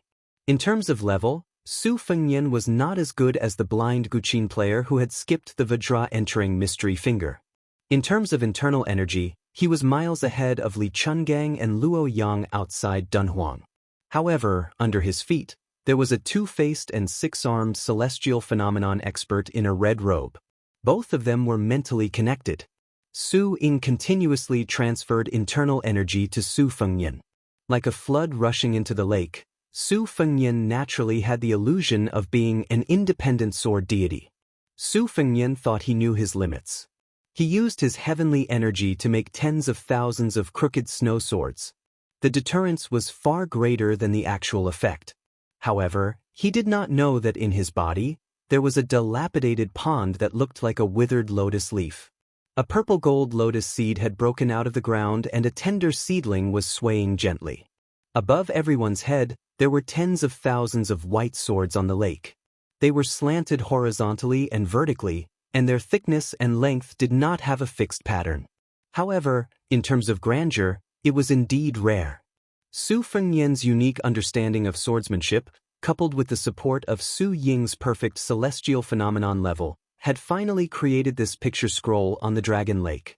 In Jianghu, there was an unavoidable grassroots atmosphere. If one could not afford a sword or a secret manual, he would be in poverty. A single copper coin could kill a hero. In Jianghu, there was a vicious atmosphere. Although they called each other brothers, they would backstab each other. In Jianghu, there was a righteous spirit. Drawing a sword and becoming a swift strike would not disappoint the youth. However, the Jianghu also had the aura of immortals and chivalry. The Qi cultivators' white robes fluttered in the wind as they walked on the lake. This was undoubtedly the aura of immortals in the eyes of the commoners. Su Fengnian insisted on blocking the way for the sake of his old friend's kindness. At first, it seemed like a mantis trying to stop a chariot. This was the aura of chivalry that ordinary people could not understand. Tens of thousands of snow swords floating in the air was even more of an aura of immortals. Su Fengnian bravely pursued the cornered bandits, not giving them the slightest chance to catch their breath. He suddenly pressed down with both hands. The snow and tens of thousands of swords pressed down on the Guanyin sect Qi refinement warrior. The barefoot young woman who had been mediocre all this while suddenly giggled and said, "There are thousands of swords in the world, but one sword in my hand is enough." She did not use the talisman sword that was more suitable for killing demons and exorcism. Instead, she used the same method as Wang Xiaoping. Between the lake and the snow sword, she bent down and rushed forward like a white feather arrow. She made a gesture of picking up a bucket with one hand. A water column in the lake was like a flood dragon coming out of the water. She held it and it became a dark green long sword. It was obvious that he wanted to capture the ringleader before capturing the bandits. So what if there were 10,000 swords above his head? If you make 10,000 snow swords, I'll break it with a water sword. It was unknown when such a strange saying had spread in the Jianghu. There was a dragon lady in the South Sea whose swordsmanship had reached perfection. The wind was high and the waves were fast, but the sword traveled 10,000 miles while riding a toad. On the last page of the bladesmanship manual, there was a saying that the sword had a tacit understanding. Su Fengnian, who had accidentally lost the Great Vajra realm and dropped 2 levels, could only settle for the next best thing. He wholeheartedly rode on his sword and fought in close quarters. He boasted that he could kill anyone below the Xianfinger realm with 12 flying swords within 100 feet. Su Fengnian was not afraid and continued to let the snow sword press down on him. Swordsmanship had always been controversial. It was difficult to have both the bear's paw and the shark's fin at the same time. For hundreds of years, Li Chungang was the one who had both. The 2-sleeved green snake was the pinnacle of swordsmanship, and the sword opening the gate of heaven was the pinnacle of swordsmanship. Before Dong Tai fought against the number 1 in Beimeng, Tuoba, he gave people the impression that he was bent on stepping on the head of the Wu family's sword tomb. He wanted to reach the pinnacle of swordsmanship and achieve Dao. It was only after he borrowed the sword that he changed and began to focus on swordsmanship. This was not to say that the Peach Blossom Sword God's swordsmanship was bad. It was just that his attainments in swordsmanship were not as brilliant. Using the sword in one's hand to inflict the greatest amount of damage and reach the terrifying realm of being able to fight against 1,000 people, the requirements for both swordsmanship and swordsmanship were extremely high. It was not difficult to break the armor of the soldiers with a single sword strike, but the armor was an inanimate object after all. The soldiers were not inanimate objects, and they were not wooden stakes that would allow the sword chi to injure them. Furthermore, the exertion of all forces in the world would result in a backlash. Back then, during the battle at the Guangling River, 30 to 40% of the injuries suffered by the old man in the sheepskin fur coat were caused by his own sword qi.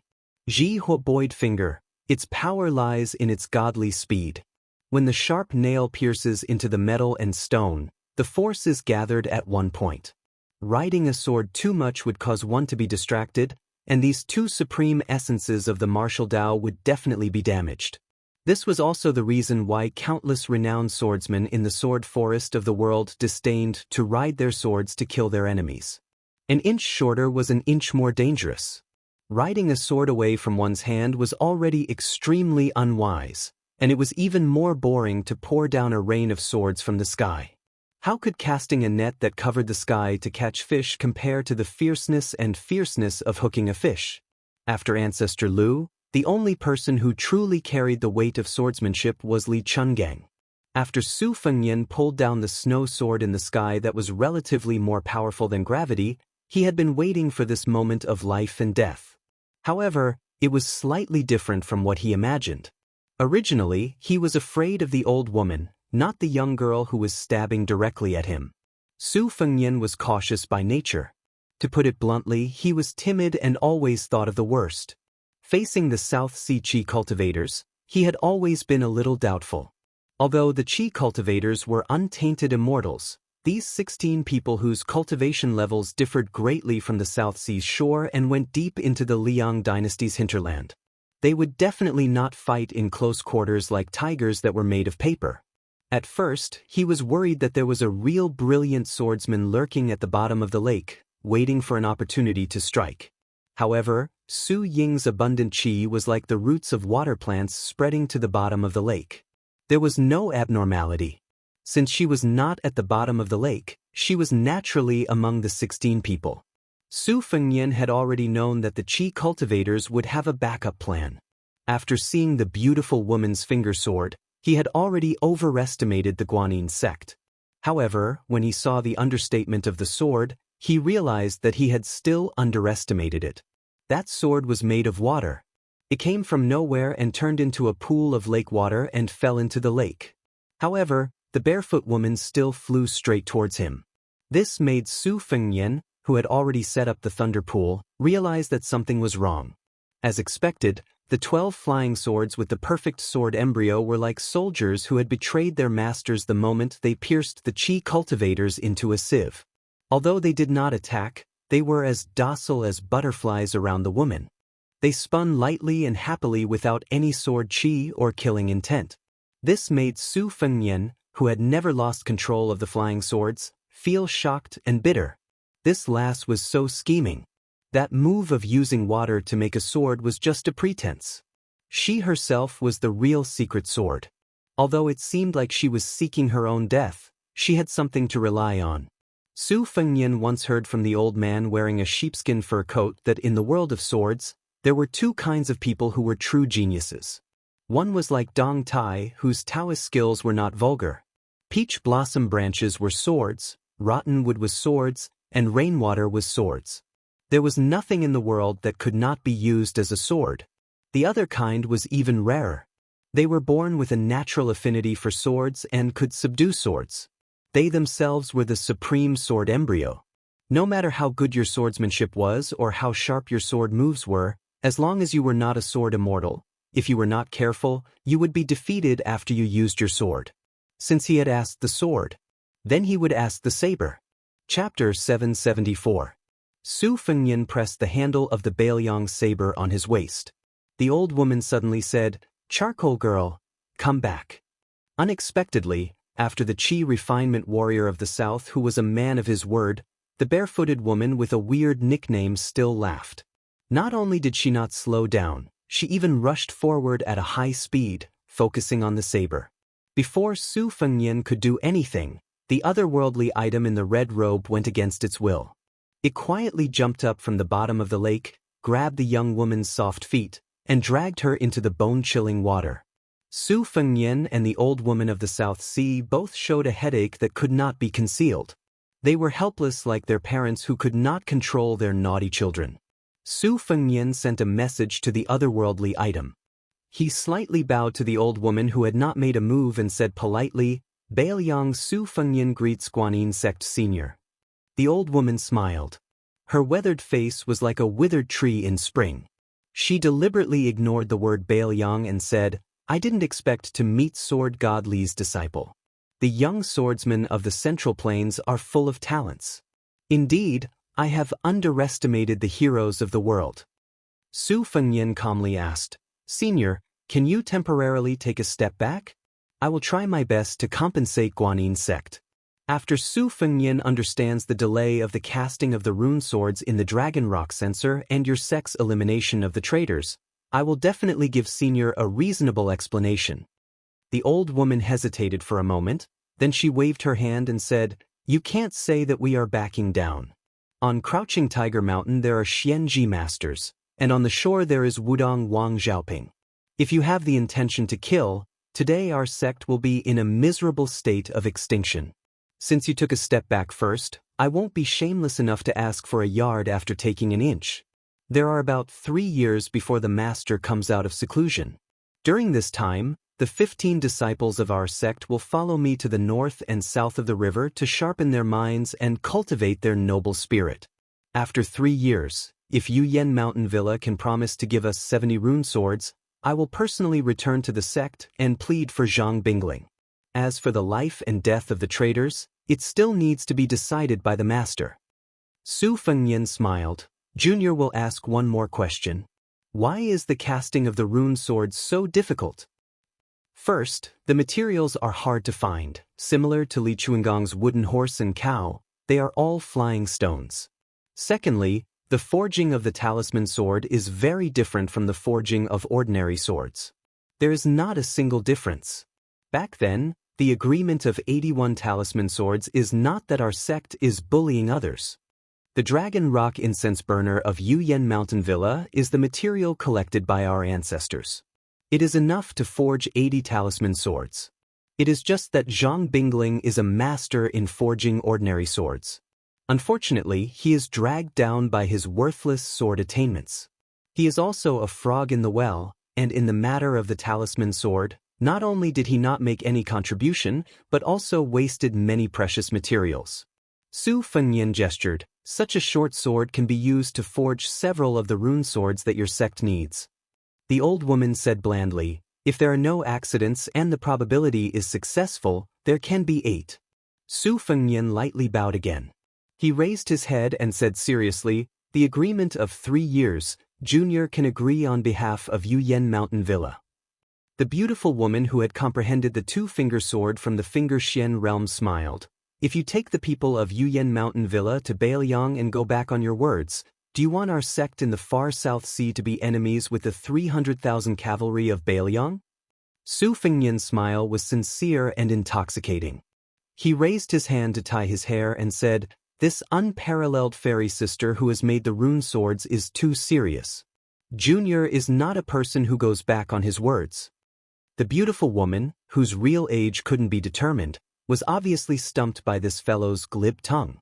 It wasn't appropriate for her to tear off all pretense of cordiality and speak ruthlessly, but it wasn't appropriate for her to push the boat with the current and fall into a trap. However, the word elder sister was really pleasing to the ear and comforting. Su Fengnian patted the Bailiang saber on his waist. "I should have taken the saber as a token, but it is really inconvenient.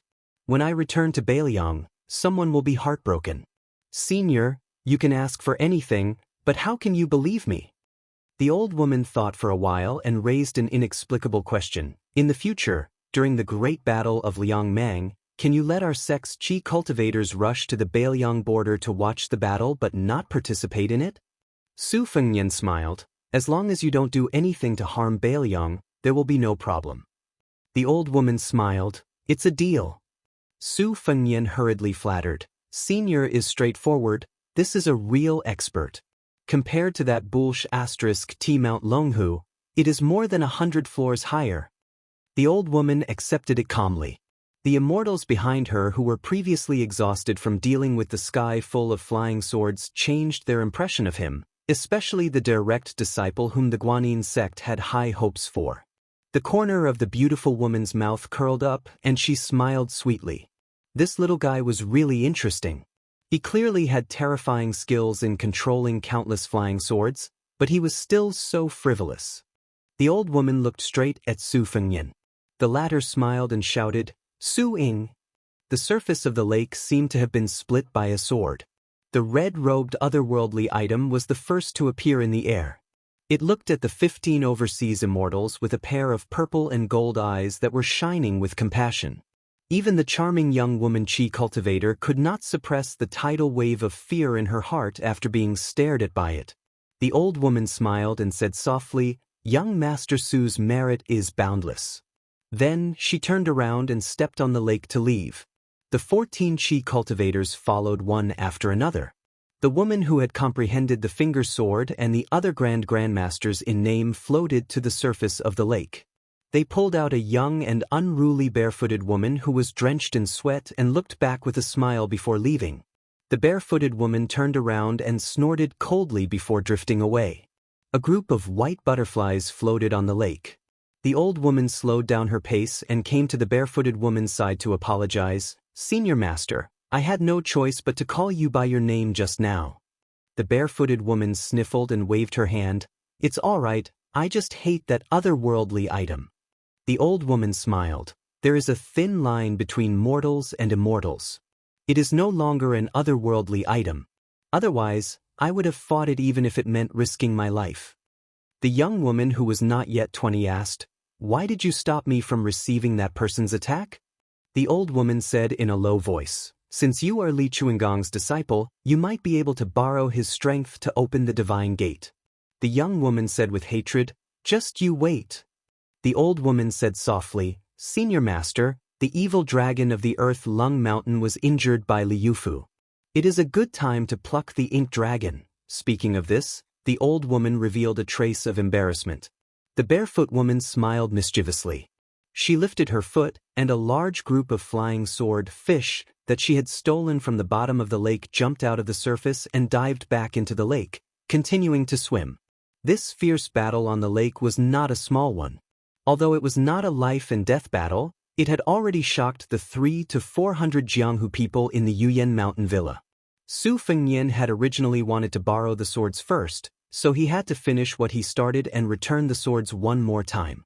At the same time, he could also show off his elegance. However, he didn't expect that he would be missing 200 swords. This made Su Fengnian turn around and curse at the lake. In this way, how could he persuade the Yuyan mountain villa to work for Bailiang? The next time they met, he would beat him until he cried and went back to the South Sea like old man Li.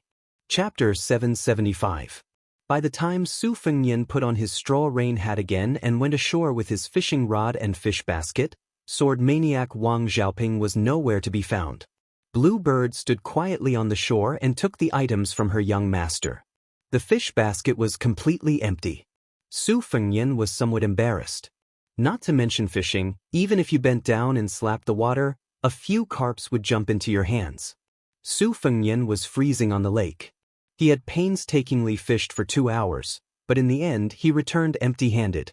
Other than Lu Wenbao, Zhang Bingling and Zhang Chunlin of Yuyan Mountain Villa, as well as the woman who betrayed the Guanyin sect, had also rushed over.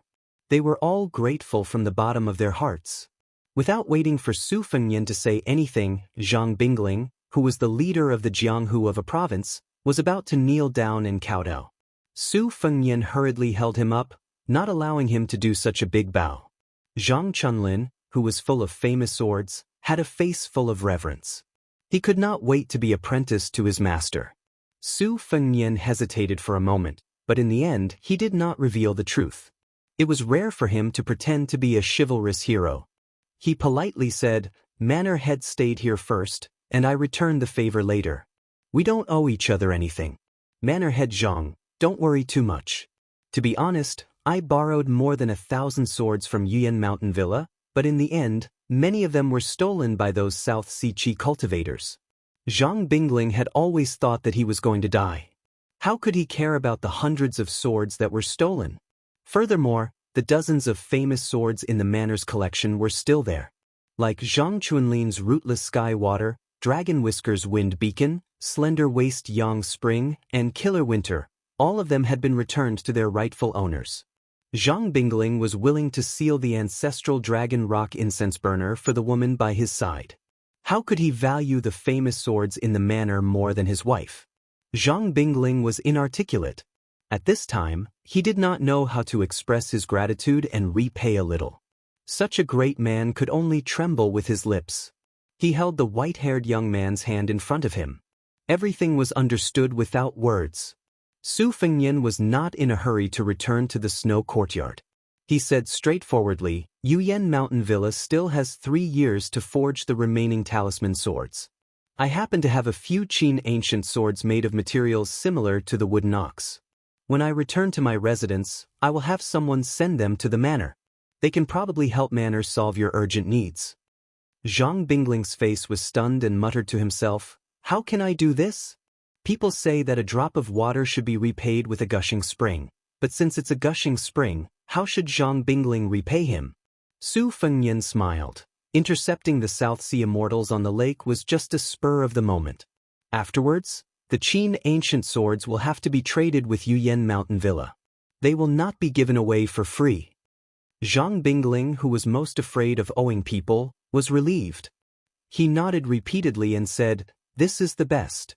If Benefactor does not mind, all the secret rooms in Yuyan Mountain Villa, including the Dragon Rock incense burner, will be open to you. Other than my son's rootless sky water, which is a gift and cannot be sold to you, the rest are the Killer Winter, Dragon Whiskers, Wind Beacon and Slender Waist Yang Spring.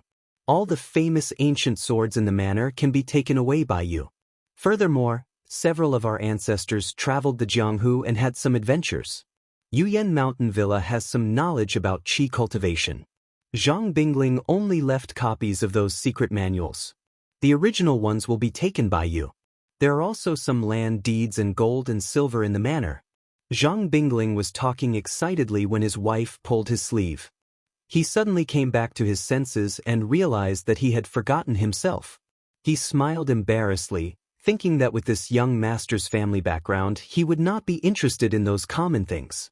After he came back to his senses, he clasped his fist and apologized. Zhang Bingling was vulgar. Please don't blame me. Su Fengnian looked back at the lake and turned his head with a smile. Shall we go to Qi Shui courtyard to talk? Zhang Bingling did not dare to have the slightest objection. When they arrived at the courtyard, the steward Zhang Han had already taken away the 3 visiting maidservants, leaving only 2 maidservants who were working in Qi Shui. The host and the guests sat around the stove. Zhang Chunlin did not dare to sit down. He had the courage to look at this young master who looked about the same age. He had several famous swords in his arms, which was somewhat funny. If he had a few more swords on his back, he would almost look like a person who sold broken swords in the Jianghu. Perhaps because Su Fengnian's borrowing of the sword was too shocking, Zhang Chunlin mistakenly thought that this white-haired sword immortal only looked young, but in fact, was a transcendent immortal who was already 60 years old. Su Fengnian drank a mouthful of yellow wine. Has the master ever thought of moving the foundation of Yuyan Mountain Villa out? Bailiang was short of land and gold and silver, but it was short of talents. Yuyan Mountain Villa's superb sword-making skills were passed down from generation to generation. It was a fisherman, not a fish.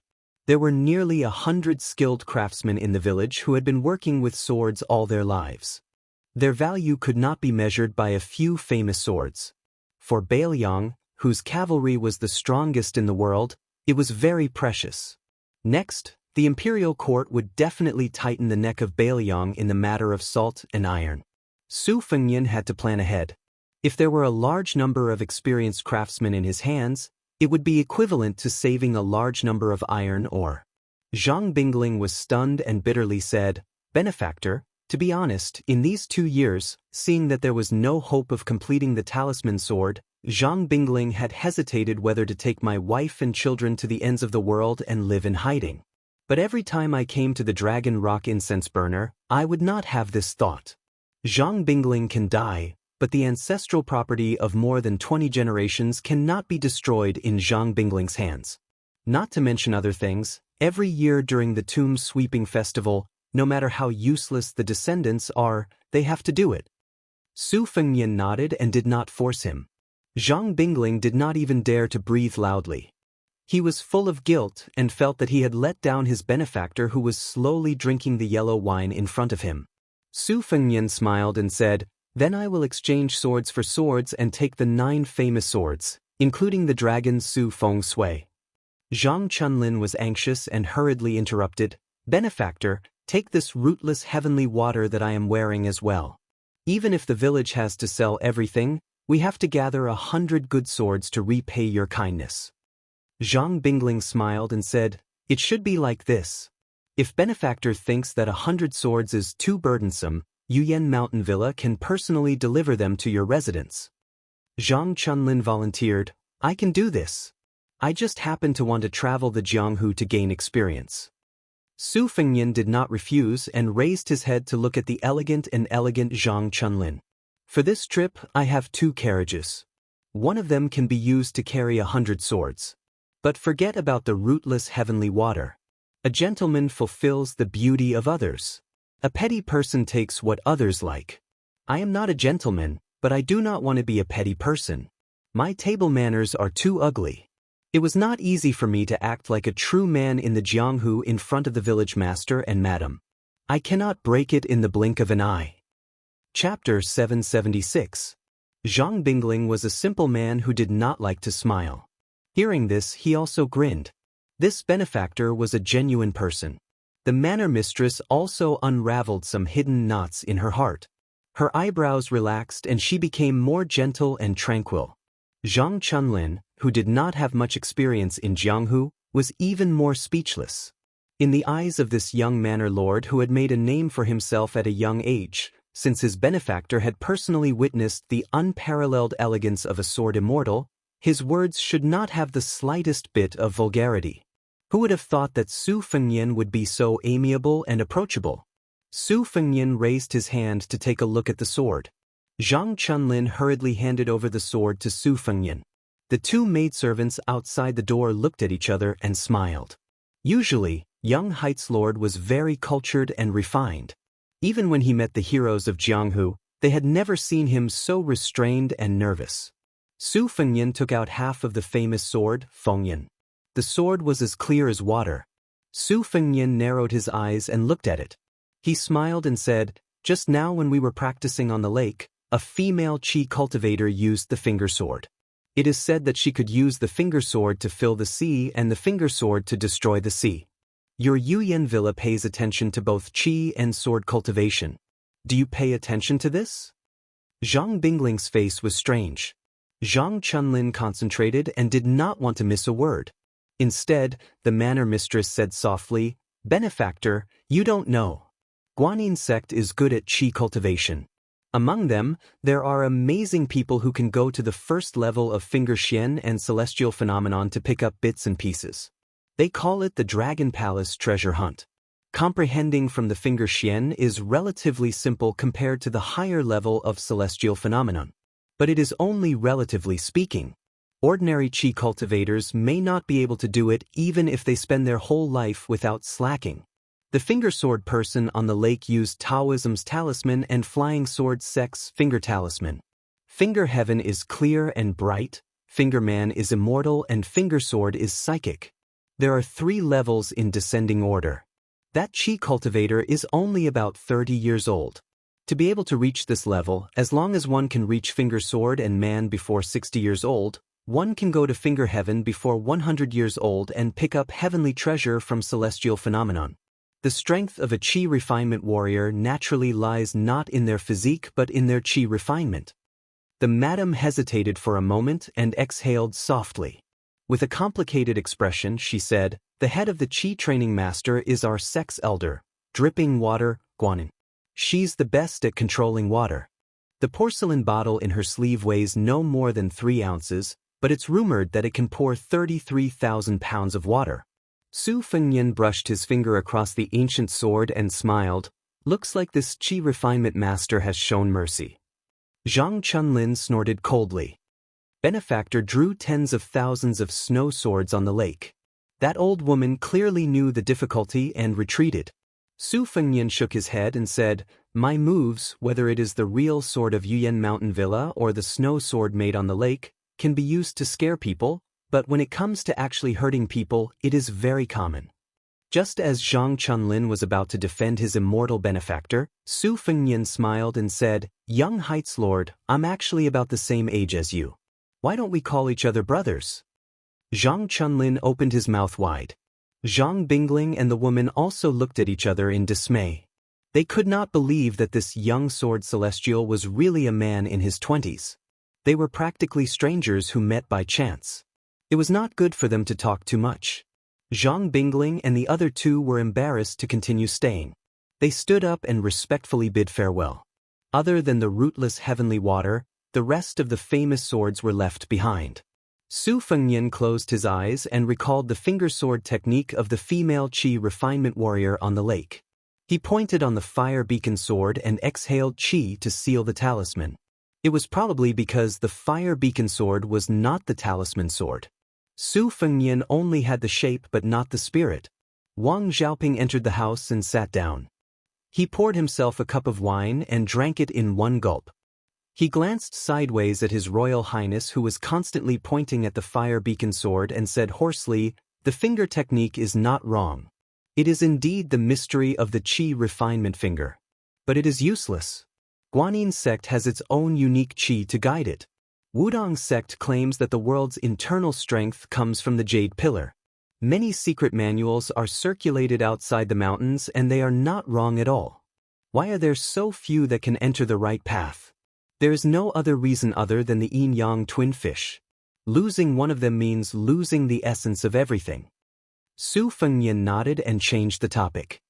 "Young Master Wang, would you like to take a sword as a companion sword?" Wang Xiaoping did not hold back. He reached out and grabbed an ancient sword. He tapped the scabbard with his finger, and the wind and snow in the courtyard suddenly stopped. Wang Xiaoping nodded and praised, "I will take this one." Su Fengnian dismissed it with a smile. Wang Xiaoping calmly asked, "How will you deal with Han Diaoxi's assassination?" Su Fengnian sighed. "I can only counter soldiers with arms and water with an earth weir." Wang Xiaoping shook his head. "Although you have the mysterious finger woman Shenyuan Qingfeng, the immortal spear king embroidered moment, and the celestial phenomenon otherworldly item, even if you have me to attack at the right time, you may not be able to escape unscathed." Su Fengnian was surprised. "Is this still not enough?" Wang Xiaoping asked back. "The 11th in the world, Wang Ming, died in front of you. Do you really think that these masters are not masters? Moreover, Wang Mingyin's 11th in the world is only the last of the 10 in the Liang dynasty. Han Diaoxi is not the same. He is worthy of being one of the 10 in the world, and he is the best at killing celestial phenomenon with his mysterious finger. As long as Han Diaoxi is willing to sacrifice his life, it will not be as difficult to kill you as you think. In the competition between the top masters of Jianghu, one is against the enemy Wang Xianji, and the other is between Chao Chongqing, who was at celestial phenomenon at that time, and Han Shengxian, who was only below Dong Tai in terms of mysterious finger comprehension. The last type is a battle of life and death. If the Handiao Temple is willing to do this, even the Confucian sage Chao Zhangqing would have a headache. Wang Xiaoping's words were shocking. "I advise you not to let the red robe otherworldly item attack Han Diaoxi. It can fight evenly with Lu Haoshi, but I am afraid that it will lose half of its cultivation in less than 50 moves from Han Diaoxi. He is good at killing celestial phenomenon with his mysterious finger. If you let the otherworldly item nourish your internal energy and fight Han Diaoxi to the death, the otherworldly item will be damaged. How good will it be for you? Maybe Han Diaoxi is waiting for you to do this. At that time, even if I, Wang Xiaoping, protect you with my life, it will be as difficult as ascending to heaven. In my opinion, you can only use her, who is using the instant spear, and the men of sacrifice hiding in the dark to fill the hole and exhaust Han Diaoxi's internal energy. Then, you can only hope that the Huishan woman will fight to the death for you. In the end, I will decide the winner in 3 moves. If I win, everything will be fine. If I lose, you will have to pray for yourself." Su Fengnian smiled bitterly. "What is the 10th in the world? Is this the ability of the 10th in the world?" Wang Xiaoping sneered. Yang Taisui has a guilty conscience. In these years, his realm has fallen into a mess. It is not a great ability for you to kill him alone. As for Raccoon Diwu, his mysterious finger is not weak, but compared to Dong Tai's mysterious finger, Han Xingxian, he is not worth mentioning. You are unlucky. If Han Diaoxi was replaced by Deng Mao, the ninth in the world, with the celestial phenomenon otherworldly item protecting you, it would be easier for you. Su Fengyan closed his eyes and muttered to himself, below the earth immortal, invincible Han,